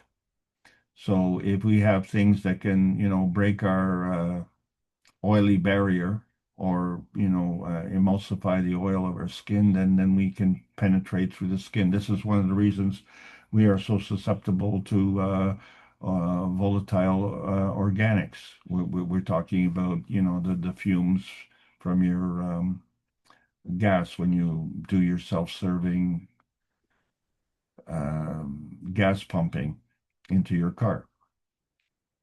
So, when we breathe those organic volatiles, then we become susceptible to it. But these energy packs may in fact be supplementing our energy to elevate us to a higher energy state. This energy state at this point in time is not visible to us and is not within our awareness. So to mention that these energy packs are coming, it implies that someone somewhere has an awareness to this and is warning us of this in a certain way. But will they be benevolent or will they be harmful? Well, the earth is our friend, and I think the earth has a great role to play in this regard. So that's what I'm going to hang my hat on. But as far as our One Nation network is concerned, the beneficial viruses will be utilized. And the way we understand viruses and the way I was taught about the viruses is the same. The viruses are an energy pack that facilitates the folding of the amino acid into protein. It is fundamental to protein creation. That is why the viruses are following the blueprint of the RNA and the protein is following the functions of the DNA. So that's verifiable information. Back to you, Mark. Okay, thank you. Anyone else have a question they'd like to raise? Again, it can be a very simple question, but Alex can turn it into something very exciting, or it may not be so exciting of a question. Feel free. I'm not an oracle. Hello, I'm not an oracle. It's not an oracle. I have a question. Always. Hello, Mark. Hello, everyone. Good day, good day. Hello, Claudia. What do you think, Alex, sorry, about the difference between the satellites, knowledge seekers, and the units? How they work? They are different, or? Yeah, he talked about a ground-based satellite network. Go ahead, Alex. Okay. I'm speaking the knowledge seeker satellites, not the satellites around the Earth. Okay. Well, let's put it another way. You come to a party, and the party is kind of dull. And you walk through the front door, and all of a sudden the party becomes alive. And you say, well, you know, how did that happen? Well, the life of the party just arrived, you know. So the point of the matter is that the emission that is coming from you in terms of your physicality is manifest through the soul of physicality. We call that the aura. And the aura is a representation of our emotion. And so when that emotion becomes, shall we say, detrimental to the health of the individual, then we see the degradation. But when that aura is of a higher energy state, then we say that that person is a contributor, is the life of the party. Well, the knowledge seeker satellites are of an extremely high, powerful aura. And so the field of reference will be extended. And now this is not necessarily so, but you know, it's the difference between the belief and the experience. And if you believe that your aura will, you know, expand, then it will happen so. And you have to know that it exists because everybody has a cell phone, and we have to ask this question. And I'm asking this question every day of people who are completely oblivious to what's going on, is how do you transfer the energy from your finger to the cell phone to make it do something? Is your finger a magic finger? Or, you know, are you connected to an electric circuit? But the reality is that the cell phone is wireless. You are obviously wireless. However, there is nothing that it happens until you come into physical contact. So there we know that in the physical, there has to be a direct connection.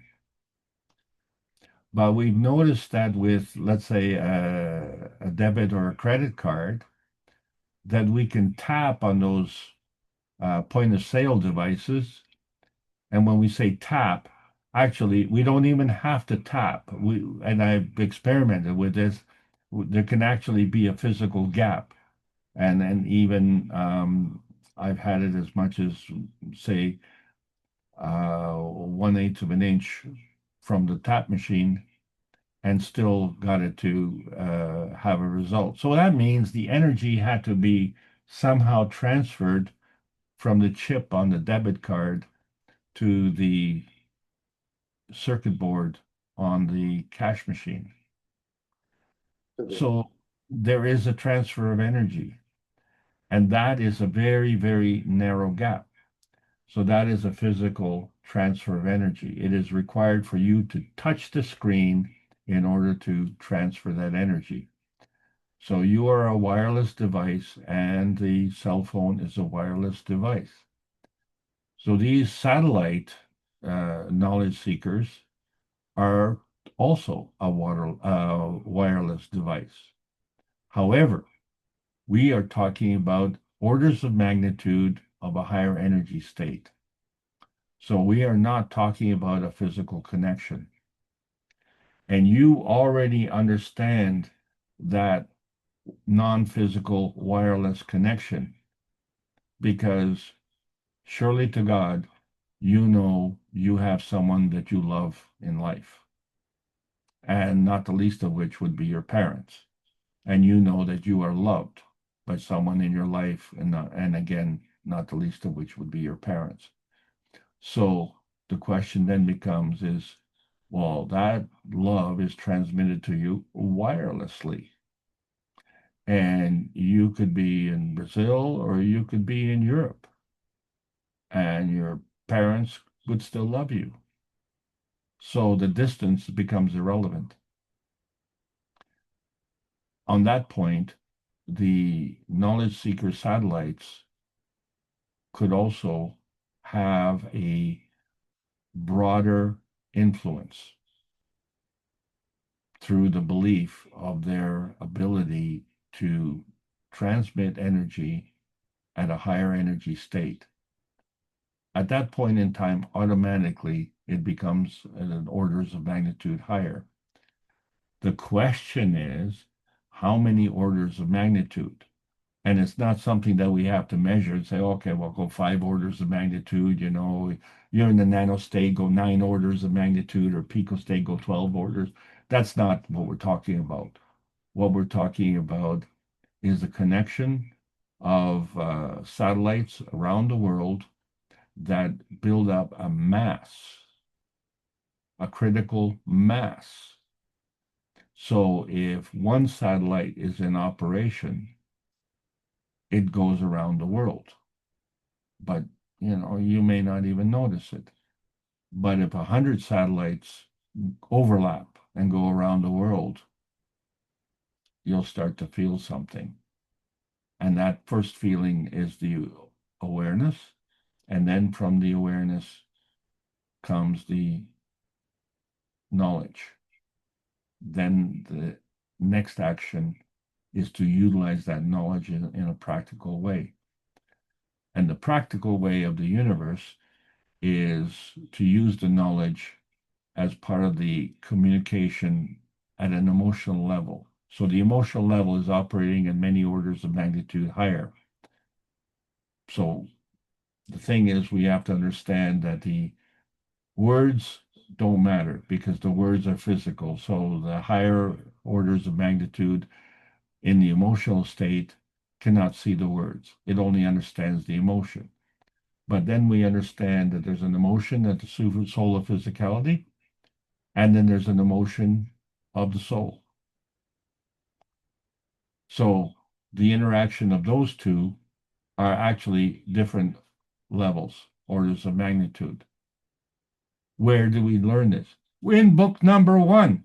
the universal order of creation of matter. So you have the antimatter, which is the highest matter state, the dark matter, which is a lower matter state, and the matter state, which is the lowest of all. And you can still retain those three dimensions and not be in the physical state. So you can bring all that down and manifest it into the inertia of the physical state. And so that's what we're trying to do by drawing the energy from a higher state down to a lower energy state. But it doesn't have to go step by step. It can transcend from an extremely higher energy state. So this brings together your question, and it brings together the previous question that Mark mentioned about the higher energy packs. It is entirely possible that these two will come together to allow us to elevate to an even higher level. So in other words, you want to, you're a low league professional soccer player, and you want to play like a professional. It would really be much better if you would go into a professional league, because then you could practice your professional career. So if we all get elevated to a higher level, then it'll stand to reason that we will be in a better position to elevate to the kind of necessary level where we can bring peace on earth. Claudia, as always, you ask brilliant questions. Thank you so much. Thank you so much.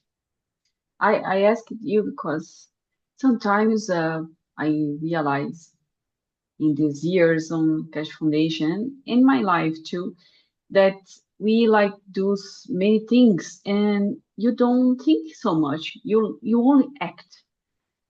And this action is not make part of my matter state, I think, because it's something like you induce you to do that. And that's the beauty. Thank you. Thank you. Well, I had a very practical thing happen to me. We're trying to make some special food, and I didn't have the space for a large fridge, and we needed to have a better quality fridge. And the next day, a friend of mine called me and asked me if I would be interested in buying a fridge. I looked all over the place to see if he had a hidden camera, was, recording our conversation or something. But I bought the fridge, and the next day. So when I'm looking at the time frame gap, one day we decided we need a new fridge, and the next day someone offered us, and it ended up being a brand new fridge, or nearly new fridge, excellent condition, and very happy. So what is that? Is that a serendipity? Is that a coincidence?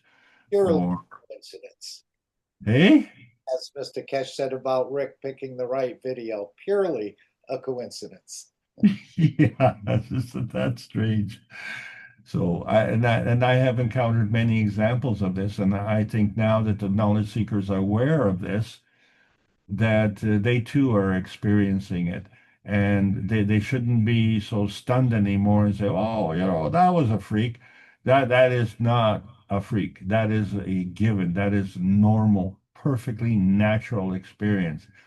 And now that I have been aware of that, it has happened more and more, and these things have happened before in my life, and I just kind of discounted that, just kind of, oh well, that's kind of interesting, just say, well, that's interesting, but now I'm seeing, oh, wait a second, I see the connection, and thank you very much. Thank you very much for that connection. And I fulfilled a wish. And it happened to be a practical application of that wish. So if we understand that, then we should have confidence with that. Which actually leads me into one more point, if I may, please indulge me, and that is the fact that if the universal community is kind of tired of waiting for us or displaying a kind of fatigue, waiting for us to kind of wakey, that problem has actually come from our understanding that we are an inferior race. And as such, that means that we have less knowledge. So if you want more knowledge, you're going to, defer to a teacher, someone who has more knowledge. Well, who decides that that particular teacher has more knowledge? It's purely subjective. You say, oh, he's got a lot of knowledge. Really? Where did I get this knowledge from? I worked at it. Where did the other guy get it from? He worked at it. Where do professors get their knowledge? They work at it. But many of us restrict our knowledge to what we learn in school. Well, I can tell you that school began for me the day I left school. Because what I know now is just unbelievable compared to what I knew when I left school when I was a young man. In fact, I will go so far as to say that I was a graduate of really backward teaching. And it's not a condemnation. It's just a awareness to understand that for what I was trained for, which is to be a functional person within society, was not really what I was interested in. And to think that in 2018, I got an opportunity to teach at the Keshe Foundation Spaceship Institute. That was unbelievable to me, because if you'd have told me that 30 or 40 years ago, I would not have believed you. I would not have believed that was even possible. And yet, here I am today. And I'm very happy about it, and I'm very honored to be part of that whole process. But the most important thing, as far as I'm concerned, is that many of these questions I have had all my life. And I thought, when will I get the answer? Well, the answer is forthcoming each and every day, because now we have an awareness of how things are coming. And to your question, if these energy packs are coming, and if the Earth space allows them to penetrate, they will definitely contribute to our well-being. But our knowledge will elevate by orders of magnitude, and it'll make everything much easier. Because those who are unwilling and afraid will not be able to, shall we say, exert their control at these higher levels as effectively as they are now. So the only reason they are effective is because, as the man says, nothing anyone says or does can affect you unless you allow it. Thank you, everybody, for allowing me to present, and I hope you've enjoyed these series. And Mark, thank you so much for leading the pack. And Alex, hello, yes.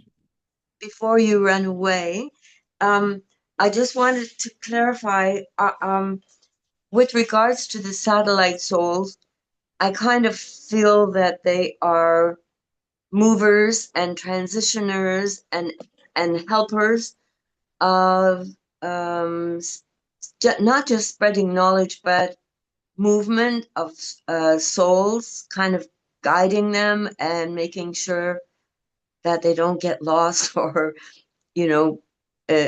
in the wrong direction, kind of thing. Is that part of it? Like moving Well, knowledge? Gail, that's a terrific point because on face value, you're 100% correct. However, my own personal experience as a teacher, I have gained an enormous amount of benefit, and I think I would rival that compared to the benefit that you get from attending these classes.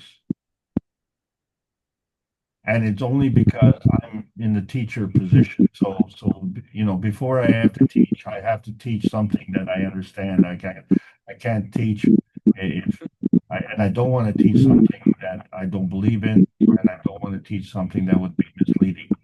So I have to understand it. So that helps me. So that becomes a very selfish thing, you see. So I think that these satellite souls are seeking the same kind of selfish satisfaction. But you cannot be self-serving without doing it on behalf of someone else. Exactly. First, you have to give, and then you can receive.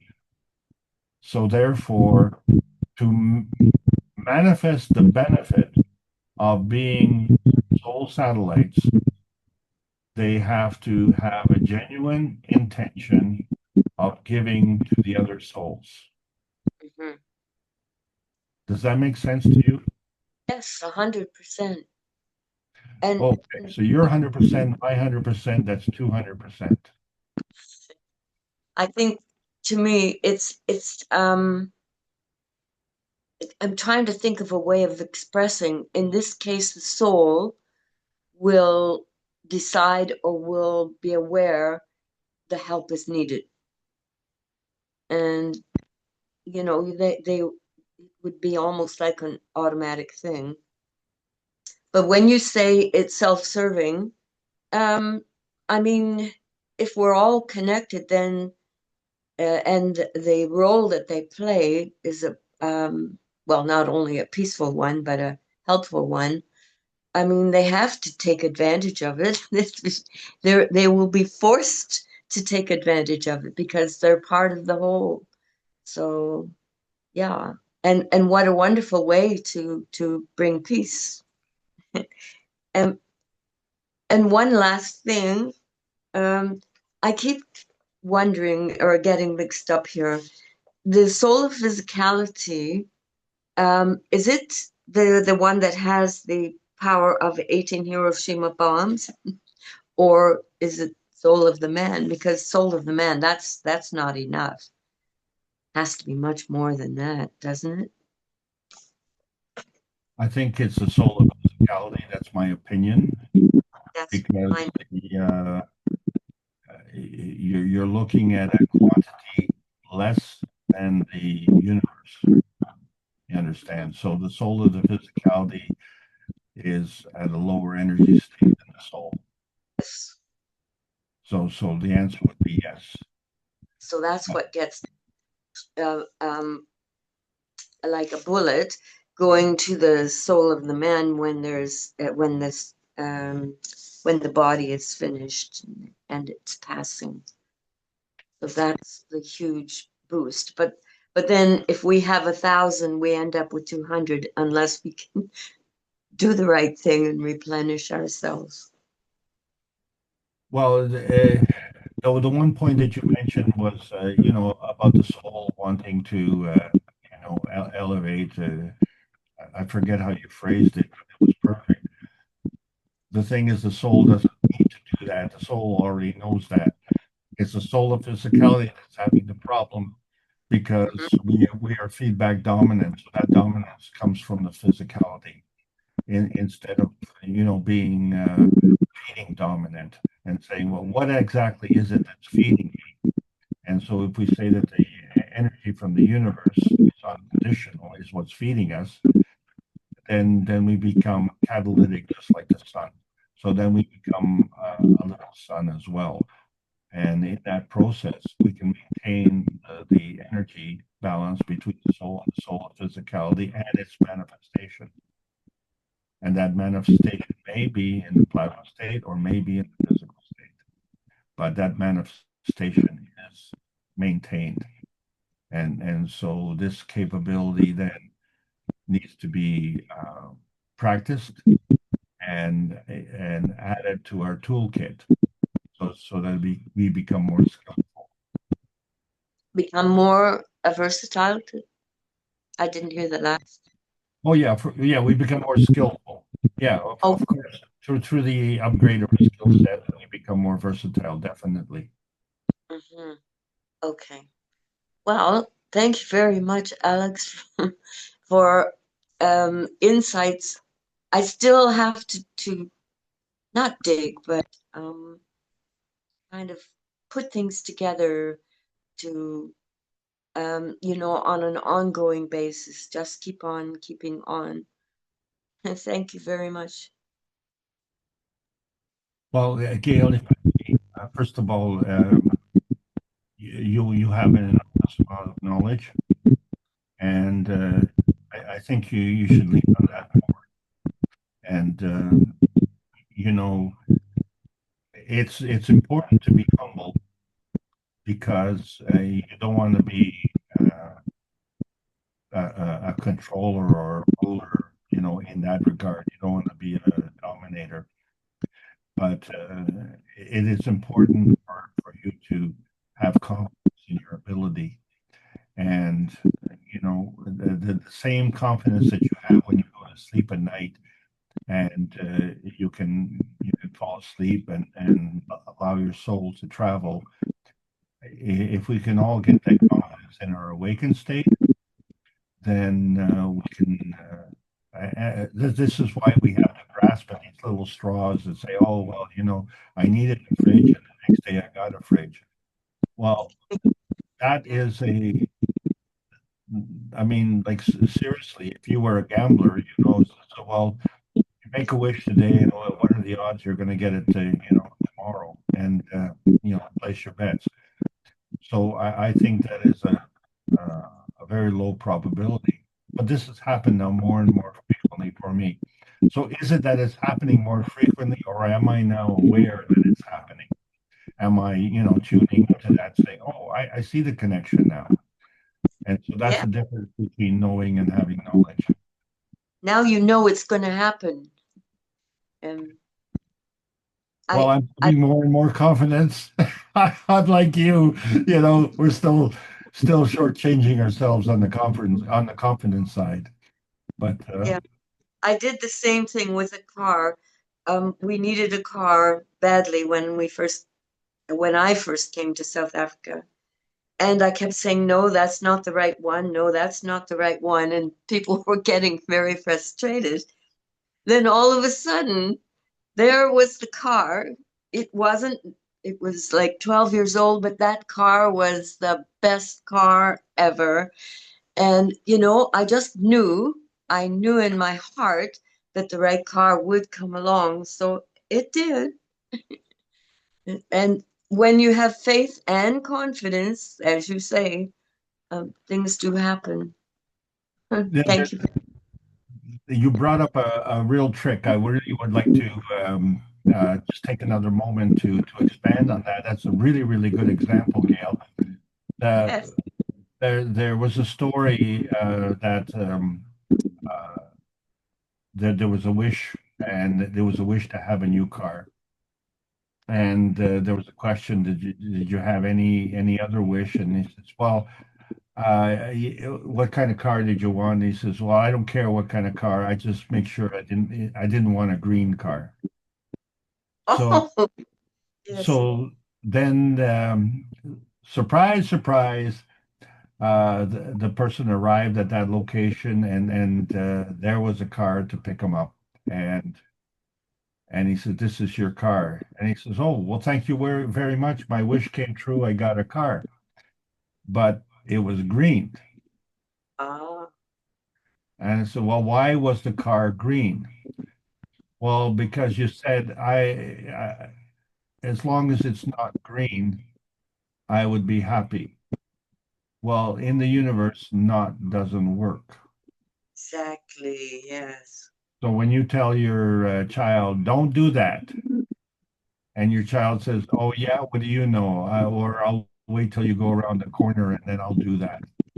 Because they don't hear the word not. They only hear do that, you see? And that is the positive communication of the soul.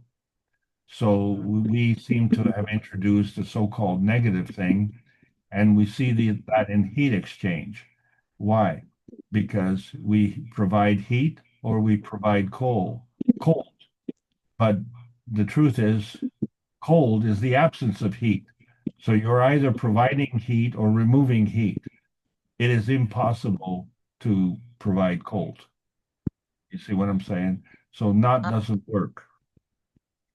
Yeah. So only the giving and the taking works. Yeah, we have to learn to communicate properly. C'est correct. Thank you again, Alex. Oh, thank you all the panelists on this panel, because we are all essential for bringing peace in this planet. So thank you all. Mark, I guess it's over to you. Thank you, bud. Okay, thank you, Alex. Thank you, Gail, as well, for bringing a few questions in.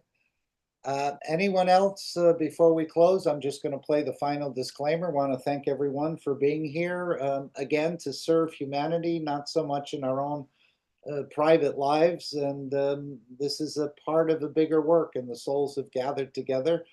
Small groups, but yet they're expanding. And as he said, they'll be using these satellite souls. And again, without you even realizing it at times, since you've given permission for your soul to be used, it can be used at any time by the foundation or the system to, again, do whatever it's doing in the background as that sort of ground-based, perhaps satellite. So thank you all again, and we do appreciate your presence and your time and your efforts in bringing the process about on this planet. Remember, please. Go ahead. You will not be consumed in that process. Okay. All right, I'm going to share the screen. We're going to play the final disclaimer. Are there any last comments anyone would like to bring? We thank you all. And again, we do have that little image of the gift of the three wise men, but it's for you to open that door of thinking good, speaking good, and acting good. And then you will feel proud of the person you are, and you'll feel proud of the work you do, and you'll be proud of the difference you're making just by, again, it's easier said than done, but by opening up this gift, which we all have to do in a way as individuals and collectively. So thank you all for being here. I'll play the final disclaimer. The meeting will come to an end. Any last comments? If not, have an amazing rest of your day. Thank you all.